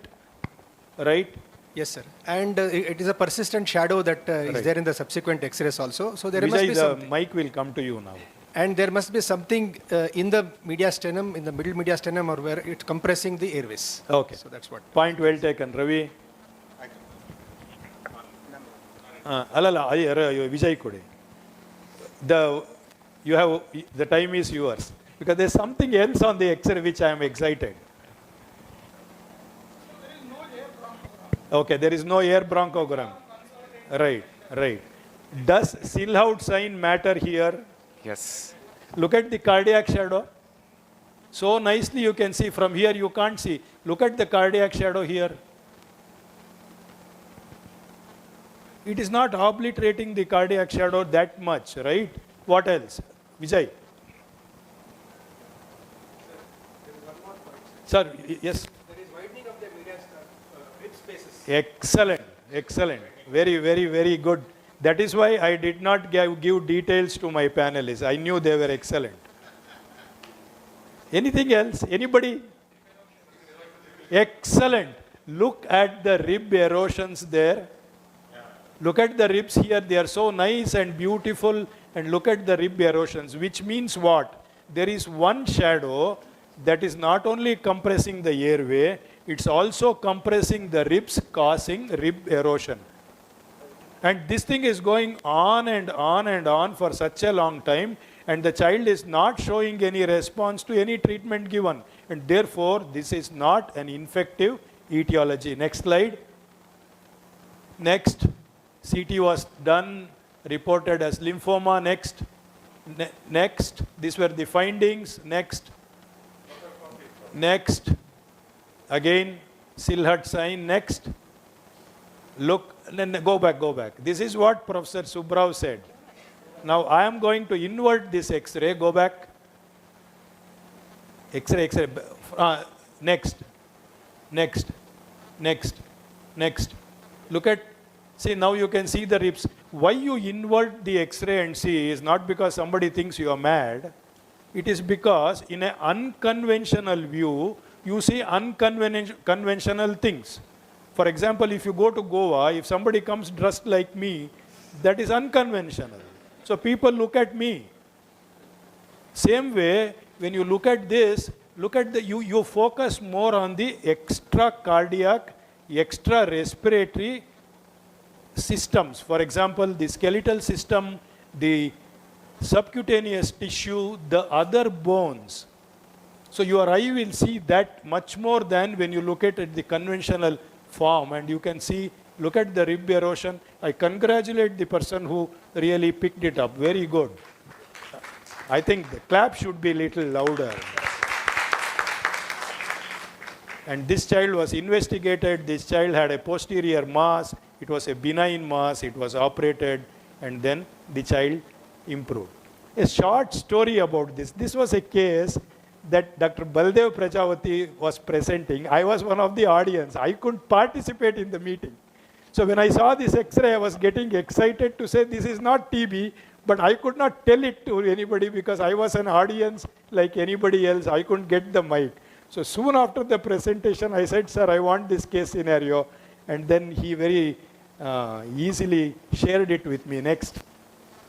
So now this one. This is again for the audience, not for the panelists, because here again, you will have to correlate the clinical history with the X-ray, right?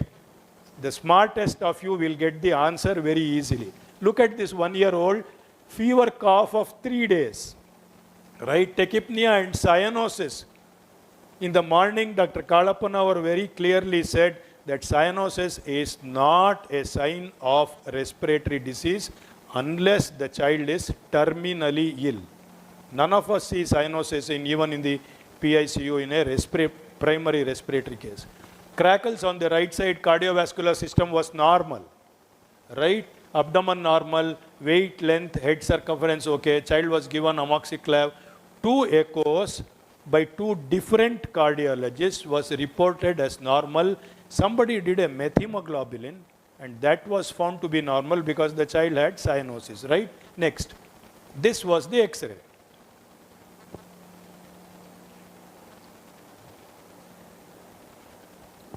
X-ray, you know, short history, there is cyanosis. CT angiogram. CT angio, right? Mike. Sir, I would like to know whether this child has clubbing or not. Okay, clubbing, right. Very valid point. Yeah. So agreed. If clubbing is there, so probably there is a mixing of oxygenated and deoxygenated blood. Either it could be a cirrhotic angiogenetic heart disease or it could be a No, cardiologists both have reported this to be a normal. Normal. So with that should be kept in mind. 2 cardiologists have reported until there is some transesophageal echo done by expert further to evaluate an underlying heart disease. So Dr. Vijay, are you telling me that both the cardiologists were wrong? No, I am not meaning to say they are wrong. At this juncture, when they both have reported there is no structural heart disease, so cardiac lesion is out. This will not be responsible for cyanosis. Right. So now the onus lies where the site of cyanosis is. Whether this is any pulmonary AV malformation. So the way I understand you is a normal echo does not rule out a cardiovascular problem. Exactly. It rules out a cardiac problem. Right? Experts. No, sir. That's what I just wanted to emphasize here is cardiologists, if they do echo, they will only can able to say the large until the aorta. Beyond that, they will not be able to see anything. Number 1. Number 2, if there is a stenting somewhere else, they cannot make out. Excellent. So for that, what we need to do is you have to do this and contrast enhance angiogram. Right. Next slide. The pediatrician went back. When the baby was sleeping, the pediatrician auscultated and he found that there was a bruit at the back of the right side. And then he called the same cardiologist. Then they found there was some dropouts and they suggested a CAT study. Next. That was the CAT study. Next. No, you have to on that. There's a video there. Look at that. There is filling up on the right side. And then they did a sponge occlusion. Sometimes in a clinical situation like a scimitar syndrome, you will find a machu anta heltaralla, nam kade kudgol antare. It is a bent knife sort of thing. You can see it on this side, and that will give you the clinical clue of scimitar sign. Then you investigate. So what does this thing tell us? Clinical examination is paramount, because what others didn't pick up, the clinician picked up, And number two, correlate the clinical findings with the X-ray, and if the X-ray does not show you anything, then you go ahead and do further investigations. How much time do we have? I think the time is over. Before we hand over to the organizers, loud 3 rounds of claps to our panelists and also to Dr. Vijay Madam and Professor Subrao. This has been a real learning lesson to us also, because 20 years ago how we would interpret the X-ray and now. So X-ray even today is the basic investigation. It's not the X-ray, it's the person who sees the X-ray who matters. And when we were PG students, we were asked to go to the radiologist and discuss the X-ray and give the radiologist clinical information. So when you give clinical information, the radiologist will be able to give you much better response and outputs, because they also become part of the involved team. With those few words, thanks to the organizers, IAP Raichur, Navodaya Medical College and the IAP Respiratory Chapter for giving us the opportunity to share and to learn. Thank you. Thank you all for a wonderful demonstration of how medicine is not looking at findings in isolation, but about connecting the dots. And with that, we come to end of the morning scientific sessions. We now break for lunch. I request all delegates to kindly join us for lunch and return by 2:45 p.m. for the exciting post-lunch sessions.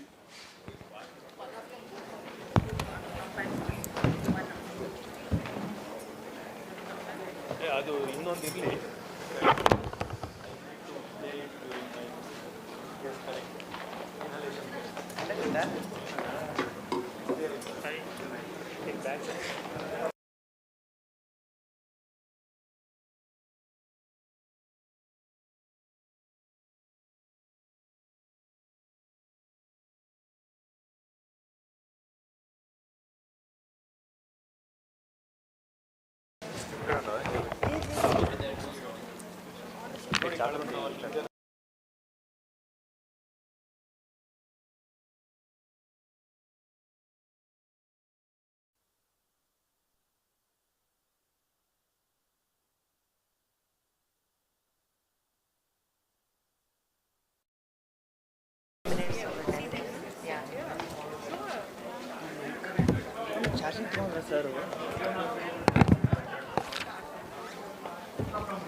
Now, I want people to be here. All of you all have to sit here. You'll eat later.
So it's been a pleasure to talk in front of the esteemed pediatricians, academicians from all over the Karnataka.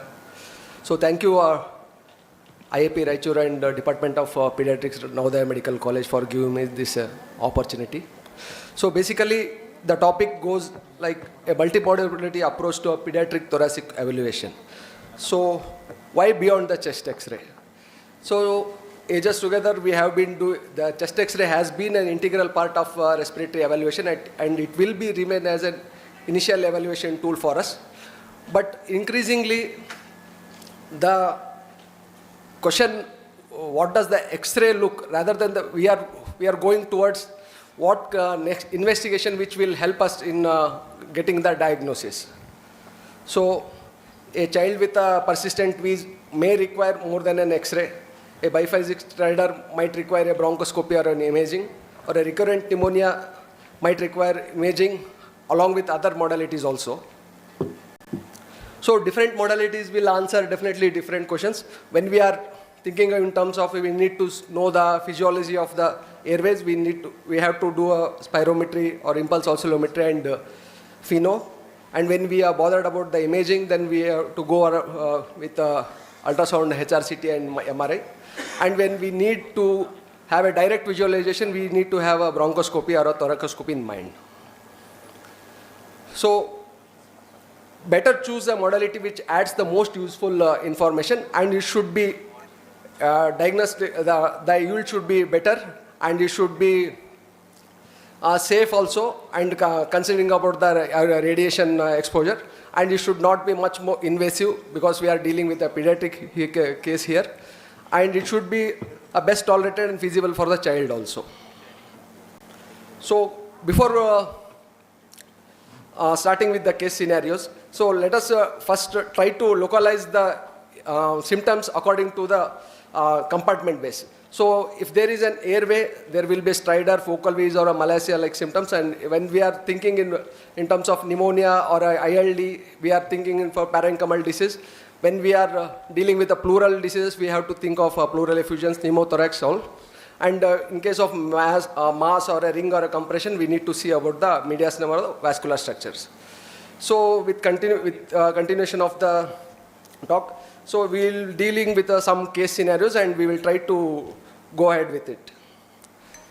So this is a case of 8-month child with feeding difficulty, biphasic stridor is there, recurrent KRUPA, but chest X-ray appears to be normal here in this case. So biphasic stridor, before going for the diagnosis, we will try to localize the lesion. So ideally, an inspiratory stridor will be extrathoracic or a supraglottic in nature, and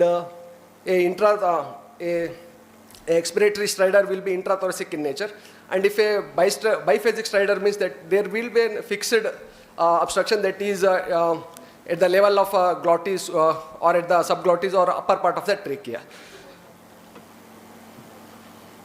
So, and ideally, when we are thinking of a supraglottic lesion, we have to get an laryngoscopy, which help us to see for any subglottic stenosis or vocal cord mobilities or vocal cord lesions or laryngeal lesions also. So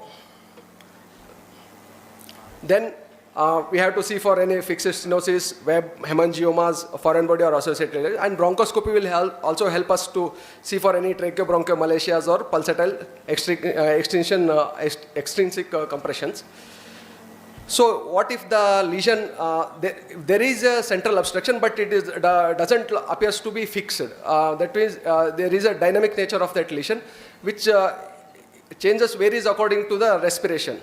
So there comes the importance of tracheobronchomalacia, where a simple chest X-ray or a static inspiratory film might not be able to see the lesion. So we have to go ahead with a cine CT, where we can see for expiratory collapse also. Here this is the CT where we can see this is the trachea, and behind this is the esophagus, and this was taken during full inspiration, and when the same CT was taken in the full expiration, we can see the complete collapse of the tracheal lumen here. So same thing on a dynamic bronchoscopy, where there is a complete collapse of the tracheal lumen during expiration. So what if the lesion is not in the lumen? If there is something which is compressing out from outside the lumen. So then we have to think of any vascular anomalies when we have to get ahead with a CT thorax or a CT angiography or MR angiography. Because some vascular lesions like a pulmonary artery sling might compress the lower part of trachea or right bronchus, and which can result in external compression, which patient usually might present with a stridor also. So one more case, there is a 7-year-old recurrent wheeze, repeated steroids is there, but there is a poor response to the steroid. The important question is for us is whether are we dealing with an asthma or it is something else. So is there in any reversible airflow obstruction or we are dealing with any focal or airway lesions. So is there any test for us to see for this? So definitely pulmonary function test might be helpful in these cases where we can demonstrate the airway physiology also, where there we can see for bronchodilator reversibility also, and which helped our supports the diagnosis of asthma here. So this is an PFT report where the upper part of the limb is the expiratory limb and the lower part one is the inspiratory limb. On an PFT, what we see is we usually see for FEV1 by FEC ratio. If it is less than 70, then it is an obstructive lesion. And after that, we give up bronchodilator. Then we assess for the reversibility. The reversibility usually we assess with the FEV1 levels. So ideally, more than 12% change in the FEV1 or and 200 ml of change in the FEV1 help us in the supports the diagnosis of asthma. So apart from the bronchodilator reversibility, we can also see for flow volume loops also on the PFTs, where a typical pattern or some specific patterns might help us in diagnosing other obstructions, like a fixed airway obstruction might appear on a PFT as a box shaped, or where a variable extrathoracic obstruction might we see it as a like the flattening of the inspiratory limb. If there is an intrathoracic obstruction, there might be a flattening of the expiratory limb here. So same thing, if there is an imagine like a 4-year child is there, so he won't be able to perform all these respiratory maneuvers and all. So the next best thing will be an impulse oscillometry or forced oscillation technique, where we see for the values like R5, R19 and area under reactance. So R5 indicate mainly the R5, it is impulse oscillometry is where the device generates some sound waves and which are transmitted into the airways of the child, and from there the variables are calculated.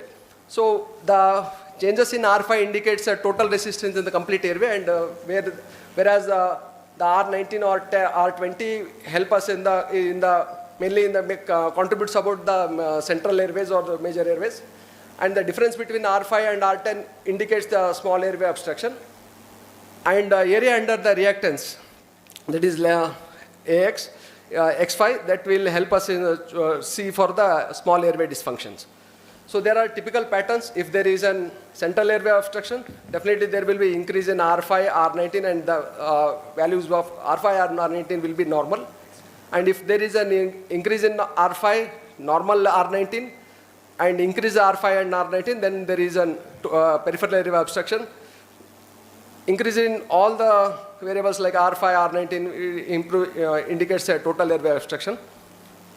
So this is one report where we can see this is the R5 and this is the R19, and this is the area under reactance, that is indication of a small airway disease. Here what we can see is initially the R5 is somewhere around 10, and then we can also check for a bronchodilator reversibility in this case where it is 6. That means there is an improvement in the, definitely there is a bronchodilator reversibility. And also this pre-bronchodilator AX has, this is the pre-bronchodilator, and the area under that pre-bronchodilator definitely has decreased. Same thing here. This is the R5, R19, and this is the pre-bronchodilators, and the post-bronchodilator reversibility can be seen here. So there is another child with 11-year-old, episodic cough, wheeze, atopic symptoms are there, normal chest X-ray, but the PFT appears to be normal. But here, are we dealing with an asthma? If yes, but why does the PFT is normal here? Because sometimes most of the times asthma is variable, and if you have done a PFT during the normal time, then the PFT might be normal. But is there any other test where we can see for an underlying inflammation? Then we have to think of FeNO. FeNO is for fractional expired nitric oxide. So it indicates type 2 inflammation, that is mainly eosinophilic inflammation. And there is simple device which what we can do is we ask the child to take a deep breath, and he had to expire in that device. And what are the variable, like the expired nitrogen in that breath is calculated, and this gives us an idea about the underlying eosinophilic inflammation. So values more than 35 parts per billion indicates eosinophilic inflammation, and less than 20 parts per billion likely means there is a unlikely eosinophilic inflammation, and the steroid response might be less in these cases. So when we combine the IOS and FeNO, if the IOS is normal, that is impulse oscillometry is normal, that means there is an obstruction, and if FeNO is also high, means that we are dealing with an type 2 inflammation where asthma might be possible. If IOS is abnormal and FeNO is low, then we have to think of a structural T2 disease. If IOS is normal, FeNO is high, then it has to be an early asthma or any other undertreated phenotypes. If both are normal, then we have to think of broaden our differentials and think of other things. So there is one more case. There is a 5-year-old fever, tachypnea, focal crisis, possibility of a small effusions. So a ultrasound chest might be helpful in these cases because it is radiation free and its bedside available is there. And along with it, we can assess for dynamic assessment of the underlying effusion also. So this is an effusion which is multi-septated. We can see multiple septations. The nature of the fluid can also be assessed along in this case. It is multi-septated effusion, and this is a free fluid of the nature of the fluid. And ideally, a simple needle aspiration might be helpful in this case, but here we need a more aggressive or interventional things need to be done for these cases. So ultrasound definitely help us in these cases. So if there is an underlying consolidation where we can see a dense consolidation along with some air bronchograms. So one more case where we have a 5-year-old child coming with a recurrent middle lobe opacity, persistent focal signs are there between the episodes. So ideally we need to think why this child is keep on happening, the infection is happening on the same site. So for this we need to assess where either there is any obstruction or is there any stenosis or underlying foreign body, retained foreign body is there, or any extension compression is there which is not helping in the clearance of the disease. So definitely a HRCT and a bronchoscopy might be helpful in these cases. So we have a 2-year-old with a witnessed episode of choking, unilateral wheeze is there, but radiograph appears to be normal. Still the question of foreign body is there because many of the times a radiolucent foreign body might be present which might not be visible on the chest X-ray. So we need to see for chest X-ray might not reveal much of the information. So we have to think for some other modalities like a CT or a virtual bronchoscopy if we have a doubt of a foreign body. So here the CT shows an underlying foreign body in the left main bronchus and the same reconstructed images on the virtual bronchoscopy.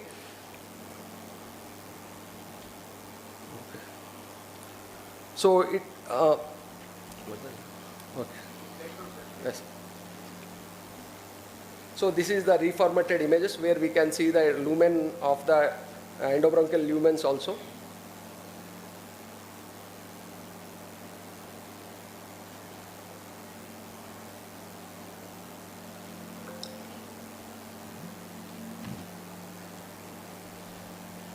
So this is a chest X-ray, and this is the virtual bronchoscopy where we have localized. And bronchoscopy, either it can be flexible or rigid, which help in the diagnosis also, and meanwhile it can be helpful in retrieving the foreign body also. So when does the CT or which will help? Useful in when selected stable children, when there is a history or examination and radiography remains equivocal. And it is not, but the pitfalls is it's not therapeutic and it should not delay our bronchoscopy when clinical suspicion is high and the child is very unstable in this case. So bronchoscopy is the definite airway assessment because it visualizes the foreign body and it will help us in seeing the surrounding mucosal reaction also. So rigid bronchoscopy definitely helps in retrieval also. So after removal, you have to see to inspect for fragments or any other second foreign body or there any other residual secretions are present underlying. So there is a 9-month-old child, persistent tachypnea, hypoxemia, poor growth, diffuse non-specific X-ray, chest X-ray. So once we have ruled out other infectious causes, there might be chances of interstitial lung diseases. A thin section CT will be helpful for pattern recognition because most of the times this CT won't be definitive. Because most of there are only certain few diseases which help us in, which give us a specific diagnosis like pulmonary alveolar proteinosis and other things like neuroendocrine hyperplasia of infancy, where the CT might be definitive and which further guides us for biopsy or for genetic workup. So ideally, what we see on the chest X-ray, CT is we see for ground glass opacity, cyst, or any air trapping, any crazy pavement pathway, or any centrilobular nodules. So GGO is more prominent in the paramediastinal, paracardial and middle lobe and lingula. Suspect the diagnosis of persistent tachypnea of infancy or neuroendocrine hyperplasia of infancy. And crazy paving appearance more intense in the lower lobes help it might be a case of pulmonary alveolar proteinosis. So this is a case of where there is a ground glassing opacities might be seen are seen in the paracardial and perihilar areas. So this is the typical crazy paving appearance.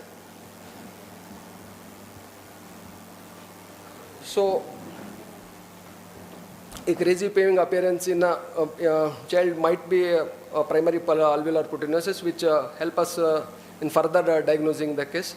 So ideally, whether it goes for molecular or genetic testing or whether we have to proceed with a lung biopsy, so it can be taken care. And one more case of a recurrent pleural effusion, 14 or 15-year-old boy present with recurrent pleural effusions, already treated with ATT for 2 times. So we went ahead with the thoracoscopy because CT was inconclusive, it was showing just the fluid. So thoracoscopy help us in visualizing also and also in taking the biopsies which help us in the diagnosis.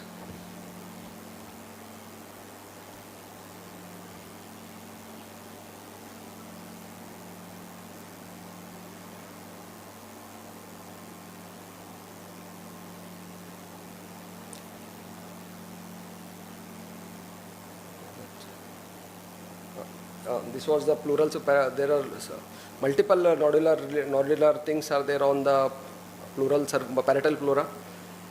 So biopsy done, and the biopsy report came as a lymphoblastic leukemia, and currently child is on treatment. So the basic idea is rather than ordering more investigation, our question should be which modality answers the best, and whether the investigation will answer my question here. So definitely right test for a right child at a right time might be helpful in getting a clinical diagnosis. Thank you, sir. And so I, sort of postgraduates, sir, Dr. Kalapanavar sir has been an authority in iOS and FOT. I have heard his talks and I have seen his videos on YouTube also. So, sir, better understanding and for better observation. So, go and have have a look at those videos. They are very definitely very helpful for this. Thank you, sir. Your discussion has given us a broader perspective on the role of different imaging modalities in pediatric thoracic evaluation.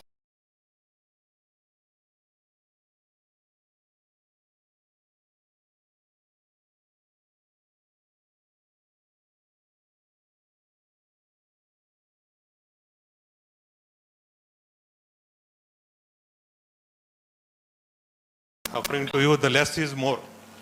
Means apart from X-ray, if you want to go for further investigations, you have to choose the least expensive, least invasive and the most useful test. So basically, along with clinical approach, you have to choose one or two tests which are most useful for the patient. That's what you want to drive the point. So you suggested that airway disease, most of the cases should be based on spirometry only, isn't it? Apart from that, if you don't get when there is a doubt, yes. And when sometimes when we start children on bronchodilators and the inhalers, there is definitely a stigma about inhalers, sir. Okay. So some parents, they might ask for objective evidence. So simply just telling them your child is having an asthma, you start taking inhalers and all. So they might not be that much. So before giving anti-asthmatics, if they want, if it necessitates and if parents they want an objective evidence, we can, and even it helps us in the monitoring the disease also, sir. Okay, thank you. We send to here ENT doctor, but they tell every time to go to get a virtual bronchoscopy from CT scan. Many times there is a clear history of foreign body, still you won't get anything on the CT. But not necessarily, sir. Not necessarily. Only thing if there is a clear history of foreign body aspiration, definitely best thing is you have to go invasively and. But they won't take as usual. So they tell that you have to get a bronchoscopy and come. Like most of us, or whatever 2-3 people are coming here. Okay. Like, is there any way which foreign bodies are picked up? Is it X-ray and CT picking up on the foreign body is same, or anything can be picked up by virtual bronchoscopy by doing a? Sir, virtual bronchoscopy it won't. Tell us whether it is a radiolucent or radio-opaque. If Aniju, anything? See, that is what is more important. You take a good history, but what it says is the moment you think that there is a possibility of foreign body, you should do the, at least flexible bronchoscopy. And because you can't, you don't know what child will land up in choking. So any point of time it may get dislodged. So all the more, the moment you think, history-wise, your X-ray says. See, X-ray, what happens is, most of the time, if the foreign body is not large enough, your X-ray will not be showing any disparity, or there is hyperinflation or collapse or consolidation. With such situation, the moment you feel that it is, see, what happens is, when you suspect foreign body, that is the most important thing. If a pediatrician thinks foreign body, you have to definitely do the scoping, diagnostic. That is one more advantage. There is a therapeutic branch, so that it will help if something was there. No, in my center we do flexible only. We remove the foreign body through flexible only. That is here in our place. Yeah, because we lose many time 2-3 children per year because nobody to dare to. No, there is no recommendation for CT scan to rule out foreign body. Well, what is the role of CT scan? Virtual bronchoscopy in a foreign body. No. If they have done if they have done CT scan for various diagnosis purpose. No, we are suspecting foreign body. No point. Okay. There is no point in asking for a CT because scan. There is no advantage of anything. There is no advantage. Even if it is not there also, you have to go bronchoscopy if you are strongly suspecting. No. Actually, CT scan you will see, because in X-ray you don't see. But any foreign body you can see in any bronchoscopy. No, it will be found out. That's what I'm saying. Any foreign body, what I am telling you. Yes, definitely. Still you can see it. Yeah, because you may not be able to visualize. Even in CT scan also. Yeah, definitely.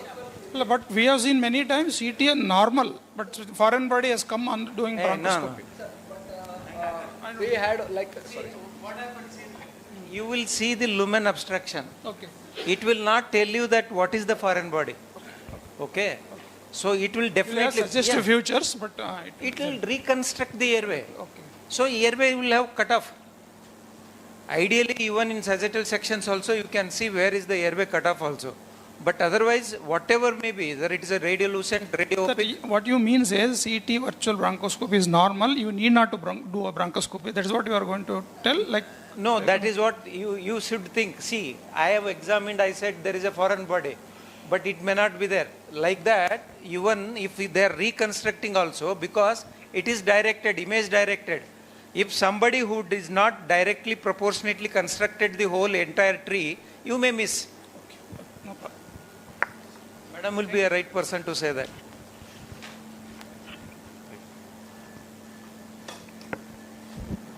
Yes.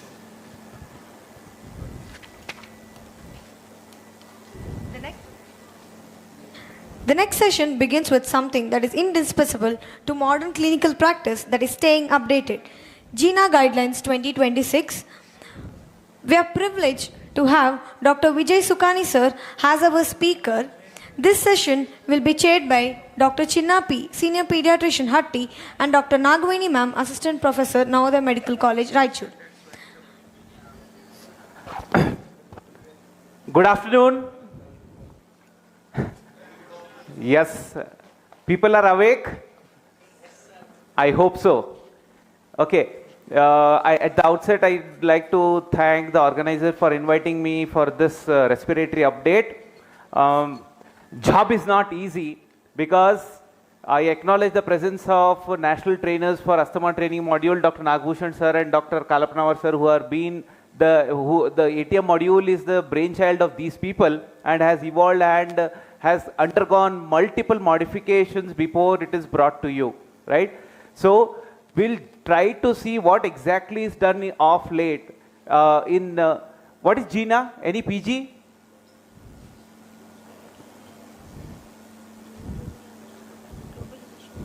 They are all heavy with lunch and post. GINA yahan, marna yahan. Excellent. So it is a global initiative against asthma. So this is a body which is formed, which gives you time and again guidelines, which gives you what is the evidence behind these guidelines, and these guidelines are revised annually, right? What we get in day or two is work of people behind the scene for months together, collecting good amount of evidence, good amount of literature, good amount of RCTs, and highest level possible evidence is incorporated before these guidelines are framed. How many of you here have attended asthma training module by IAP? Hardly few. I think that is mandatory. I think each one of us should undergo asthma training module because it will be very difficult for me to, put it in 10 to 15 minutes what exactly the ATM module is, right? Okay. So what are the latest changes which are incorporated in 2026? So the diagnosis remains the same as and when the patient, next slide please. So what are the typical asthma symptoms? Wheeze, shortness of breath, cough and chest tightness. Asthma is more likely if these symptoms vary over a period of time, vary in intensity, are worse at night or on waking, are triggered by exercise. As we know, there is something called as exercise-induced asthma. Laughter, allergens occur or worse with viral infections, especially in pediatric age group. We see that there are flare-ups when a child encounters a viral infection. Worsen after stopping exercise, commonly seen. Asthma is less likely if the patient has chronic sputum production, shortness of breath associated with dizziness, lightheadedness, chest pain, exercise-induced dyspnea with noisy inspiration or localized wheeze. So from morning we have been seeing that how exactly you localize the pathology and understand what is behind this. So what is incorporated in 2026 is important diagnostic point of view is bronchodilator responsiveness. This is a very important change brought up in 2026 GINA guidelines, wherein the current European Respiratory Society and the American Thoracic Society have agreed that there is increase in FEV1, that is, we have already seen the spirometry as an important component in diagnosing asthma. Earlier, there was no much evidence regarding the use of spirometry in the diagnosis of asthma. Here, we see there is change in FEV1 or the forced vital capacity by 12% or more than 200 ml of the baseline is the new incorporation in the current 2026 guideline. Or there is increase in FEV1 or FVC by more than 10% of the predicted value. So this means there is a proved bronchodilator responsiveness in a patient with severe bronchospasm. This can be done on children more than 6 years. Probably this spirometry may not be applicable to children more than smaller than 6 years. So probably we'll have to have other tests for children less than 6 years in the form of oscillometry, which was already been told by Dr. Manjunath. Next slide, please. So the bronchodilator responsiveness, these are the data, and there was the literature which was collected. This supported there is increase in FEV1, as I already said, from the baseline with a positive bronchodilator response as a part of diagnosis of asthma in people with typical respiratory symptoms. So you have a set of symptoms. You prove that there is a bronchodilator response, and yes, there is a diagnosis of asthma.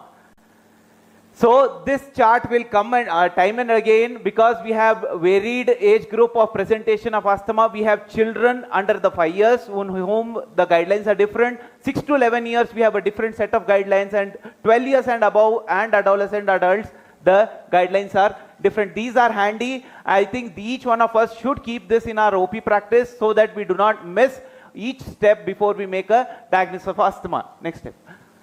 So what are the new assessment tools for asthma? Yes, in pediatric, there is a PEDS AIRQ, that is Pediatric Asthma Impairment and Risk Questionnaire. This questionnaire is very handy. I think each one of us can take a printout of these questionnaire to find out, or this can be given to patients who are waiting in your outpatient. They can very easily fill if you have symptoms of asthma and see whether, depending on the score, whether this patient has a well-controlled, not well controlled, or very poorly controlled. So there are set of questions wherein you have, if the child had cough or occurring within 5 or more days in a week, or did your child wake up in the night because of these symptoms, what is the relieving medications the child is taking, what is happening to the child in last 2 weeks. So there are set of questions which are already designed, and this is very handy available, and you can give it to the patient so that they can help you in knowing what exactly is happening. Next slide, please. Similar to this, we have one more score called as Pediatric Respiratory Assessment Measure, especially for sick children with acute severe asthma. There is a score given wherein we can score with all these parameters like O2 saturation, suprasternal retraction, scalene muscle contraction, air entry, and wheezing. Depending on that, we have an individual score given, and finally you label this asthma as mild, moderate, or severe.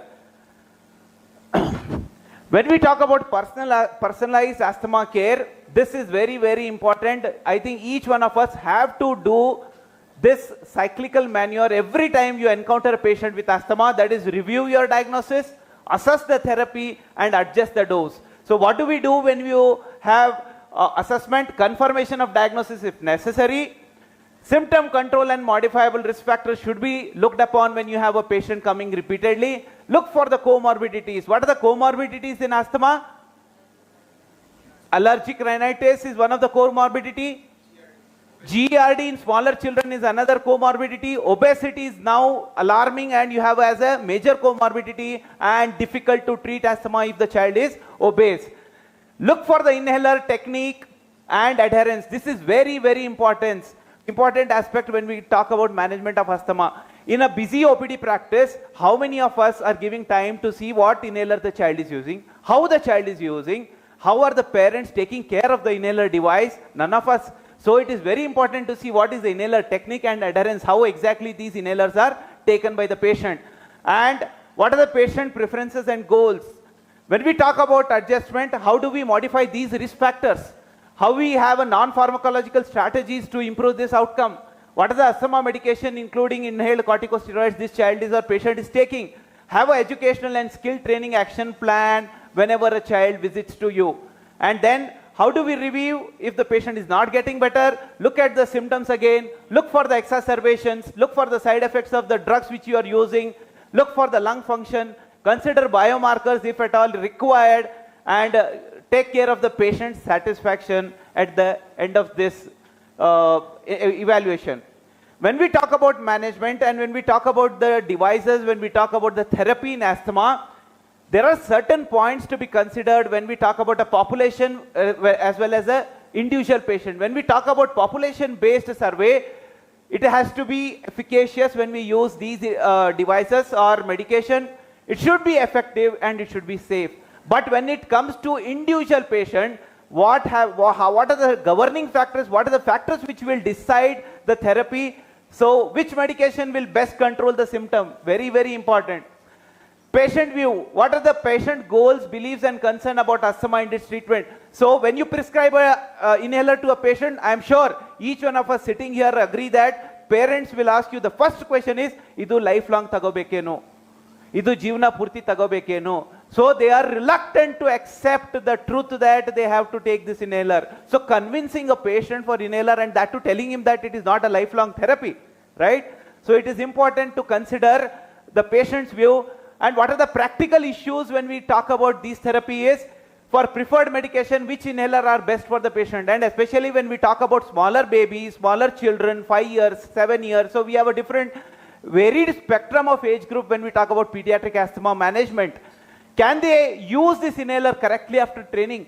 How best can we educate these patients how to use these inhalers properly, especially when we talk about patients staying in periphery who are uneducated, who don't know how to use medication? Can they afford medication? Biggest question. I work in government sector. I know how difficult it is to procure this medication at government level. Each one of us sitting here will agree that this will involve cost, right? So can the patient afford this medication? Next comes is adherence. How does the patient adhere to this therapy? Does he adhere to therapy? Does he take it regularly or take it only when the symptoms arise? If more than one inhaler is suitable for the patient, which has the lowest environmental impact? Suppose if you are giving a inhaler if suppose inhaled corticosteroids are given separately and SABA is given separately, the patient should know what is controller, what is reliever. So we have to educate the patient when we talk about choosing a device and choosing a therapy for that patient. So choice of inhaler device for the patient, what is the right class of medication? Consider exacerbation risk, symptom control, adverse effects. If different reliever and controller inhalers are needed, consider question below for both. If suppose you are using both controller and reliever, can I ask what is a controller? Okay, simple. So which will control the further disease progression. What is a reliever? Immediately acting. Immediately, if the patient is symptomatic, it will decrease his symptoms. So simple words, controller, prevent relapse or prevent exacerbations, reliever, which will relieve the acute episode. So you have to consider what the inhalers or what the medications this patient is taking, whether it is a separate inhaler for both reliever as well as controller. For these medications, which inhalers are currently available for the patient? Which of these inhalers can patient use correctly after training? Very, very important. Which of these inhalers has the lowest environmental impact? Now, all the inhalers are CFC free, so there is no risk of environmental hazards when we talk about MDIs. Follow-up of the patient if satisfaction and what are the medication and how is the follow-up. Then choose which is the most optimal inhaler depending on the age group, depending on the need and depending on the number of inhalers you want for that particular patient. So what are the different inhaler techniques? Dry powder inhaler, I am sure all of you know what is a dry powder inhaler, but when we talk about pediatric practice, can be used only for more than 6 years, right?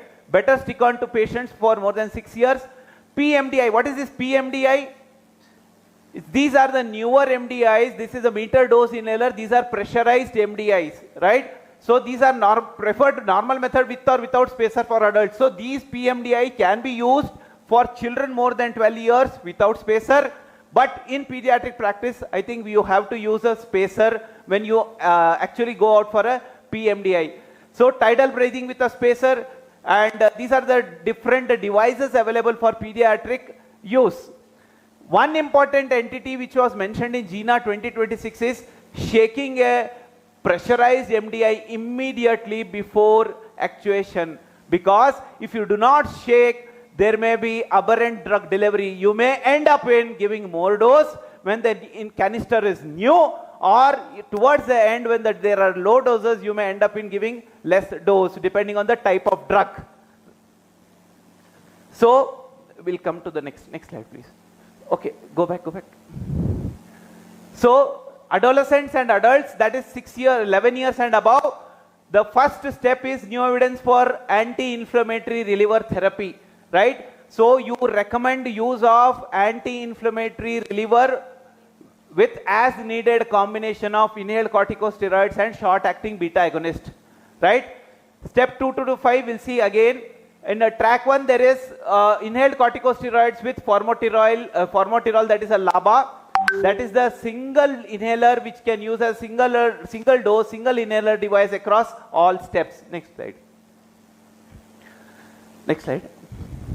Okay, so when we talk about asthma control, there are 3 sets of patients where depending on the symptoms, their symptoms are already given: daytime, nighttime symptom, use of reliever therapy. You can classify as well controlled, partly controlled and uncontrolled asthma. Next slide, please.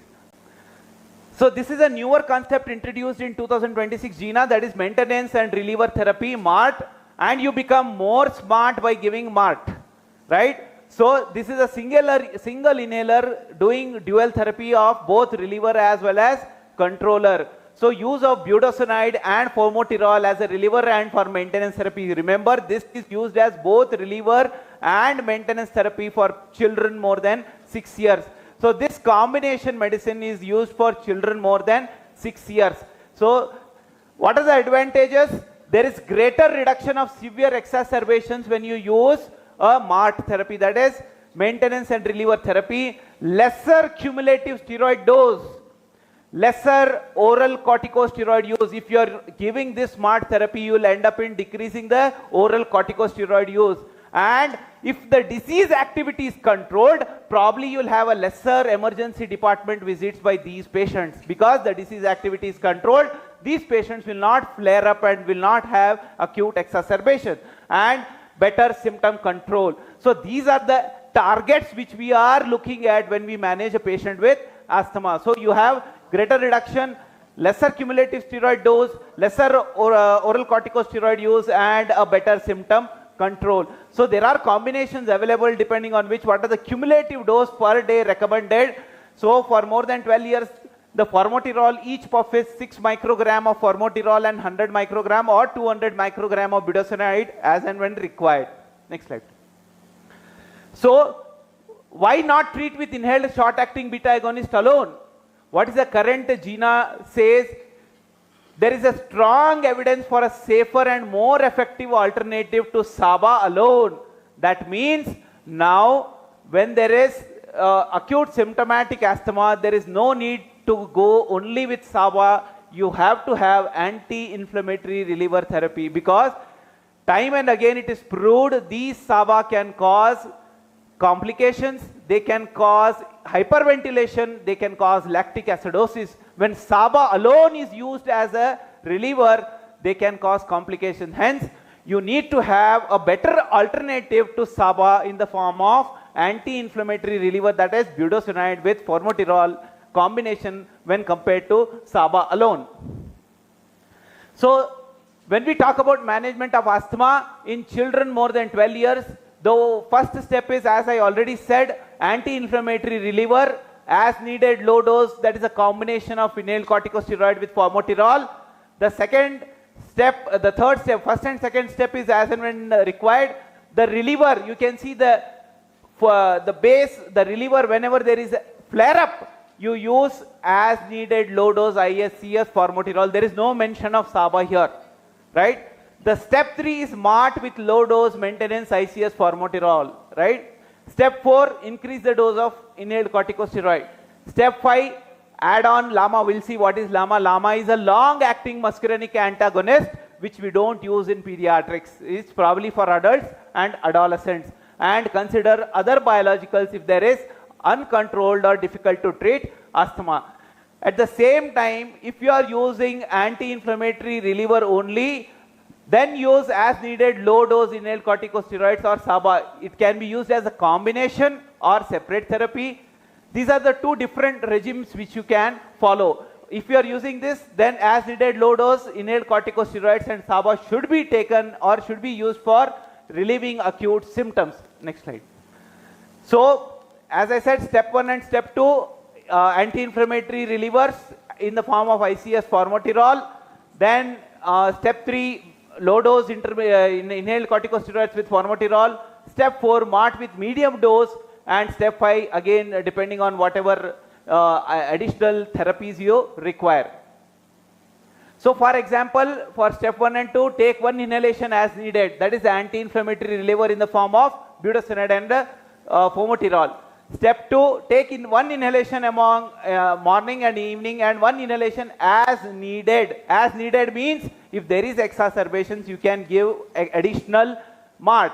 Then step 4, take 2 inhalation morning and evening and 1 inhalation as needed. So whenever you are talking about flare-ups, it is the same therapy which you can increase depending on the cumulative dose calculated. Next. So for 6 to 11 years, you have a combination of budesonide with formoterol, and probably you will be using PMDI. And step 1 and step 2, anti-inflammatory only, that is 1 inhalation as needed. Step 3 is 1 inhalation once daily plus 1 as needed. So this is very important. Step 4 is 1 inhalation twice daily plus 1 as needed. Step 5, there is no recommended. So for children between 6 to 11 years, it is the same one single inhaler if you are using maintenance and reliever therapy. Next slide. Okay. So the track 2, which will talk about anti-inflammatory relievers only, as needed low dose inhaled corticosteroids and SABA. There is a good evidence if at all you are using SABA as a only reliever. There was a study which was proved beyond doubt that combination of inhaled corticosteroids and SABA should be used even for flare-ups. SABA alone therapy should never be used for flare-ups. So the alternative for management of children between 6 to 11 years, step 1 is as needed low dose inhaled corticosteroids and SABA. Step 2 is low dose maintenance inhaled corticosteroid, and here the low dose inhaled corticosteroids and SABA will be used as a reliever therapy. Next slide. Next slide. Okay, so it is shown in a diagrammatic way. The step 1, the track 1 and track 2, one is the common therapy, the other is the alternative therapy. The first one, that is anti-inflammatory inhalers or anti-inflammatory reliever as needed low dose ICS with formoterol. The next step is low dose ICS with formoterol, that is maintenance and reliever therapy, and finally medium dose inhaled corticosteroids with formoterol as a MART therapy. Next slide. This is very, very important that each one of us should have this asthma action plan at your OPD table, wherein you can keep a close follow-up of these patients whenever you are starting a SMART, that is single inhaler maintenance and reliever therapy. Mind you, whenever I talk about MART, it is more than 6 years.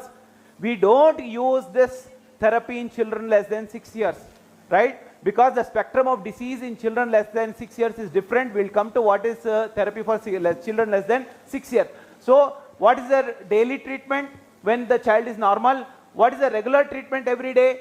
What is the reliever the child has to take when the child is on SMART therapy? Then what the child should take when there is asthma flare-up, right? If a period of 2-3 days, and then what is the course of prednisolone tablet if the patient has to take when there is acute flare-up, and finally whenever there is a asthma flare-up requiring emergency management, what the child should do. So this is the protocol which we can have at our disposal, and fill it whenever you have a patient with asthma coming to you repeatedly. Next slide. Vaccination, yes, as required, especially children, all these children with asthma, uncontrolled asthma, should have an annual flu vaccine. And remember, first episode of RSV, that is acute bronchiolitis. If a child less than 6 months suffers first episode of bronchiolitis with RSV, definitely, I am sure everyone will agree, 33% of them will become wheezers in their future life. So first episode is labeled as bronchiolitis and subsequently it is labeled as, maybe depending on the age, it is under 5 wheezer. So the both maternal immunization against RSV and treatment of infants with nirsevimab. This is a monoclonal antibody against RSV which is now available, can decrease the burden of RSV, can be given annually for children less than 5 years. Right? Next time. So when we talk about uncontrolled, difficult to treat or severe asthma, what are we looking at? So difficult to treat asthma, asthma is not controlled. Despite of all your measures, you have given highest possible dose of inhaled corticosteroids and long-acting beta agonist, still there is no disease control activity, may include incorrect diagnosis. So we have to look at whether we have made a proper diagnosis of asthma. How is the inhaler technique? Is the adherence to the therapy proper? Is the patient taking the inhaler properly? Are there any comorbidities? SABA overuse, as I said, SABA alone overuse over a period of time should not be recommended. It should be anti-inflammatory reliever, should be the choice even for flare-ups. Severe asthma, asthma is uncontrolled despite maximal optimized therapy and treatment of contributory factor, or it worsens by high doses of inhaled corticosteroids treatment is decreased. Relatively refractory to corticosteroids but rarely completely refractory. So these kind of asthma will require biologicals if at all you have risk factors like eosinophilic asthma or child or a patient having nasal polyposis or allergic asthma. Next slide. What are the key changes when we talk about severe asthma? There is add-on LAMA, that is long-acting muscarinic antagonist for children more than 12 years. You have a combination of budesonide, formoterol and glycopyrronium, that is a LAMA, which we rarely use. I don't think anyone sitting here would have used LAMA. Sir, have you used? I don't think majority of our children who are asthmatic may respond to a low dose or medium dose inhaled corticosteroid. Biologicals like whatever the monoclonal antibodies, again recommended for children more than 6 years, some more than 18 years, should be used only when there is a eosinophilic asthma or a child with nasal polyposis. Next slide. So what reliever you have to use when the child is already or a patient is on already ICS, LABA and LAMA. So if the child is already on inhaled corticosteroids with LABA and LAMA, the reliever should be low dose ICS with SABA or Sabalot. If the child is on a combination of ICS with LAMA, again these are the drugs which you have to use as a reliever. Next slide. So there is no much change in the management of severe asthma. I am not going to the details of severe asthma management in 6 to 11 years. The only point made in 2026 GINA is use of adrenaline if at all child has anaphylaxis. If the child has anaphylaxis with severe asthma, please use intramuscular dose of adrenaline first. Next slide. Okay, next. Last 2 minutes. Last.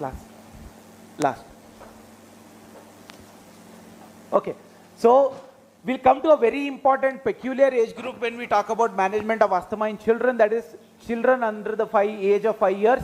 It is very, very difficult to diagnose in or label a child as asthmatic when we talk about children less than 5 years. What is diagnosis of asthma in children in 5 years? Recurrent acute wheezing episode, at least one acute wheezing episode with asthma-like symptoms between episode, or no likely alternative cause for respiratory symptom, and there is good response to short-acting beta agonist, that is within minutes. And if you give oral corticosteroids, there is resolution of symptoms within 3 to 4 hours. So this will make up the diagnosis of asthma when we talk about asthma in children less than 5 years. Next. So what are the indications for diagnostic treatment trial to confirm the diagnosis? So consider a diagnostic trial of as needed SABA. So short-acting beta agonist for up to 2 to 3 months if the child has had no wheezing episodes with no requiring unscheduled medical care, right? Consider a diagnostic trial of inhaled corticosteroids for 2 to 3 months if the child has one or more acute wheezing episode requiring acute care. If there are more than 2 episodes, probably go for inhaled corticosteroids for 2 to 3 months. Next. So this is in nutshell about children less than 5 years. Again, there is insufficient evidence for daily controller. So step 1, there is insufficient evidence for daily controller. Step 2, there is daily low dose inhaled corticosteroids, which is what is recommended for children less than 5 years. Step 3, double the dose of low inhaled corticosteroids when we talk about uncontrolled symptoms. And finally, if at all there is no disease control with all this, probably look for alternative diagnosis or look for any comorbid conditions. Next slide. Next. To conclude, next slide. Next slide. Okay. Asthma is a chronic inflammatory disease. All asthmatic do not wheeze and all wheezes may not be asthma. It's a very, very practical point which is made by all the pulmonologists. Diagnosis of asthma is usually clinical, but spirometry is strongly recommended in children above 6 years. Very, very important. GINA's 26 update. Recurrent wheeze, no likely alternative diagnosis and timely response to asthma treatment confirms the diagnosis of asthma in children less than 5 years. Inhaled steroids are the mainstay of management of asthma. Salbutamol should not be used alone as a reliever. Remember, now it is ICS with SABA or anti-inflammatory reliever to be taken for flare-ups. MDI with spacer is the most versatile device even now. Check technique of inhalation adherence at each visit. This is a very, very important aspect as a practicing pediatrician. Give adequate time for patient counseling, education and device demonstration. And finally, provide a written asthma plan. As I said, the asthma plan should be already made and should be available to the patient. Inhaled SABA, systemic steroids and oxygen are the mainstay of management of acute episode. And in most flare-ups, MDI plus spacer is more efficient device than nebulizer. Remember, the drug deposition with MDI is much better than nebulizers. Nebulizer used with oxygen at home may cause worsening of symptom. In hypoxic patients, oxygen-driven nebulizer should be used. And remember, the target oxygen saturation or target oxygen to be given.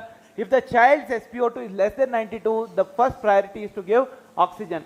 And finally, to conclude, adherence to appropriate control therapy help in reducing severe flare-ups. So, in nutshell, it is anti-inflammatory reliever which should be practiced in children more than 6 years, and for flare-ups, the same therapy can be increased. Thank you. Thank you, sir, for simplifying GINA 2026 for us, especially the management. It is more complicated. Especially the management part.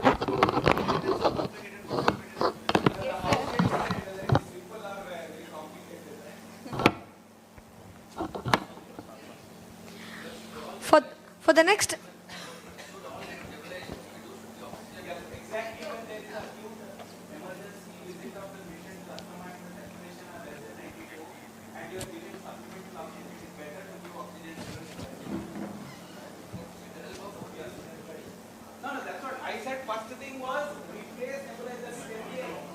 Now, even in the emergency ER, you have to use with FDA because the drug deposition is much better with FDA.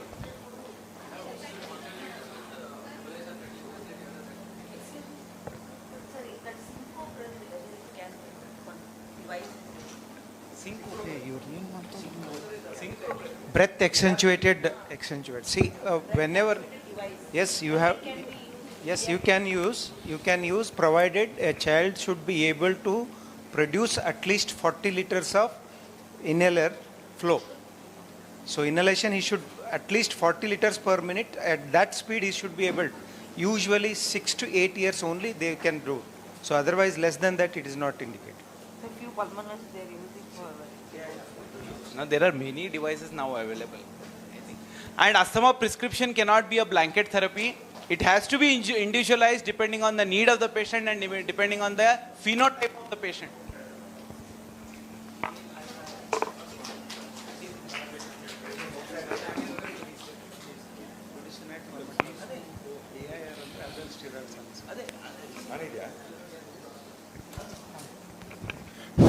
So before somebody, all of you leave, so I request all of you to come to Bangalore for the State Pedicon in the month of October 30, 31st, November 1st. So please do register. It is your conference. All of your support is very much required. I know there are a lot of sub-chapter conferences are going on, but ultimately the one union factor is the state conference where all of us will meet, all the sub-chapters will be meet. Please come and do participate. Thank you a lot. If you register together for the, it will be instead of 6,000 rupees, it will be 5,000 rupees. For students, instead of 3,000 rupees, it will be 2,500 rupees. Please take care of it. Whereas it is one of the cheapest conferences. Whereas other state conference, just yesterday I was in Chennai, it was 12,000 rupees. Okay? So we are giving at almost a subsidized rate for all of us to meet together, enjoy the academics, feast and everything like that one. Senior citizens free. Sorry.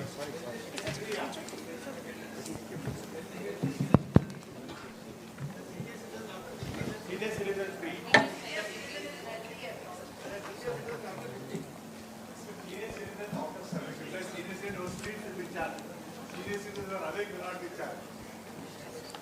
Our next session is something every clinician faces in our day-to-day practice. Inhalational therapies, myths and facts. May I request Dr. Anand Kumar C. Sir, Senior Pediatrician, Lingsugur, and Dr. Ravi P. Sir, Senior Pediatrician, New Amrita Hospital, Raichur, to kindly chair the session. We now again welcome Dr. Nagabhushan S. Sir with us for this session. Over to you, sir.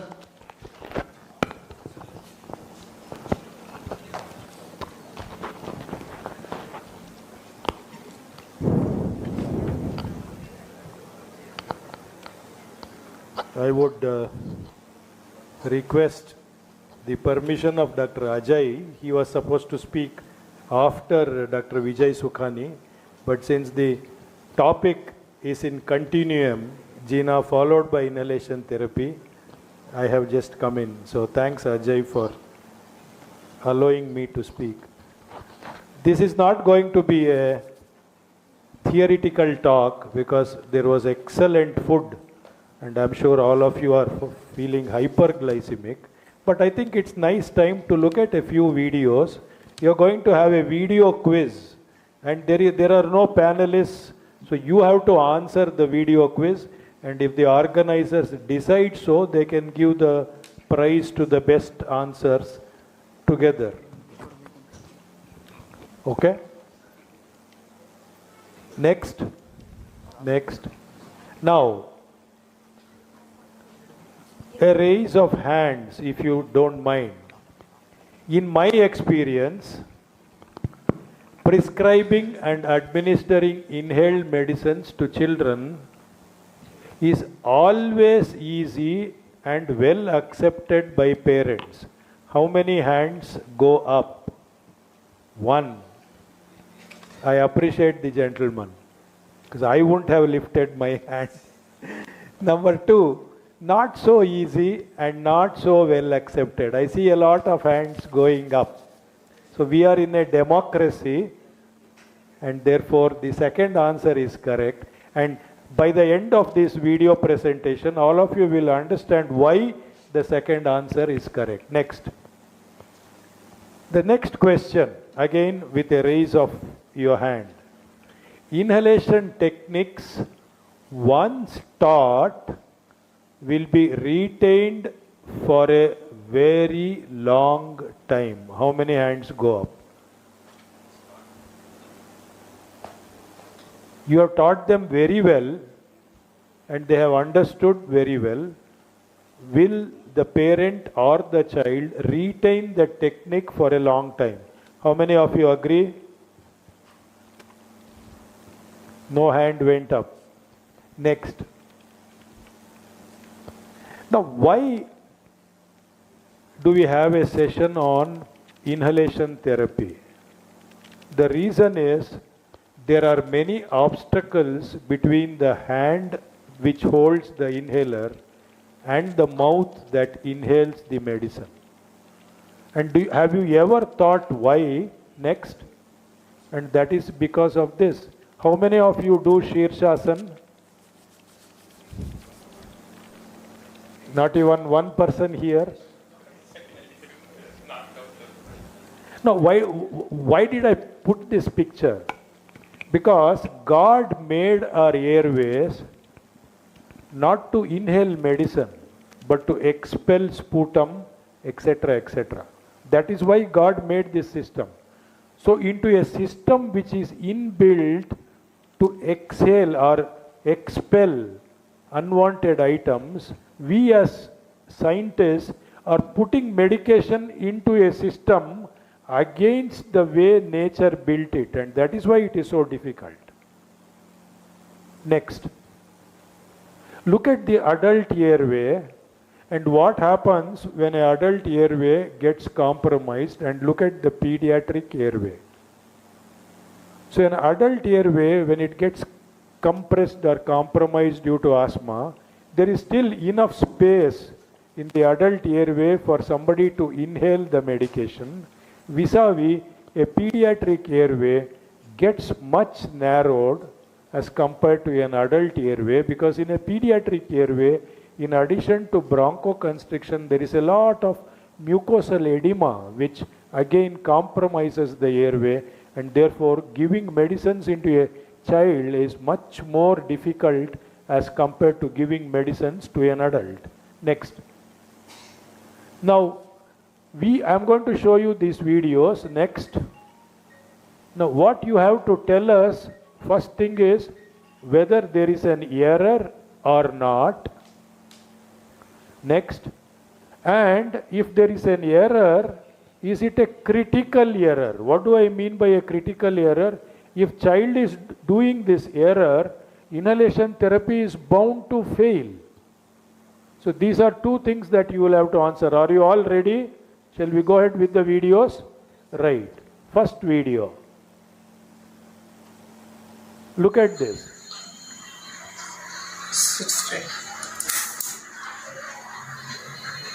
I only wish you don't put it on your website, because they are all my private patients.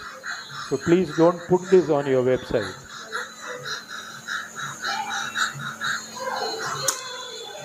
Right.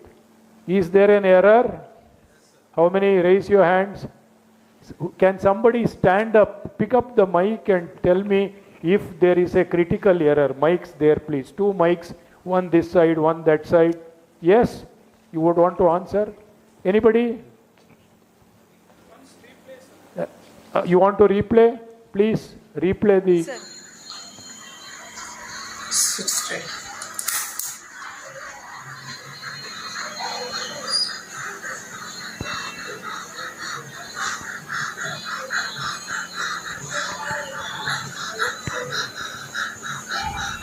Anybody? Yes? Mother, actually, she's not shaking that canister. Okay, she has not shook the canister, right? And the child should not open his mouth and Okay. normal breathing. Okay. Anything else? The mask is not well. Part there was air that was going in. Yes. Sir, she did not press it properly. Okay. Right. Actuation was not correct. Right. Anything else? She didn't give him enough time to complete. Play that video again and watch the neck of the child.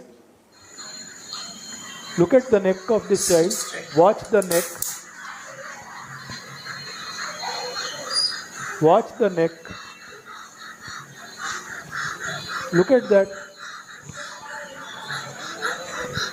Dr. Malesh Gowda says that he is doing Bastrika pranayam rather than inhalation. Some of you who do pranayam know what Bastrika means. So there is an error. Anything else? Apart from inhalation therapy, anything else that caught your attention?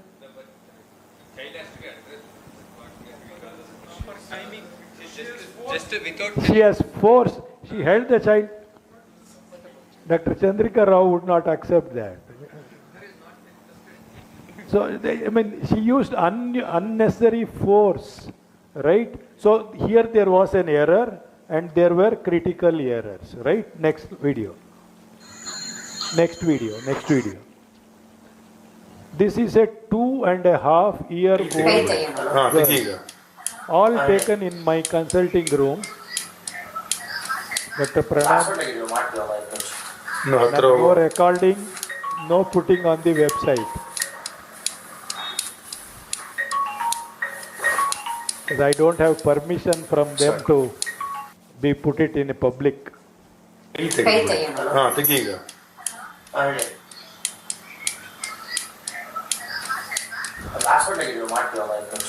mask would have been appropriate, excellent.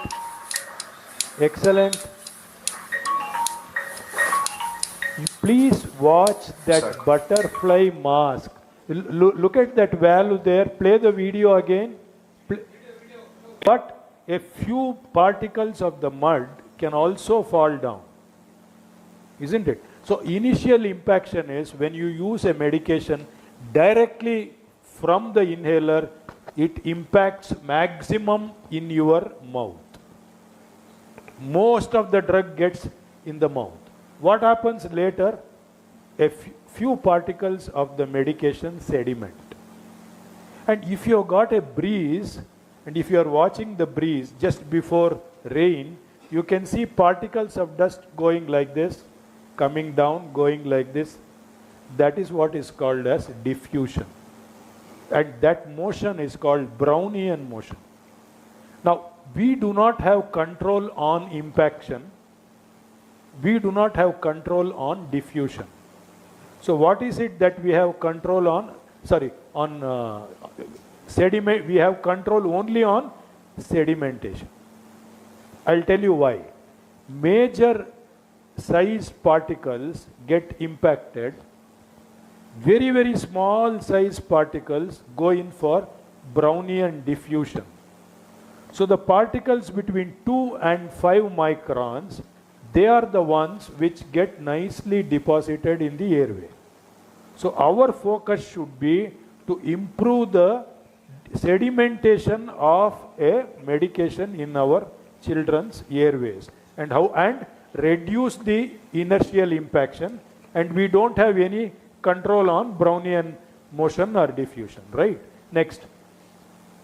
So upper airway more than 5 microns, medium and smaller airways, this is our target, and then below 1 micron diffusion. So we focus on the medium sized particles. Next. And when you use a meter dose inhaler with an ICS, if you don't use a spacer, a lot of ICS gets deposited in the upper airway, and that can cause hoarseness, that can cause oral candidiasis, etc., etc. By local action, it also can get systemically absorbed.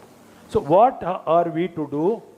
All you have to tell the parent is to make the child breathe in slowly as possible, hold breath for as long as possible, and exhale as slowly as possible. And why should we do that? Next. Because you send your child to the school, the child is in the school bus, the bus approaches your home. What should the bus driver do? If your child has to get down, he has to not slow down, he has to stop the vehicle. Only can your child get down from the bus. So who is the child here? The 2 to 5 sized micron particles. Who is the bus? The airway. Who is the driver? The child's breathing. Right? So I put up this picture and explain to parents that your child should breathe as slowly as possible. If you want sedimentation to happen, make him stop breathing as long as he can, and then let him exhale slowly. This is the key of successful inhalation therapy. Some of you may have a doubt. What happens in smaller children who can't understand how to hold breath? It's possible. So in those children, encourage slow tidal breathing. Next.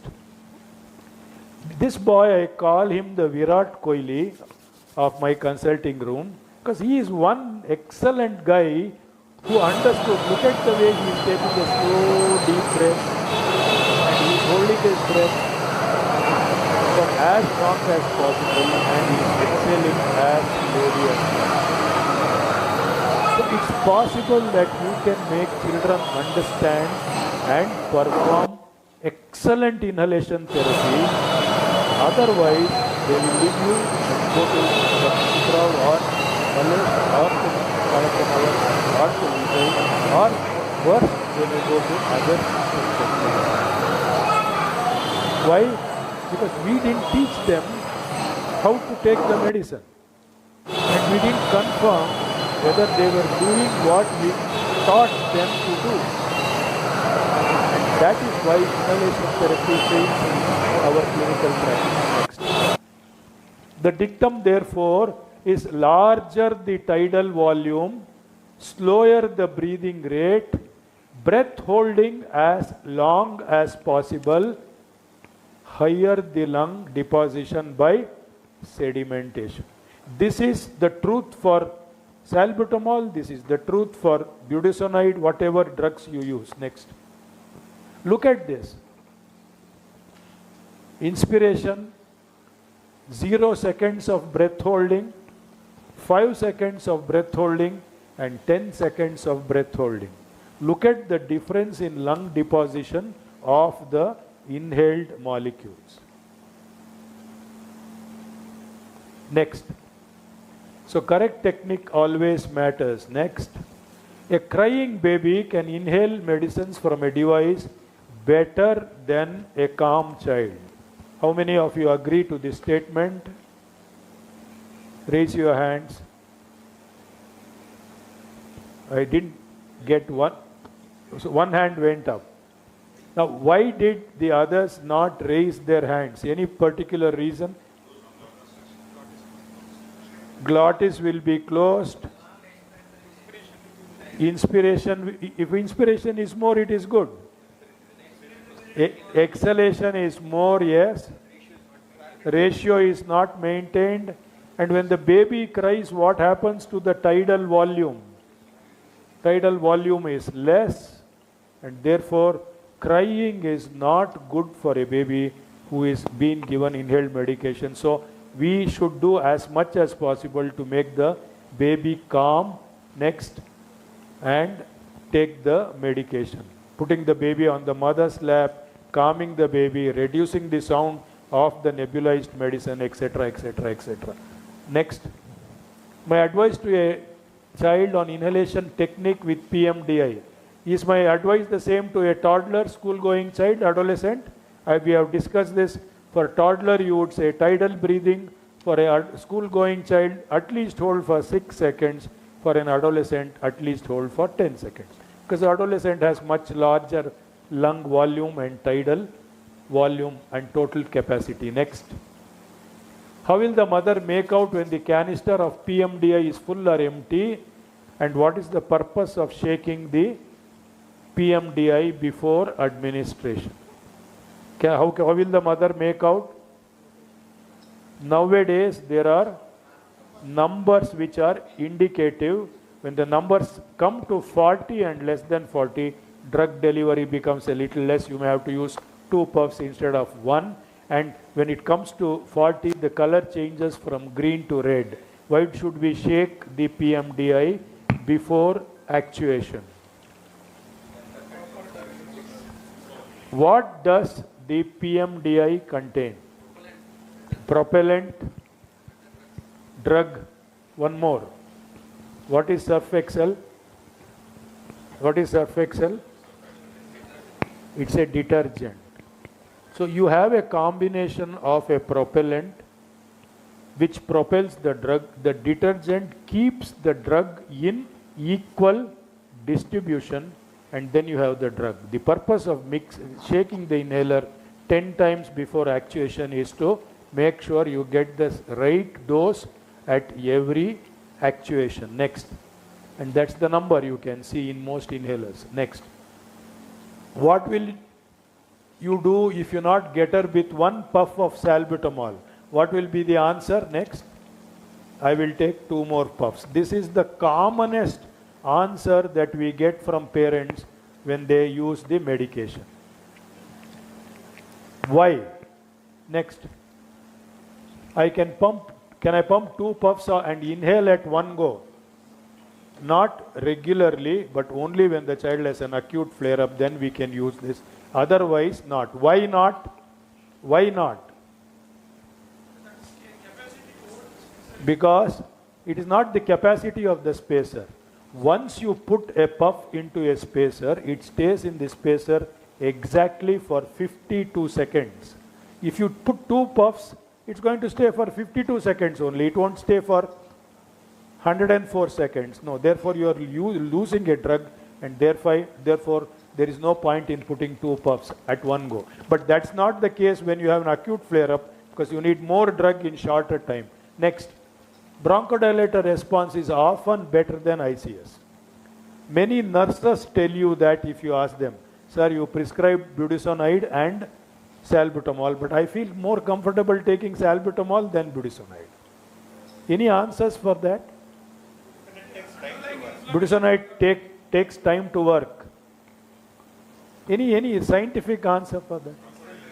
Bronchodilation. Okay, budesonide is a preventer, right? Any other answer? Underlying inflammation. But they get relief with salbutamol. Now, if they take ICS, 2 puffs, if they take salbutamol 2 puffs, the patient feels better with salbutamol. Clinical response is there. Why? Next. Look at the way the receptors are distributed in the pediatric airway. The bronchodilator receptors are in the first 15 to 16 generations. The corticosteroid receptors are distributed all through the airway. When you give an inhalation, it goes first into the proximal airway where the bronchodilator concentration is more. That is why the patient gets a relief. But as far as ICS are concerned, look at the way they are distributed, and as you go to the lower airways, the surface area of the lower airway is large. The reason being it divides into smaller and smaller airways. So there's so much of surface area and the drug does not reach there, and that is why they don't feel comfortable using the ICS as much as they use salbutamol. Next. While treating an acute asthma in my office, I think this question is answered. The answer is pressurized meter dose inhaler, not nebulizer, and not the second choice. Next. Why? There have been studies which show that with PMDI with spacer with 4 to 6 puffs, look at the way the response is as compared to a nebulizer which takes more time. So a pressurized meter dose device with a spacer is a good choice even in acute attacks. May not be when the child is very breathless, but in the initial episodes of acute flare-ups, PMDI is still the best option. Next. This is a nice article. If any of you would want to read, I can share it with you on WhatsApp to Dr. Pranam. Next. Drug delivery from a nebulizer can vary with the child's age. This is a common question that they ask. 2-year-old child, should we put the same quantity of drug? 5-year-old child, should we increase the drug? 12-year-old child, should I put as much drug as I give it to an adult? So people are confused. How much to add? How much will the child get? Next. Look at this study. A small child has got small vital capacity, and therefore he inhales as much drug as his body wants.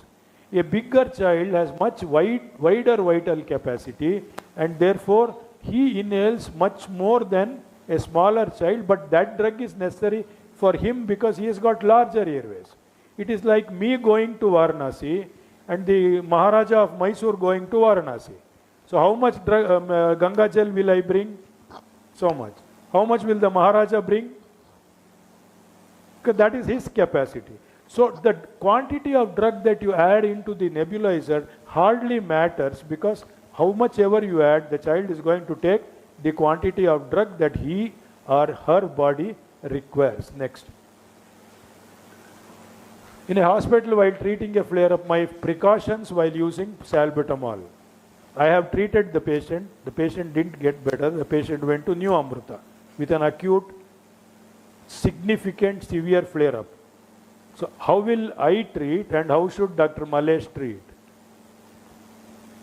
Next, look at this. During the initial 1 hour, or the so-called golden hour, if you do not nebulize with oxygen, there will be vasodilatation, but there will be no significant bronchodilation, and therefore there is something called a ventilation perfusion mismatch, and then the oxygen can drop. So initial hour of acute flare-up, severe flare-up, please do not nebulize without oxygen. In fact, you can connect your nebulizer to oxygen and it uses a lot of oxygen, all right, but that is what you should do. You should not nebulize without oxygen. Next.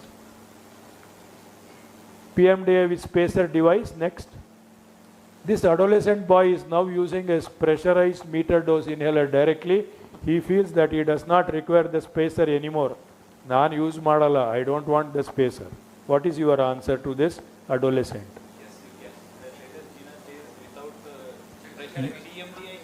You will have to check his technique. There is something called the hand-mouth coordination. 50% of adults in a study abroad could not use their PMDI as much as well as they could. So if adults 50% could not use, this adolescent, there is a question mark, and therefore try and use spacer as far as possible, even in a adolescent. Next. Why should you use a spacer? Now the first gamma camera picture shows you a person who has used a direct inhaler, and you can see maximum drug deposition in the upper airway, a significant drug deposition in the stomach, and a small quantity of drug deposition in the lung. Look at the second picture.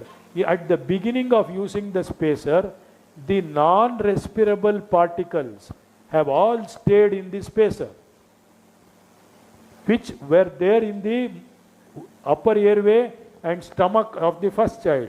And as he completes the inhalation, look at the extent of drug deposition in the child's airway, a little drug in the stomach and a very little drug in the spacer. And therefore, spacer is something that is always part of inhalation therapy when you use meter dose inhaler. Next.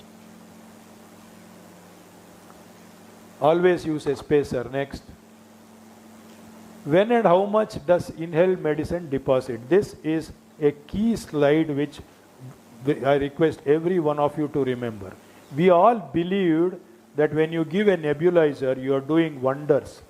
The truth is no, because the drug deposition in the nebulizer is only between 1 and 5%.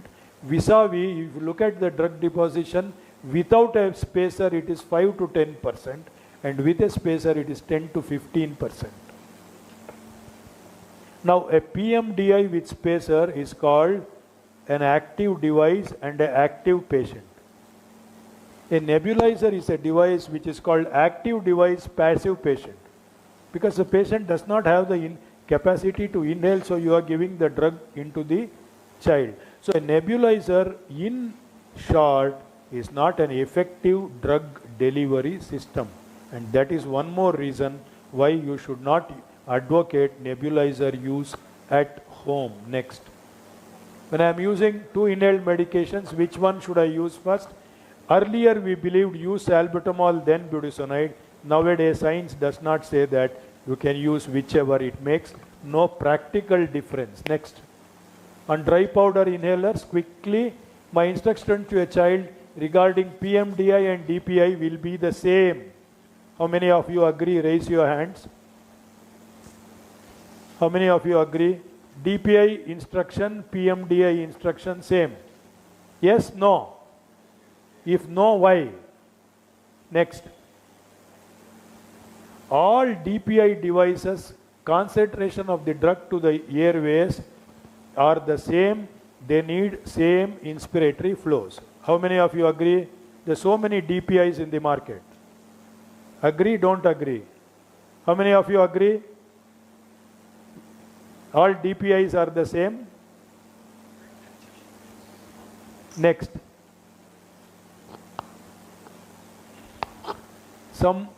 Now, in a PMDI, if it's a spacer, you got 5, 6, 7 times you can take.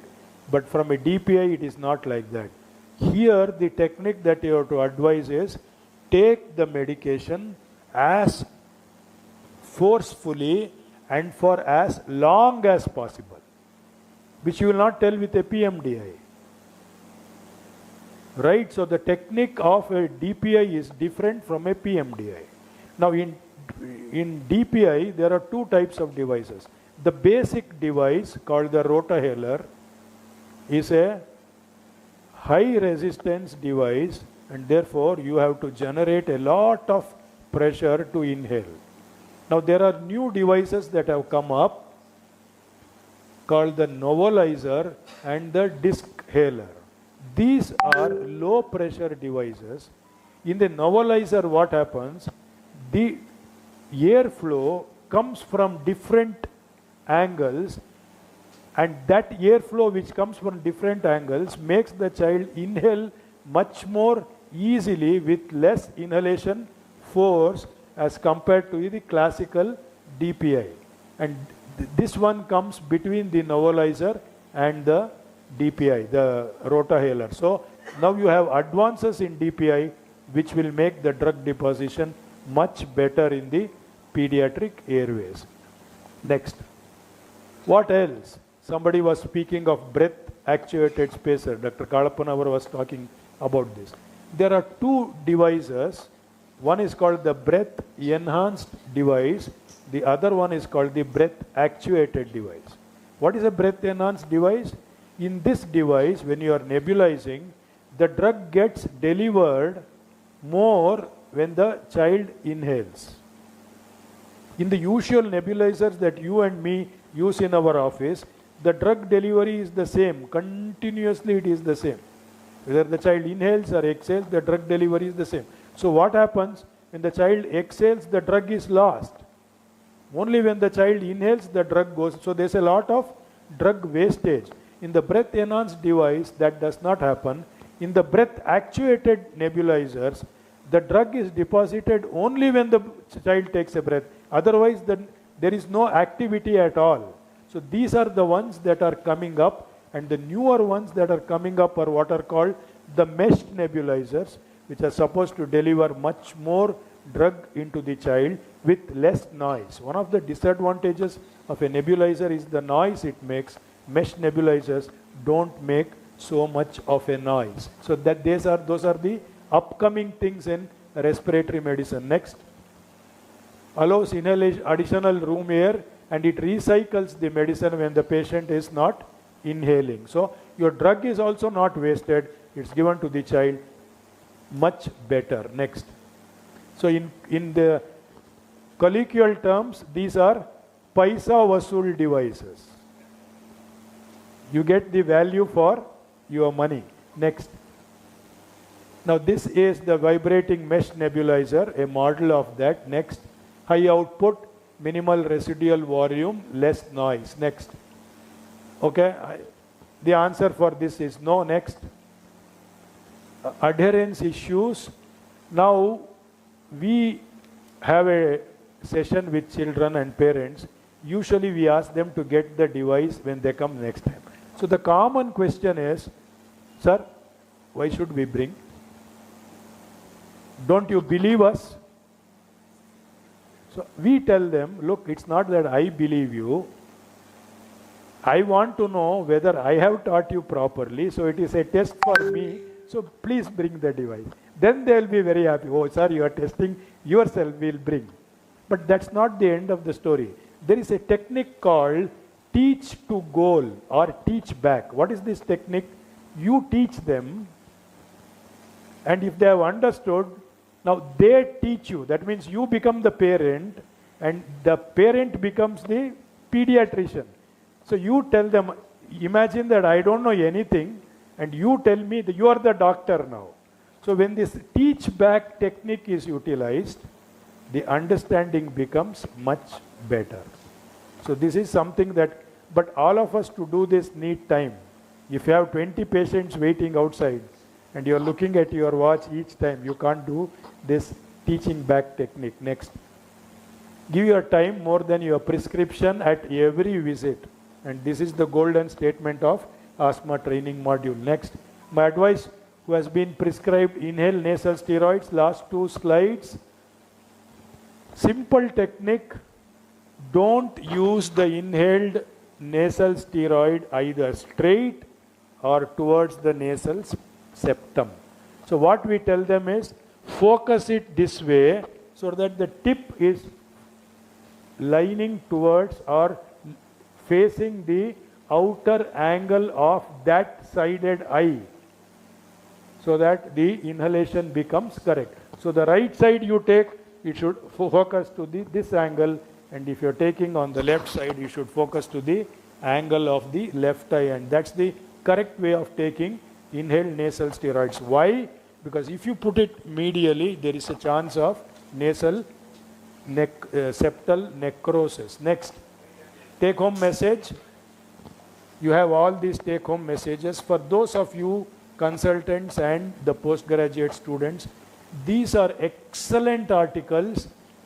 The nebulizer article is freely downloadable. Go to Thorax, it is an excellent article, and these are other things which you can read. Happy reading and happy treating your patients from tomorrow morning. Thank you.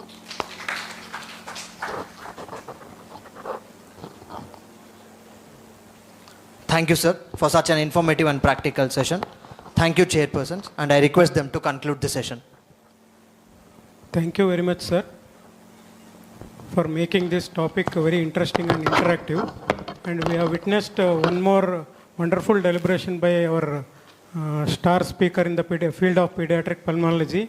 Finally, we have learned that proper technique and adherence is the key for cornerstone of success in the aerosol therapies. Thank you very much once again, sir.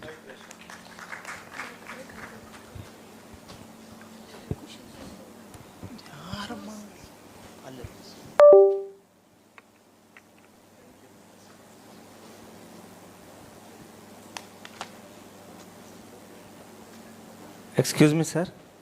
I am Dr. Chanbaswa. I completed my PG in Navodaya only. So the moment I finished my PG, I started my practice. So I went to CME. So every consultant, every senior told, counseling the patient for using MDA is very problematic, very cumbersome. But somehow in my practice, I don't know whether I'm right or wrong. I ask your suggestions and corrections for me.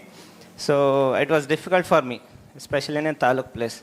So at a due course of time, I made a follow-up technique for 3 visits. First visit, when I convince, I tell them, lungs is a balloon. When you take a new balloon, it is fresh. It's better for me to tell in Kannada. Once ಊದ್ರಿ full ಉಬ್ಬಿಸ್ರಿ ಬಿಡ್ರಿ ಸ್ವಲ್ಪ deal ಆಗುತ್ತಾ ಮತ್ತು ಇನ್ನೊಂದು ಸತಿ ಉಬ್ಬಿಸ್ರಿ ಬಿಡ್ರಿ 5 ಸತಿ ಉಬ್ಬಿಸ್ರಿ ಅದು ಬಲೂನ್ ಸತು ಕಳ್ಕೊಂಬಿಡ್ತದೆ 6ನೇ ಸತಿ ಟಬ್ ಅಂದ್ಬಿಡ್ತದೆ ನಿಮ್ಮ ಲಂಗ್ಸ್ನು ಹಂಗೆ ಇರ್ತದವ ಮಕ್ಕಳ ಲಂಗ್ಸ್ ಅದು ಪದೇ ಪದೇ ಅಸ್ತಮ ಅಟ್ಯಾಕ್ ಆದಂತ ಲಂಗ್ಸ್ ವೀಕ್ ಹಾಕ್ಯಂತ ಹೋಗ್ತದೆ ಈಗ ನೀನು ಯೂಸ್ ಮಾಡಲಿಲ್ಲ ಅಂದ್ರೆ ಏನಾಗುತ್ತಾ 15 ವರ್ಷಕ್ಕೆ 16 ವರ್ಷಕ್ಕೆ ಜೂನ್ ಪೂರ್ತಿ ಯೂಸ್ ಮಾಡಲೇಬೇಕಾಗ್ತದೆ ಈಗ ನೀನು ಯೂಸ್ ಮಾಡ್ಕೊಂತ ಬರಲಾರ್ದಂಗೆ ನೋಡ್ಕೊಂಡು ಹೋಗೋದು ಒಳ್ಳೆಯದು. So this is one concept where I was able to convince the patient for a betterment. Second point is, how about long standing using? So we have a cough syrup and that contains levosalbutamol. And we have Levolin, we have a levosalbutamol. So I keep those. ನೋಡು levosalbutamol ಕೆಮ್ಮಿನ tonic ನಾವು ಹೊಟ್ಟೆಗೆ ಹಾಕ್ತೀವಿ ಕೆಲಸ ಎಲ್ಲಿ ಮಾಡಬೇಕು ಲಂಗ್ಸ್ನಾಗ ಮಾಡಬೇಕು ನಾವೆಲ್ಲ ಹಾಕಕತ್ತೀವಿ ಹೊಟ್ಟೆಗೆ ಹೋಗ್ತದ ಬ್ಲಡ್ನಾಗ ಕರಗ್ತದ ಉಗುರಿಂದ ಹಿಡ್ದು ಕಾಲಿನ ತನಕ ಎಲ್ಲ ಕಡೆ ಹರಡ್ತದ ಕೆಲಸ ಮಾಡ್ತದೆ ಅಲ್ಲಿ ಲಂಗ್ಸ್ನಾಗ ಅಷ್ಟೇ ಅದು ವಾರ 10 ದಿವಸಕ್ಕೆ ಯೂಸ್ ಮಾಡೋಕ್ಕೆ ಚಂದ But if you want for use for more than 15 days, side effects ಬರ್ತದೆ. ಕಿಡ್ನಿಯಾಗ ಹೋಗ್ತದೆ, ಲಿವರ್ನ ಹೋಗ್ತದೆ, ಎಲ್ಲ ಕಡೆ ಲಂಗ್ಸ್ ಡ್ಯಾಮೇಜ್ ಆಗ್ತದೆ.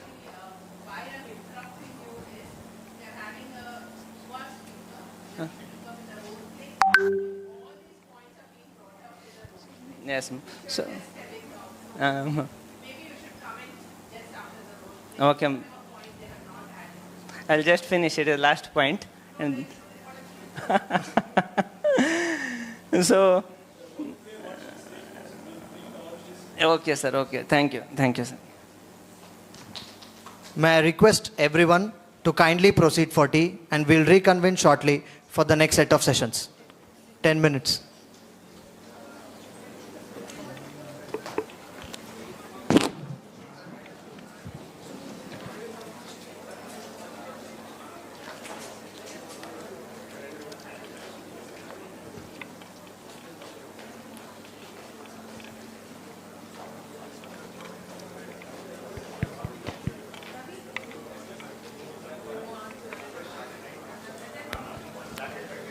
Hello, I request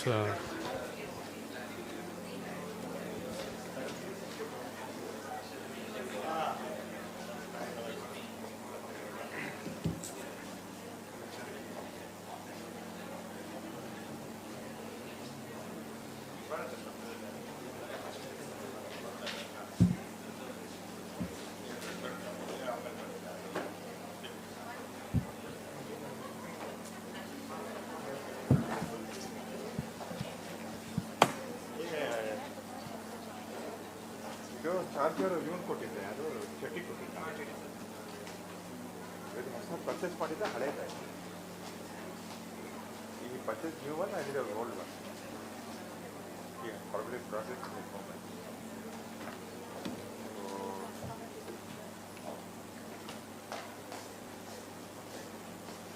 I need this one to my room.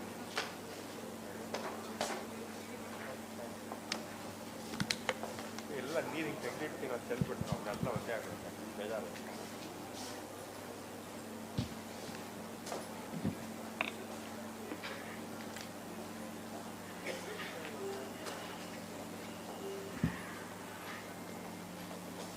If you want the session to finish fast, you should be fast. Okay? See, there is nothing much new. It's all what we have been discussing all these days. We are just brushing it up. Okay? So, when do you suspect TB in a child? Chronic cough will be there. Okay, chronic cough more than 2 weeks. Weight loss, Fever for, persistent fever for more than 2 weeks. Then? Weight loss will be there. Loss of weight. How much loss of weight? More than 5% in last 3 months. Okay, that is a significant weight loss. Next. Then failure to gain weight in the past 3 months despite adequate nutrition. Okay, and contact with a person with any form of active TB within last 2 years. Any child which presents to you with the following symptoms, you are going to suspect TB. So once you suspect TB, what is your first line of investigation? What do you do once you suspect? Chest X-ray. Okay, that is nothing but imaging. So imaging is the first line of investigation when you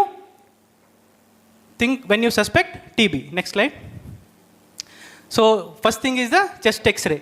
There are many forms which the TB can present.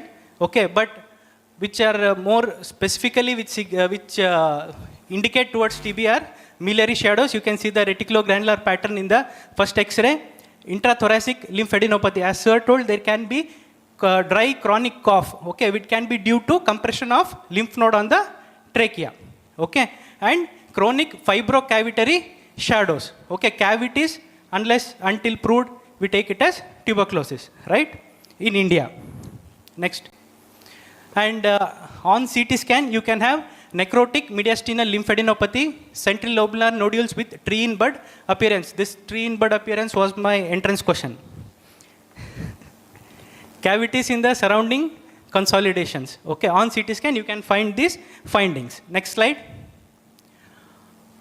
USG may be not diagnostic, but you can use to assess the pleural fluid collection. Okay. See, basically in tuberculosis, you can have lot of septations, right, on USG. And it is also used to differentiate thymus from anterior lymph nodes and to identify the best spot for aspiration. So once you have done the imaging, that is chest X-ray, next you go for microbiological tests. What are the microbiological tests you do? Sputum, AFB,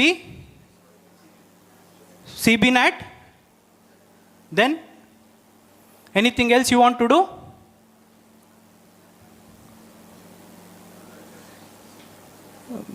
Culture, okay, but it's time consuming. Usually you don't do it so early, right? So initially, next slide. See, smear, on doing smear, what you can diagnose is whether it is AFB positive or not, okay?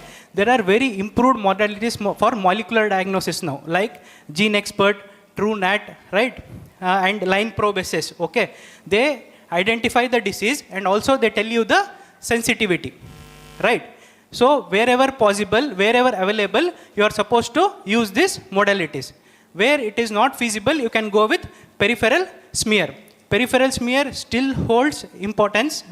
Sputum smear still holds the importance, but whenever you have opportunity to do the molecular test, you are supposed to go with it. Next slide.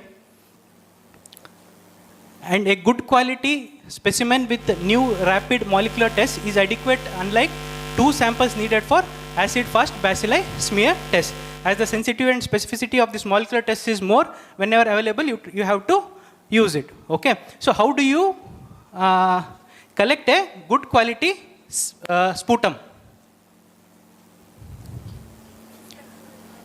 How do you collect a good quality sputum? Inducing sputum, right? Then gastric aspirate you do, right? So can anyone tell what is the procedure for gastric aspirate? How do you do gastric aspirate? So many times you do it in the ward, right? PGs, Sachin, how do you do gastric aspirate?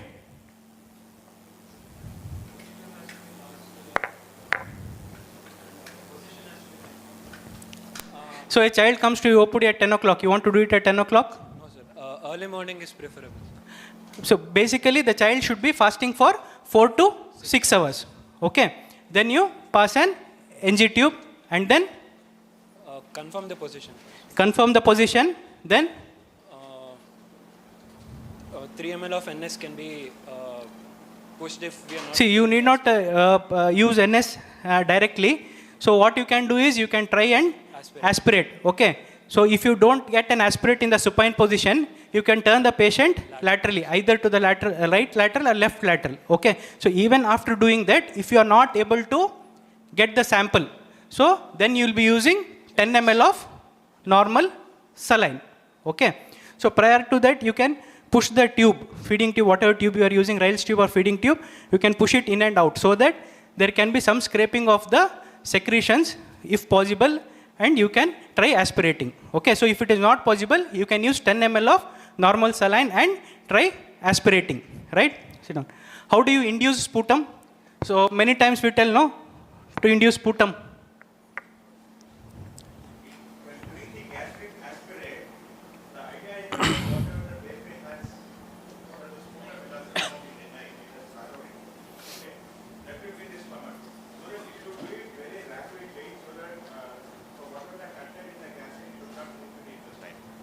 Once you go to the intestine, then the gastric aspirate will come negative. So that's the reason, see that baby is not too much stimulated. Try to pass the tube and immediately draw the gastric aspirate. Once it moves to the intestine, then it is gone. Okay? So how do you induce sputum? Nebulization, good. So how do you nebulize? 3% NaCl. Okay. So according to NTEP, so you are supposed to nebulize with salbutamol first. You are supposed to nebulize with salbutamol first. Following that, you are supposed to nebulize with 3% NaCl. Okay. So in susceptible children, 3% NaCl can cause bronchospasm. Okay, so to avoid that, you are supposed to nebulize with salbutamol first, followed by that 3% NaCl. So how does 3% NaCl induce sputum? By? It has got an osmotic effect. Okay, so it causes the influx of water into the secretions and it breaks it. Okay, so that it can be sucked easily. Okay. Next slide. So what are the other tests available? Skin test. Okay, what are skin test? Montu test, and the other one is any other test you do? I think in now they are doing it now. CY-TB. Okay. So what is the advantage of CY-TB over your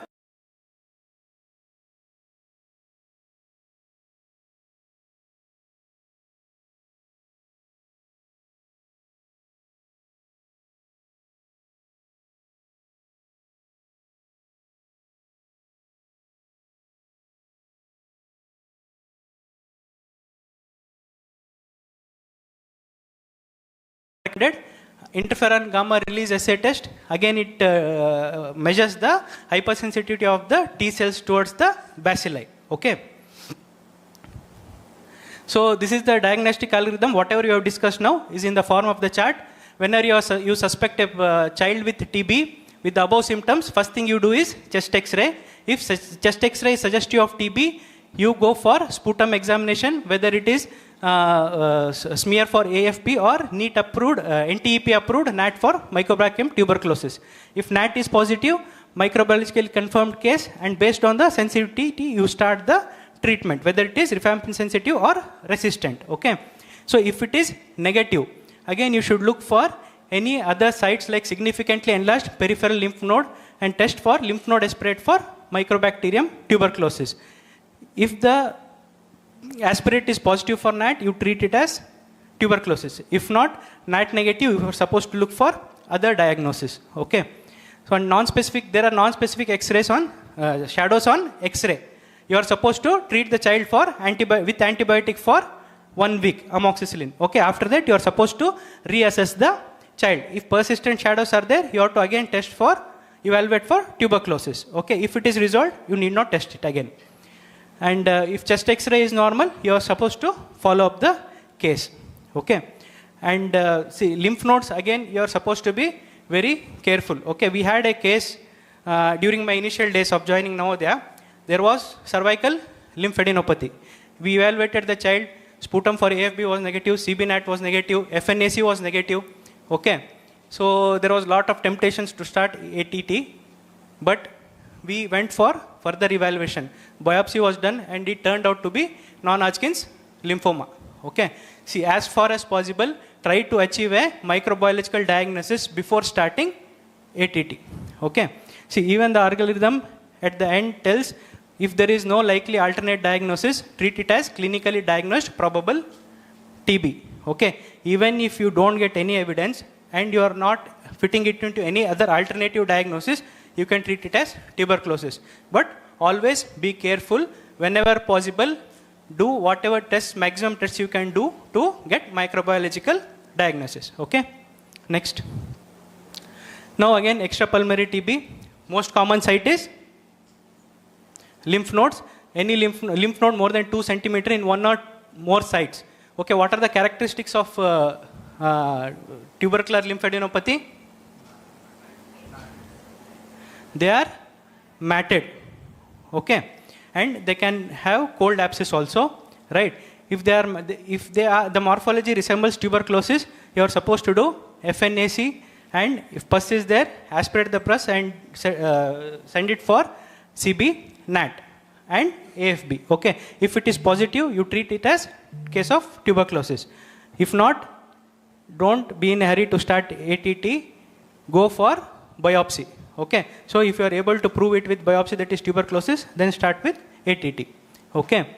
And if there are no morphological features suggestive of tuberculosis, say the lymph node is solitary, it's not matted. Okay, you can give a 7-day course of antibiotic, amoxicillin, and follow up the child after 2 weeks of completion of the course. Okay, you need not follow up the child immediately after 7 days. Okay, you are supposed to wait for 2 weeks post completion. Next. Abdominal TB, the imaging features can be enteropathy. Ileocecal area is the most commonest involved region. Uniform and concentric bowel thickening can be there. Contracted and pulled up cecum can be there. Ileocecal angle is distorted and often obtuse, and there are short strictures of less than 3 centimeters. Right? On USG, you can have abdominal lymph nodes with central necrosis, conglomerate, peripheral enhancement, and there can be mesenteric thickening of more than 15 mm. There can be caked omentum, multiple space-owing lesions of liver, spleen, and loculated ascites can be there. Okay, so these are the features on CT and USG in case of abdominal tuberculosis. Next. See, CNS tuberculosis, again a child who is prolonged ill, say the child is having fever for 15 days, cough for 15 days, suddenly the child has come to you with features of meningitis. Okay, so you are supposed to rule out tuberculosis. Again, tuberculosis, how do you rule out? By sputum. Okay, you can also go for CSF, CBNAT. Okay, the chances of isolating bacteria from CSF and pleural fluid is very less. So here are some new cases. So before going to the treatment part per se, we are supposed to know few definitions. What is a new case? A new case is a TB patient who has never had treatment of TB or never taken anti-TB drugs. Right? It's a new case. First, when you first time diagnosis the patient with TB is a new case. Recurrent TB is once the patient has completed treatment and again he turns out positive is recurrent TB. Treatment after failure case. The patient who has been previously treated for TB and whose treatment has failed at the end of their most recent course of treatment. See, usually what you do is, you do a sputum examination at the end of initiation phase and at the end of continuous phase. Okay. So either at the end of continuous phase or at the end of initiation phase, if the smear turns positive, then it's a treatment failure. And treatment after lost to follow-up case is a patient who was previously treated for TB for 1 month or more and was declared lost follow-up. Okay. And other one is previously treated case, are those who have been previously treated for TB but without outcome of their most recent course of treatment is unknown. See, they have been missed after completing the course of treatment. They have not been checked whether the patient has turned negative. Right? Next. So this is the treatment per se for tuberculosis. See, any new case and any drug sensitive previously treated TB. Okay. So you treat with 2 HRZT, that is isoniazid, rifampicin, pyrazinamide and ethambutol for 2 months, that is the intensive phase, followed by continuation phase for 4 months, that is HRE. So previously for the continuation phase it was HR, right, only 2 drugs, but now ethambutol has been added. Why ethambutol has been added? See, in case there is resistance to isoniazid, ethambutol can have its effect, right? Next. So these are the dosages. Rifampicin 10 to 20 mg per kg, isoniazid 7 to 15, pyrazinamide 30 to 40, ethambutol 15 to 25, and streptomycin 15 to 20. See, almost injectables, we are using injectables very less these days, right? Next. See, the government NTEP, they have weight bands, okay? So under different weights, there are different weight band packages. FDC combination drugs will be there. There are 2 types of FDCs. In the initiation phase, there are 3 drug FDCs, that is isoniazid 50, rifampicin 75 and Z 150. And continuation phase, there are 2 fixed drug combinations, that is isoniazid 50 and rifampicin 75. Ethambutol, you don't get dispersible tablets. It is given as a non-dispersible 100 mg tablet separately. Based on the weight, the number of tablets you take differs, right? So those are packaged in a weight band wise boxes and they are distributed to the patients, right? Next. Now coming to the adjunct therapy. What are the other adjunct drugs you can use in tuberculosis? Pyridoxine, one thing, and the other one? Steroids. Okay. So steroids, what are the indication for steroids in tuberculosis? One is TB meningitis. These are the definite indications. TB meningitis, pericarditis, Addison's disease, miliary TB and TB uveitis. So these are the definite indications for steroid in tuberculosis. And additional indications, endobronchial TB, bronchial compression, mediastinal compression syndrome, pleurisy with severe distress, laryngeal TB and iris. So these are the additional indications where steroids may be used. The dosage is 1 to 2 mg per kg prednisolone or dexamethasone 0.6 mg per kg per day for 2 to 4 weeks, followed by tapering off next 4 weeks. Pyridoxine, previously it was given only to high risk groups. Okay, but now you can use in all the patients because of the increased dosage of isoniazid, which can cause peripheral neuropathy. So the dosage is 10 to 15 mg per kg per day. Monitoring and follow-up of rifampicin sensitive TB. So clinical monitoring, you look for improvement in clinical symptoms. On physical examination, you look for the crackles, air entry, right? And other manifestations which you had initially the patient had during diagnosis. And you look for the side effects of medication. One of the most important side effect is derangement of LFT. Okay.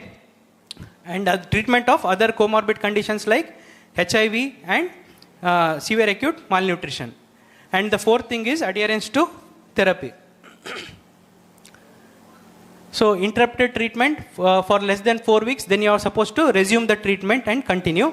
And if it is for more than 4 weeks, then investigate for drug resistance TB and treat accordingly. Next slide. Microbiological, again as I told you, at the end of intensive phase and completion of the treatment, you are supposed to do both CBNAT or AFB for sputum. Next.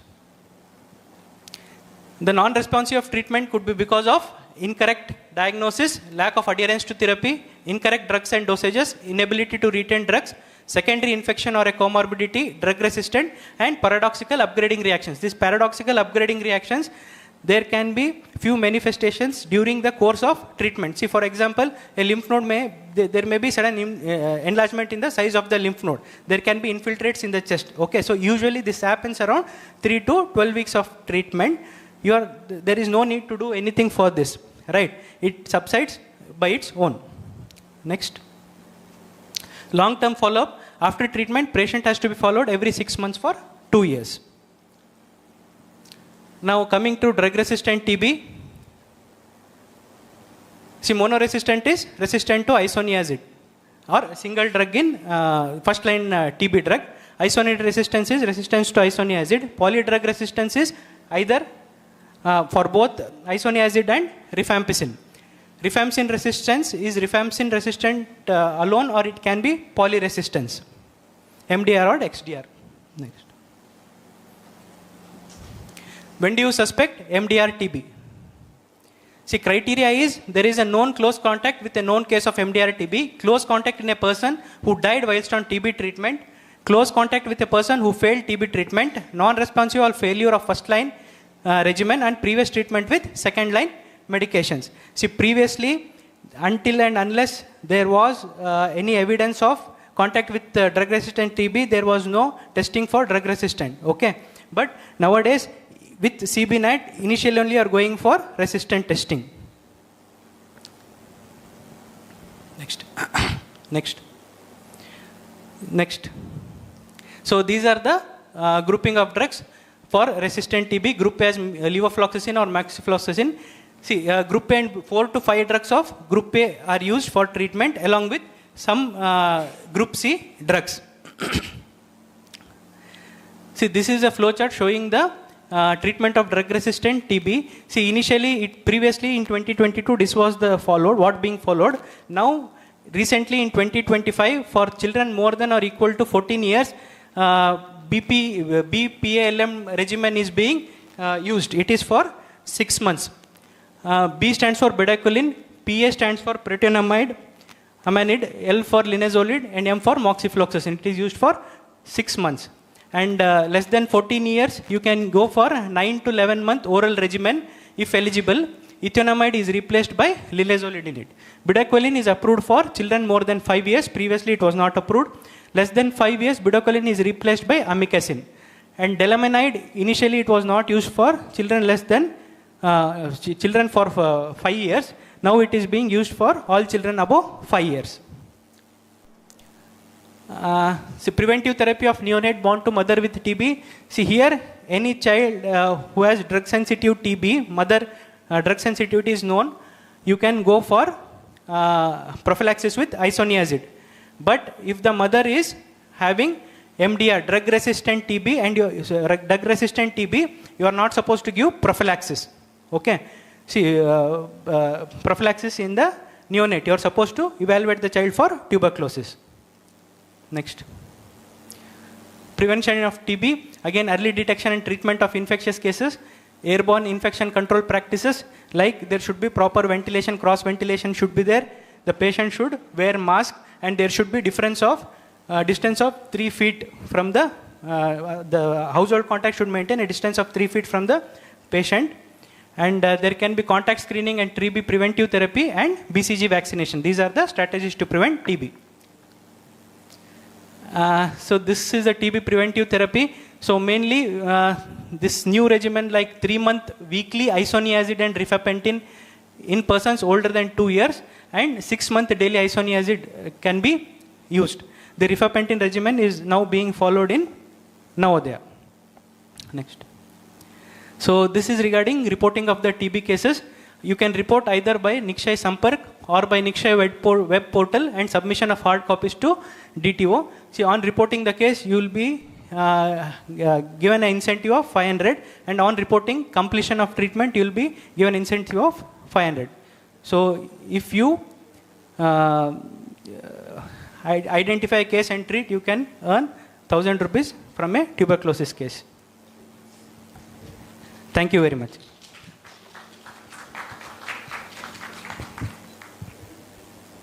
Thank you, sir, for bringing the latest recommendations and practical perspectives to the forefront. I request Chairperson Dr. Sandeep, sir, to wind up the session. Thank you, Ajay, for that wonderful elaborative talk. It was nice to hear from you, tuberculosis talk. One recent scenario I came across. So one US child came from US to here, India. That has, in that class, one child was suffering from tuberculosis. That was a query they had. Once they came here, they only requested to work up for that case. So I sent tuberculin test. Later it turned to be positive. It was 15 mm. So now there is no other symptoms. So how to go ahead in this?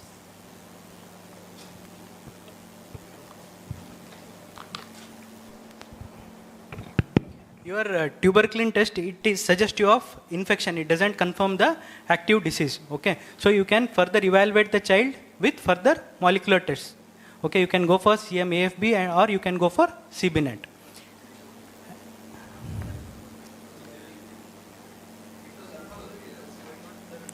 See, and moreover, the above 9 years, the validity of your tuberculin test is debatable.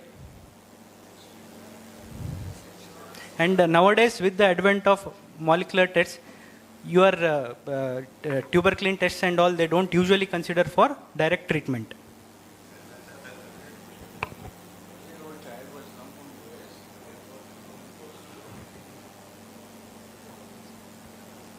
And one more case. So mother is known tuberculosis. Now the child is around 1.5 years. That came for vaccination. The child had TB, lymphadenopathy was there. Amoxicillin was given for 1 week.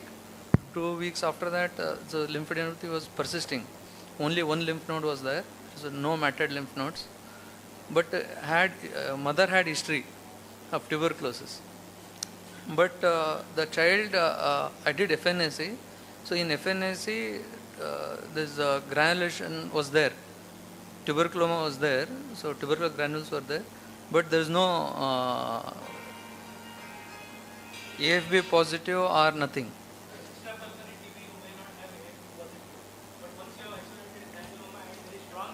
TB in the mother.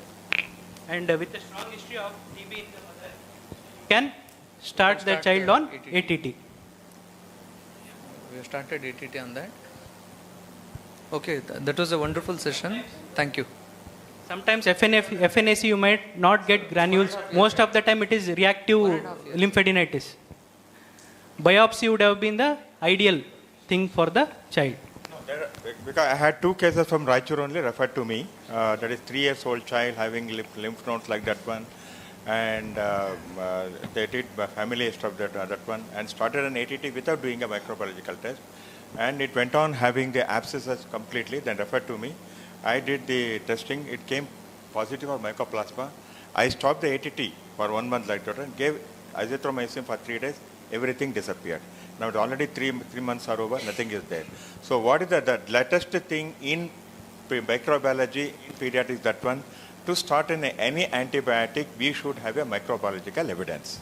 Whether it is this one, of course in ASOM like that is a different story. Where other things, always you go with a microbiological evidence. Malesh also knows that one. And Manto test is not an evidence of if you are exposed to the bacilli, that's all. Okay, you are exposed to the bacilli. It is not the proof of you have got an active disease. So all of us, if you get it done, Manto test will be positive. We are exposed to the bacilli, that's why it comes positive. So that's the reason in the NTP guideline, Manto test is completely given up. Even the CYTB is also not at all used because that also uses the same EVAP5 antigen to study the thing. So that shows once again you are exposed to the tubercle bacilli but not an active disease. So forget about doing this Manto test, CYTB, everything.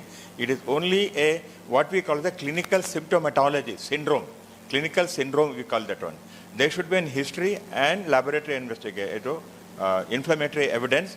Then you go for the microbiological thing. Then only it will come positive. So that's the reason. Forget about this Manto, doing a Manto, everything like that. Just you have to look for the symptomatology syndrome. That should be there. Whether it's a TB, everything like that one. So that is the main thing. We go that one. Okay. Please forget. Thank you, sir. Regarding this tubercular effusion, sir. Many times effusion, sir. Many times we get query from other colleagues. So they tell that pleural fluid ADA is high and lymphocytes predominance is there, but they still look for bacilli in the pleural fluid, and it is very less. Anything at all. Even the less, sir. Gene expert also will not do yes, that sir. One. Okay, please don't do that one. Sir, whether we should go for a confirmatory biopsy or whether should based upon just ADA reports that is the most useless. That shows that an enzyme is there, the cells has been broken down, so the enzyme has come out. It can be positive in viral infections also, in other chronic disease also, in fungal also it could be there. Where that ADA enzyme has been utilized to kill those viruses or fungus or the bacteria. So that is the most useless thing.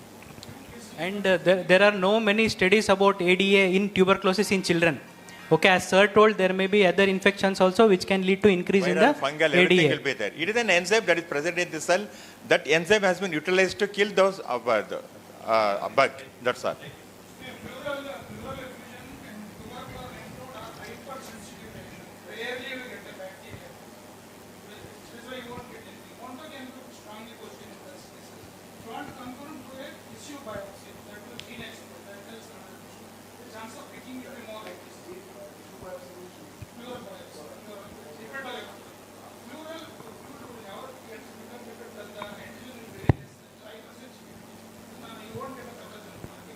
You have to try all other modes. If there is no molecular evidence, everything comes with no response, then only you have to start the ATT.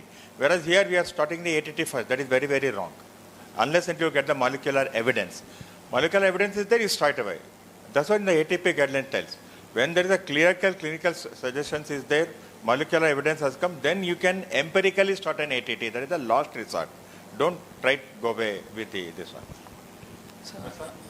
I want to remember one case. So in the beginning of the career, so one 21-day baby came with respiratory distress.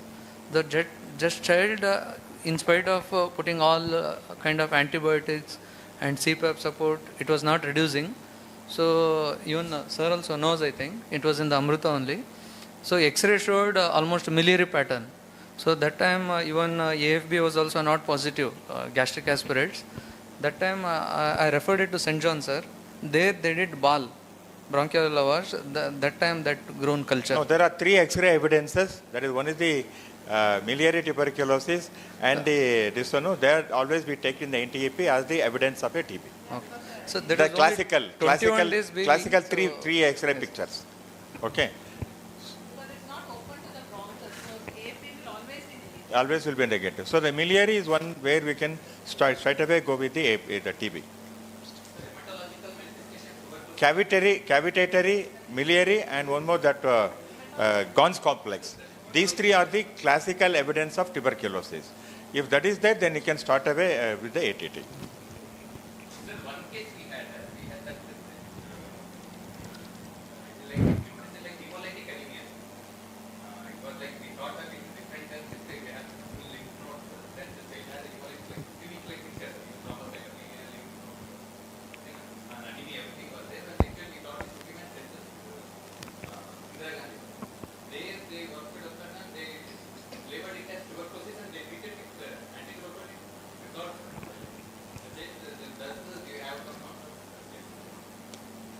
No, hemolytic anemia is once again, as already told, it is an autoimmune disorder due to TB. How the pleural effusion, everything like that, it could be that, but it is a very another rare thing. Probably they might have published that article for that case. Like that.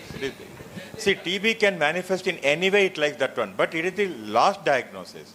Okay. Even I got Jagdish Chinappa had got one very well nourished child, 15 years old child, just having lump here in the sternum.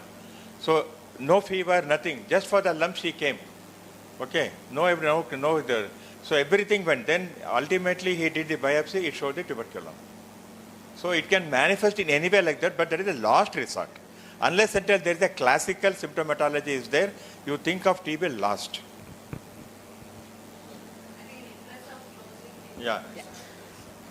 Coming to the end of the session, I would like to thank everyone for joining us today. Before going for the closing session, I would like to invite the IAP State President, Dr. Ravi Shankar sir, to share your few thoughts about today's program. Yeah, thank you, Usha. No, it is okay.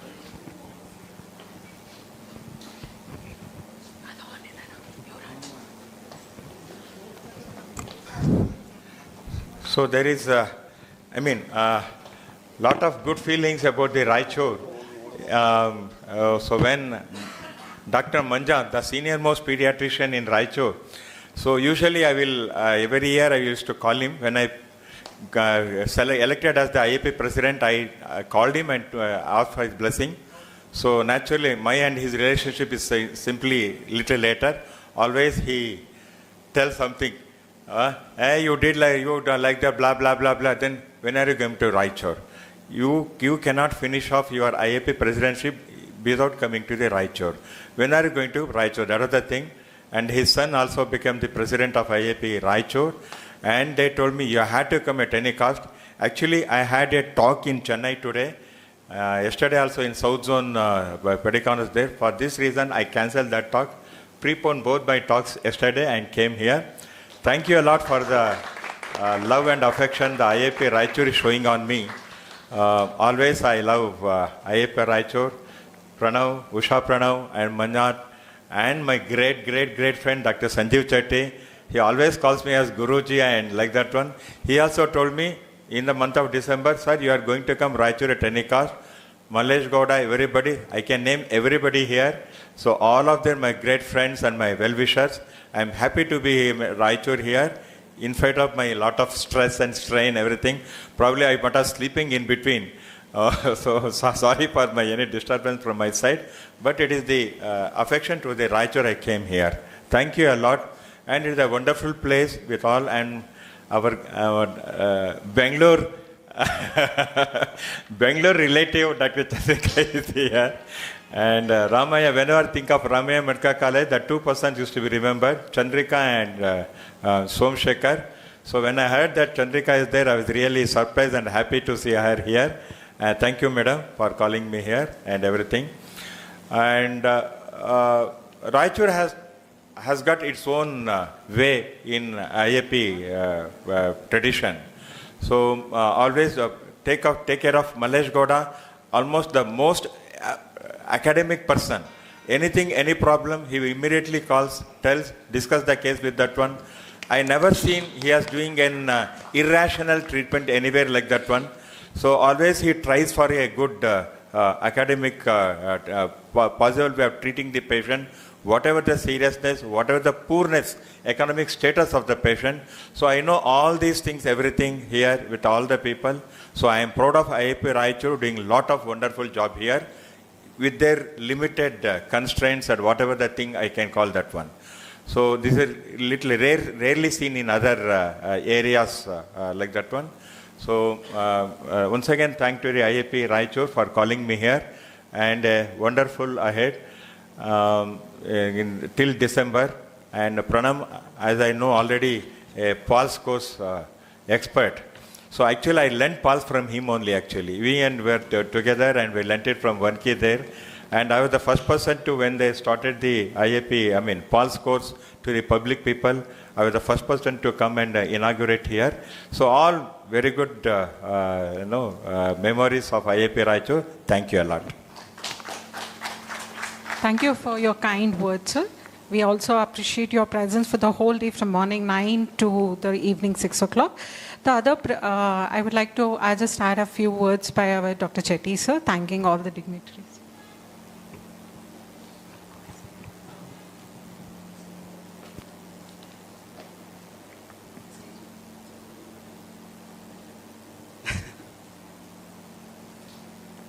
Thank you everybody for making up for this today's CME.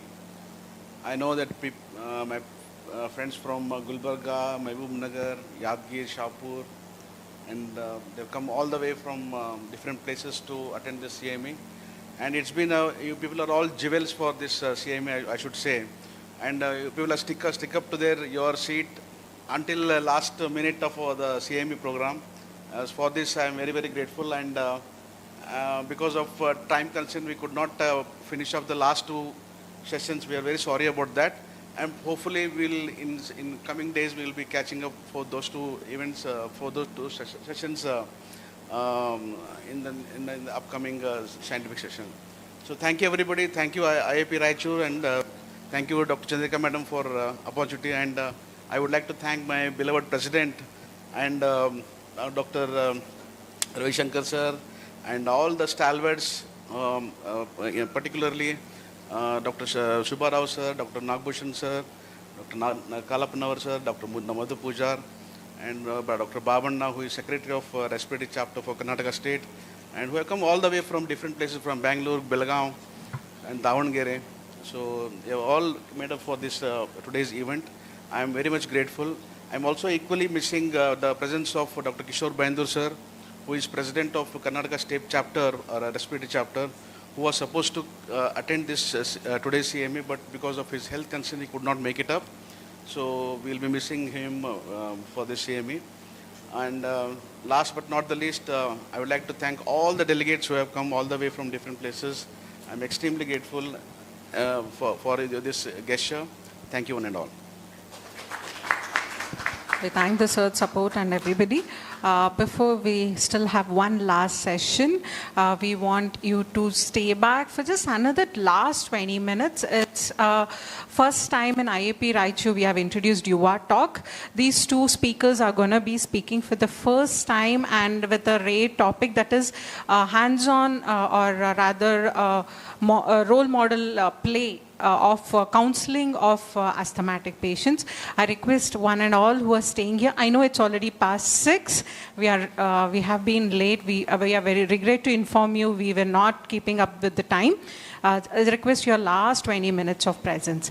With this, I would like to thank Dr. Malesh Gowda sir, who's been a scientific backup in getting all the stalwarts, the organizing chairman, Dr. Chandrika ma'am, and the secretary, Dr. Chetty sir, the IAP Raichur, Dr. Pranam and Dr. Rajshekhar, who have been on foot for the last 15 days, and all the stalwarts, including the State President Ravi Shankar Sir, the NRC National Respiratory Chapter Secretary Dr. Babana Hukeri Sir, and all the stalwarts over here. With this, for just last 10 minutes over the thing, we'll wind up with that. Thank you, one and all. The last but not the least session will be chaired by Dr. Devappa K. Sir, Senior Pediatrician Lingasur, and Dr. Ravi Kumar Sir, Senior Pediatrician Devdurga. For this important session, we have Dr. Pratibha K. Ma'am, Assistant Professor, and Dr. M.K. Moise Sir, Senior Resident, Navodaya Medical College as speakers. In this role play, we have Dr. Sajya enacting as Dr. Ravi enacting as patient attender, and Dr. Abhishek enacting as asthmatic patient.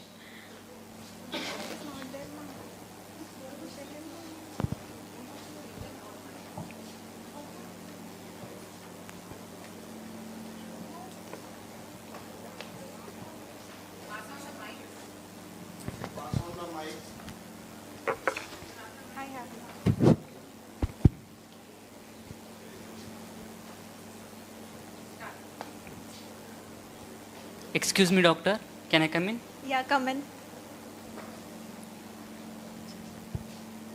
This is my kid, Dr. Abhishek. How are you, Abhishek? I'm fine, doctor. How are you? Thank you. I'm fine. You are saying something about our reports. Can you elaborate, doctor? Yeah, I have seen the reports of your child. Your child has been diagnosed with asthma. Your child has been diagnosed with asthma. Asthma? What is asthma? Asthma is an allergic condition in which your child's lungs become more sensitive to some forms of triggers in environment. So, doctor, is this something that will stay for lifelong? I'm really worried about it. Yeah, asthma is a chronic condition, but with right treatment, your child can live normal and healthy life like other people are living.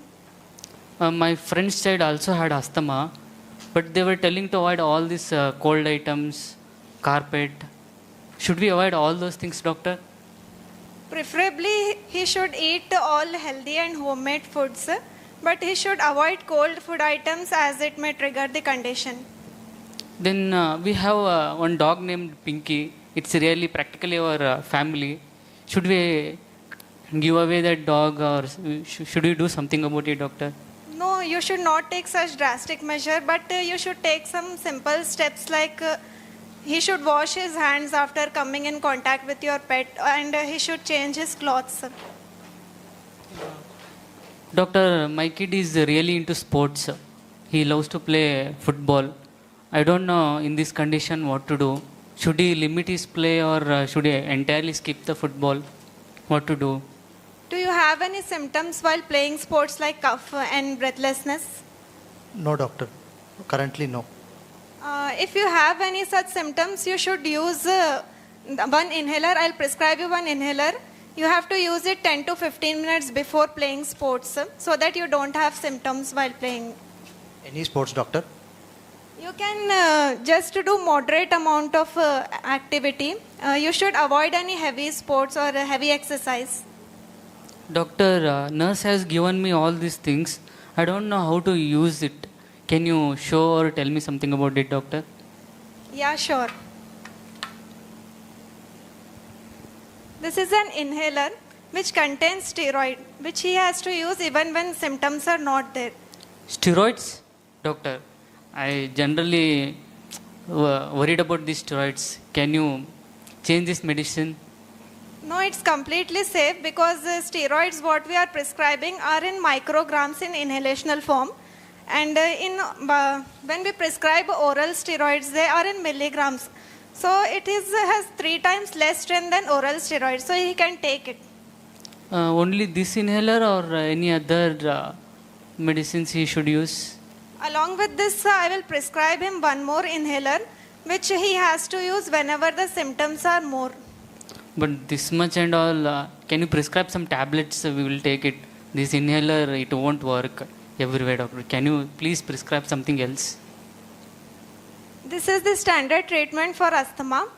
He has to use this white inhaler even when symptoms are not present, and it just acts locally on the lungs and does not have any side effects, so you don't need to worry. How long he has to use this? Lifelong he has to use this? Doctor, something better, doctor. Yeah, he has to use this lifelong because prevention is better than cure. But doctor, I don't know whether he will use in his school trips. I don't know, doctor, what he will do.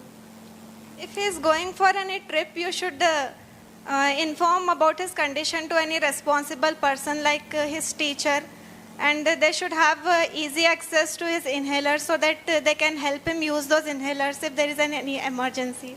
What about his future, doctor? What about in future his families? Whether he will be able to marry with this asthma?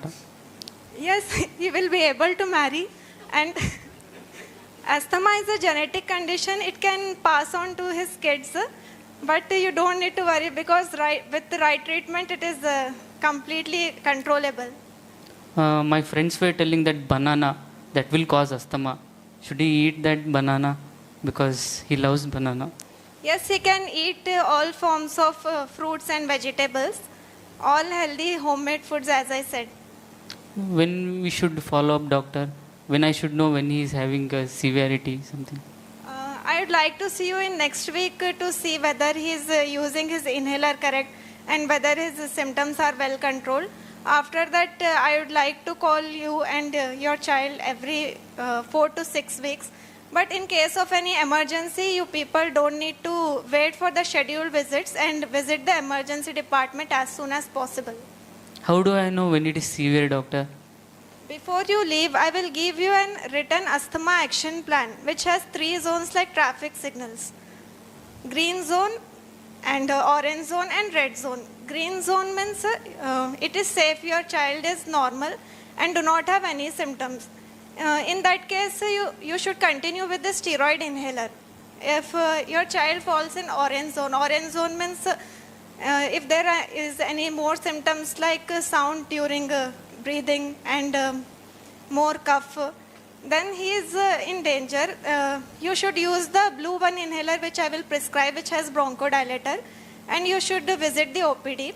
And in case your child is in red zone, then it is an emergency. You need to visit emergency department as soon as possible.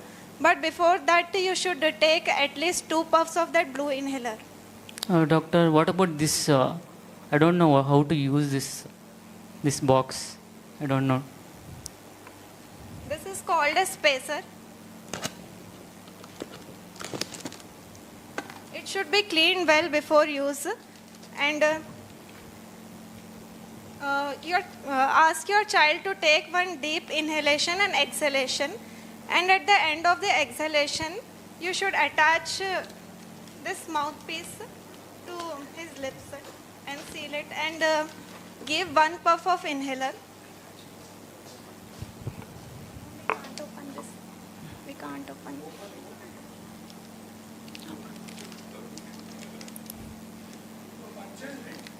No, sir.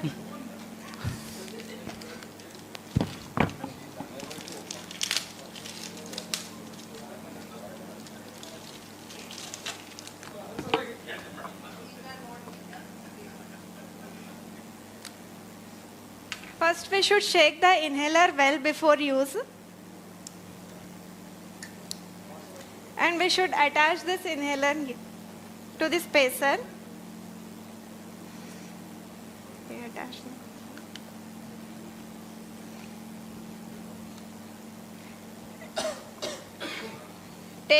Take deep inhale and exhale completely. Okay.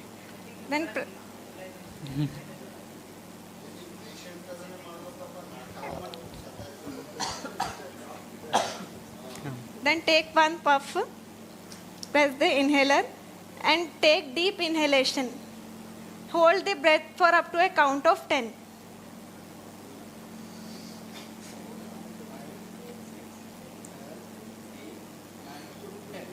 If you are not able to hold the breath for 10 seconds, you can take continuous 5 to 6 breaths.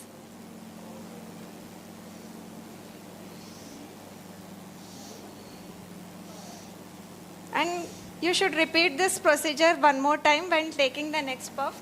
And after using this inhaler, you should rinse your mouth thoroughly with water. Why, Okay, doctor? doctor. Why we should rinse the mouth? It can cause throat irritation and it can cause fungal infection in mouth. Thank you, doctor. That was really reassuring. When we should come for our next visit, doctor? I'd like to see him in next 1 week to assess his symptoms and to see whether he is using his inhaler and spacer correctly. Thank you, doctor. Say thank you to doctor. Thank you, doctor. Welcome.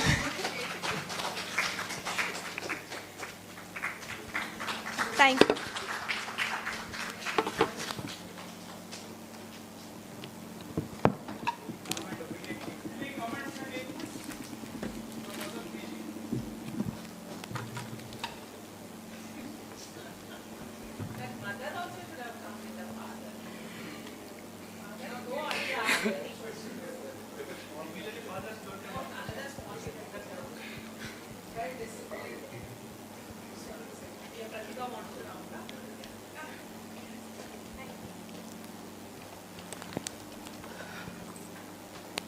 Thank you, PGs. It was a very wonderful role play done very well. Before starting, I would like to thank Navodaya Medical College and Department of Pediatrics and IAP Raichur for giving me this opportunity to give a talk today. I would like to start with counseling of asthma, children with asthma. Counseling is a clinical skill that determines the disease outcome. In GINA, it clearly states that poor health literacy and incorrect techniques are the most common causes of treatment failure and not the wrong choice of drugs. As pediatricians, we need to counsel both child and the caregiver. So why parent counseling matters? As per a Cochrane study done, it tells us that a proper asthma education reduces emergency room visits by up to 50% and hospitalizations by around 35%. And in India, there is an adherence gap where adherence to inhalational corticosteroids is only around 30 to 40% due to steroid phobia, cost, and myths. So parents are the primary caregivers and decision makers. Knowledge reduces their fear, anxiety, and hospital visits. So good counseling helps in better adherence, plus fewer attacks, plus normal childhood.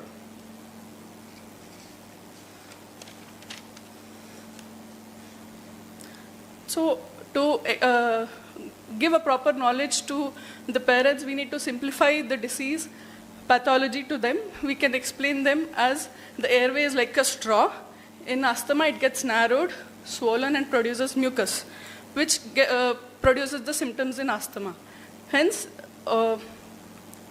then the asthma is chronic, but it is a controllable condition. It is not contagious. It is not caused by a bad parenting. Hence, the child can play, study, and do sports.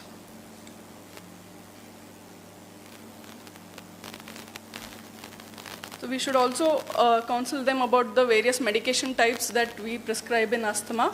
Controller, it should be used daily, even when the child is doing well. It reduces the inflammation. And reliever, which is used only in emergency when presented with symptoms. It opens the airways rapidly. So however, currently, as per GINA guidelines, we only prescribe MART therapy, that is maintenance and reliever therapy, which has a single inhaler containing both controller and reliever. So there are few myths which parents are concerned about, and we have to bust these myths to them. The most commonly myth is inhalers cause addiction and stunt growth. But the fact is the inhaler contain a very low dose of inhalational corticosteroids and has minimal systemic effects. So the risk of untreated asthma is higher. Another myth, like child should avoid all sports. No, exercise is good. Use of reliever before play is needed. Stopping controller while child is well.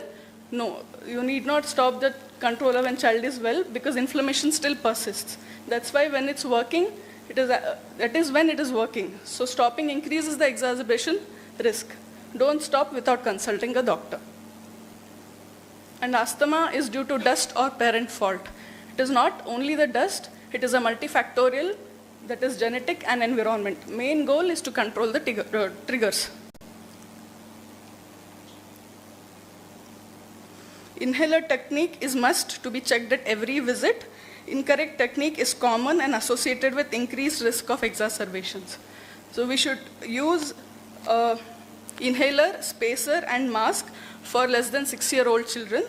6 year and above, inhaler with spacer is necessary. So what are the common triggers in asthma? Mainly pollution, smoking, household chemicals, genetic factors and few food particles, bacteria, viruses, pets and dust. So how to manage these triggers? Wet mopping using clean pillow covers and removing the carpet will help reduce the dust in the house. No smoking at home, avoiding crackers and incense stick. Keeping the pets out of bedroom, wash hands with soap after contact. For cold air, we need to use a mask. Avoid air conditioner whenever possible. For infections, hand washing is necessary and annual flu vaccination is given. Strong smells, avoid perfumes and mosquito coils.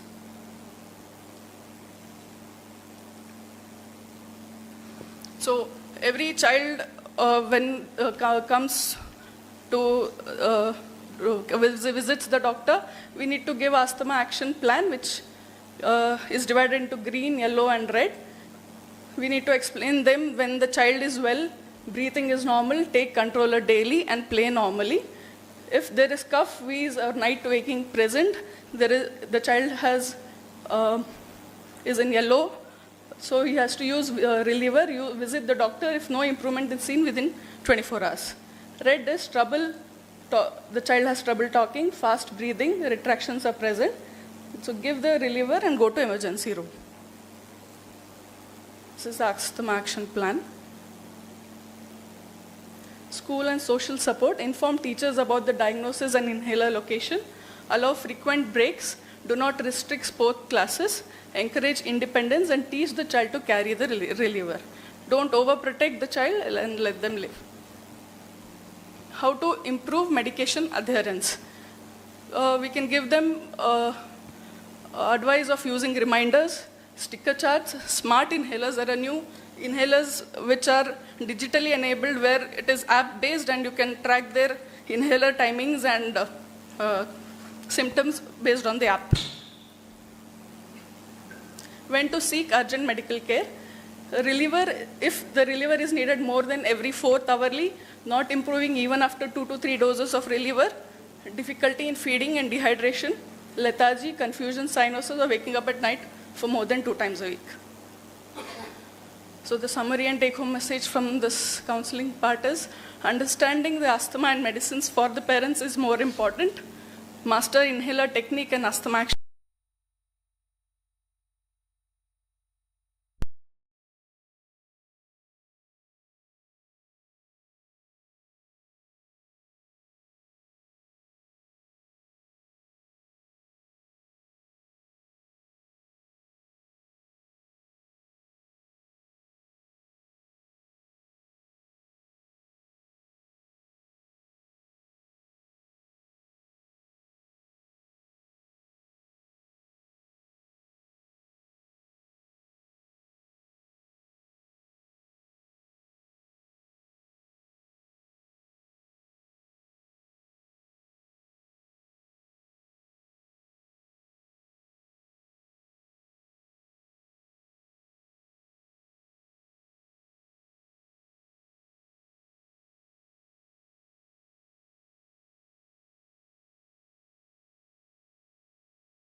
child, when they hold the child, when they kiss the child, they happen to observe that the child's skin is salty. And A stands for atresia of vast difference, leading to male infertility, and S stands for sinopulmonary infections. So these would be the presenting symptoms for a child with cystic fibrosis. Now, why does counseling, how is it important? By the end of session, we'll come to know, okay, how are we supposed to deliver a diagnosis of cystic fibrosis to the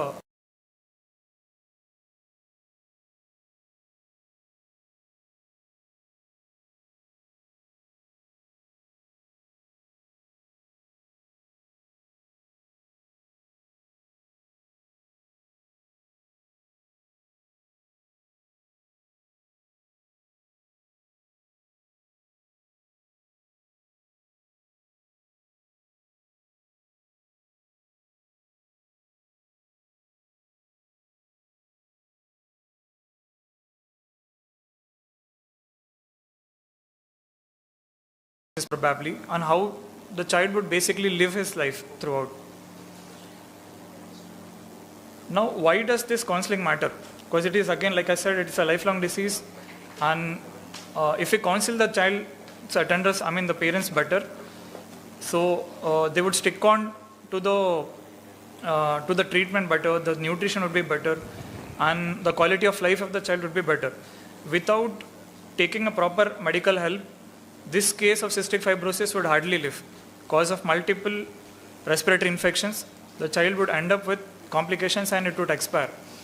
But with better adherence to the treatment, the child might almost live a normal life. So parents' journey here, initially they'll be shocked. They'll be in denial.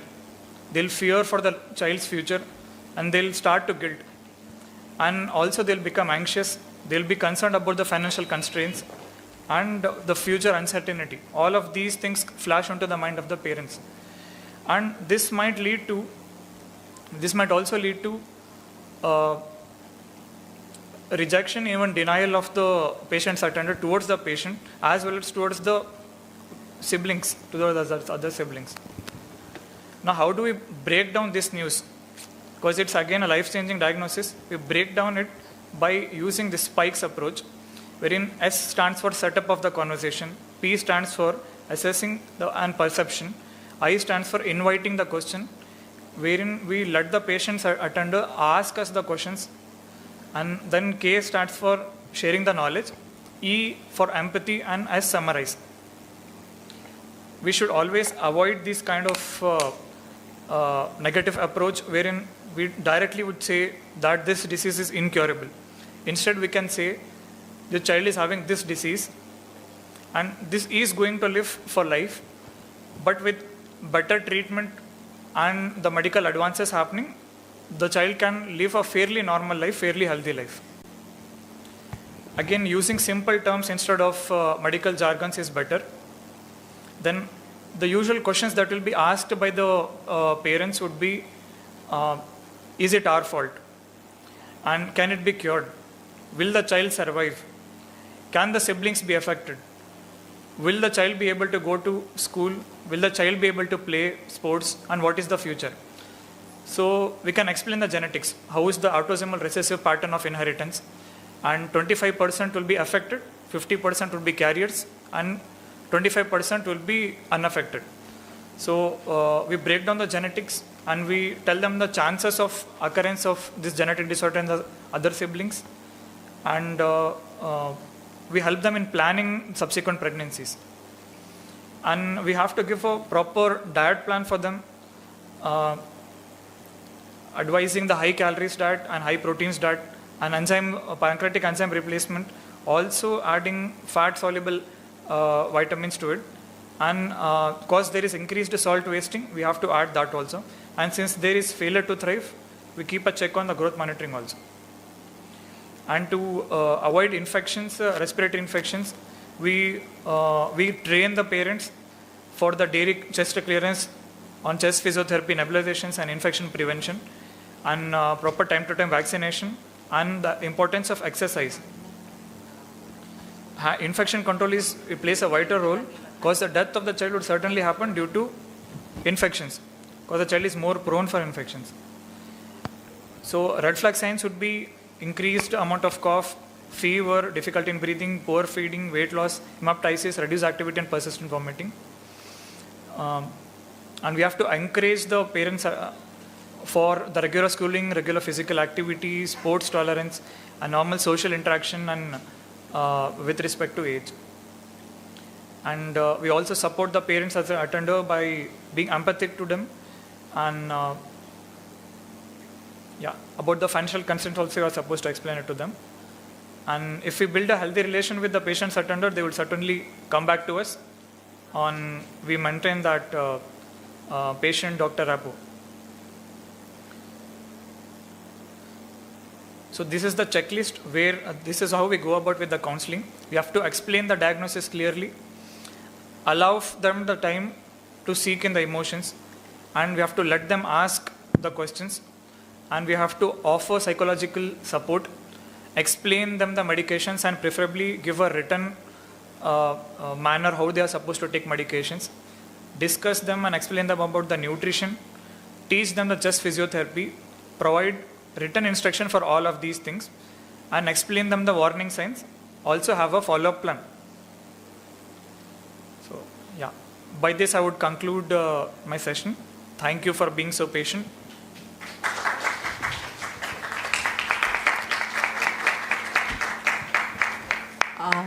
Thank you, Dr. Moyes. Your enthusiasm was quite good.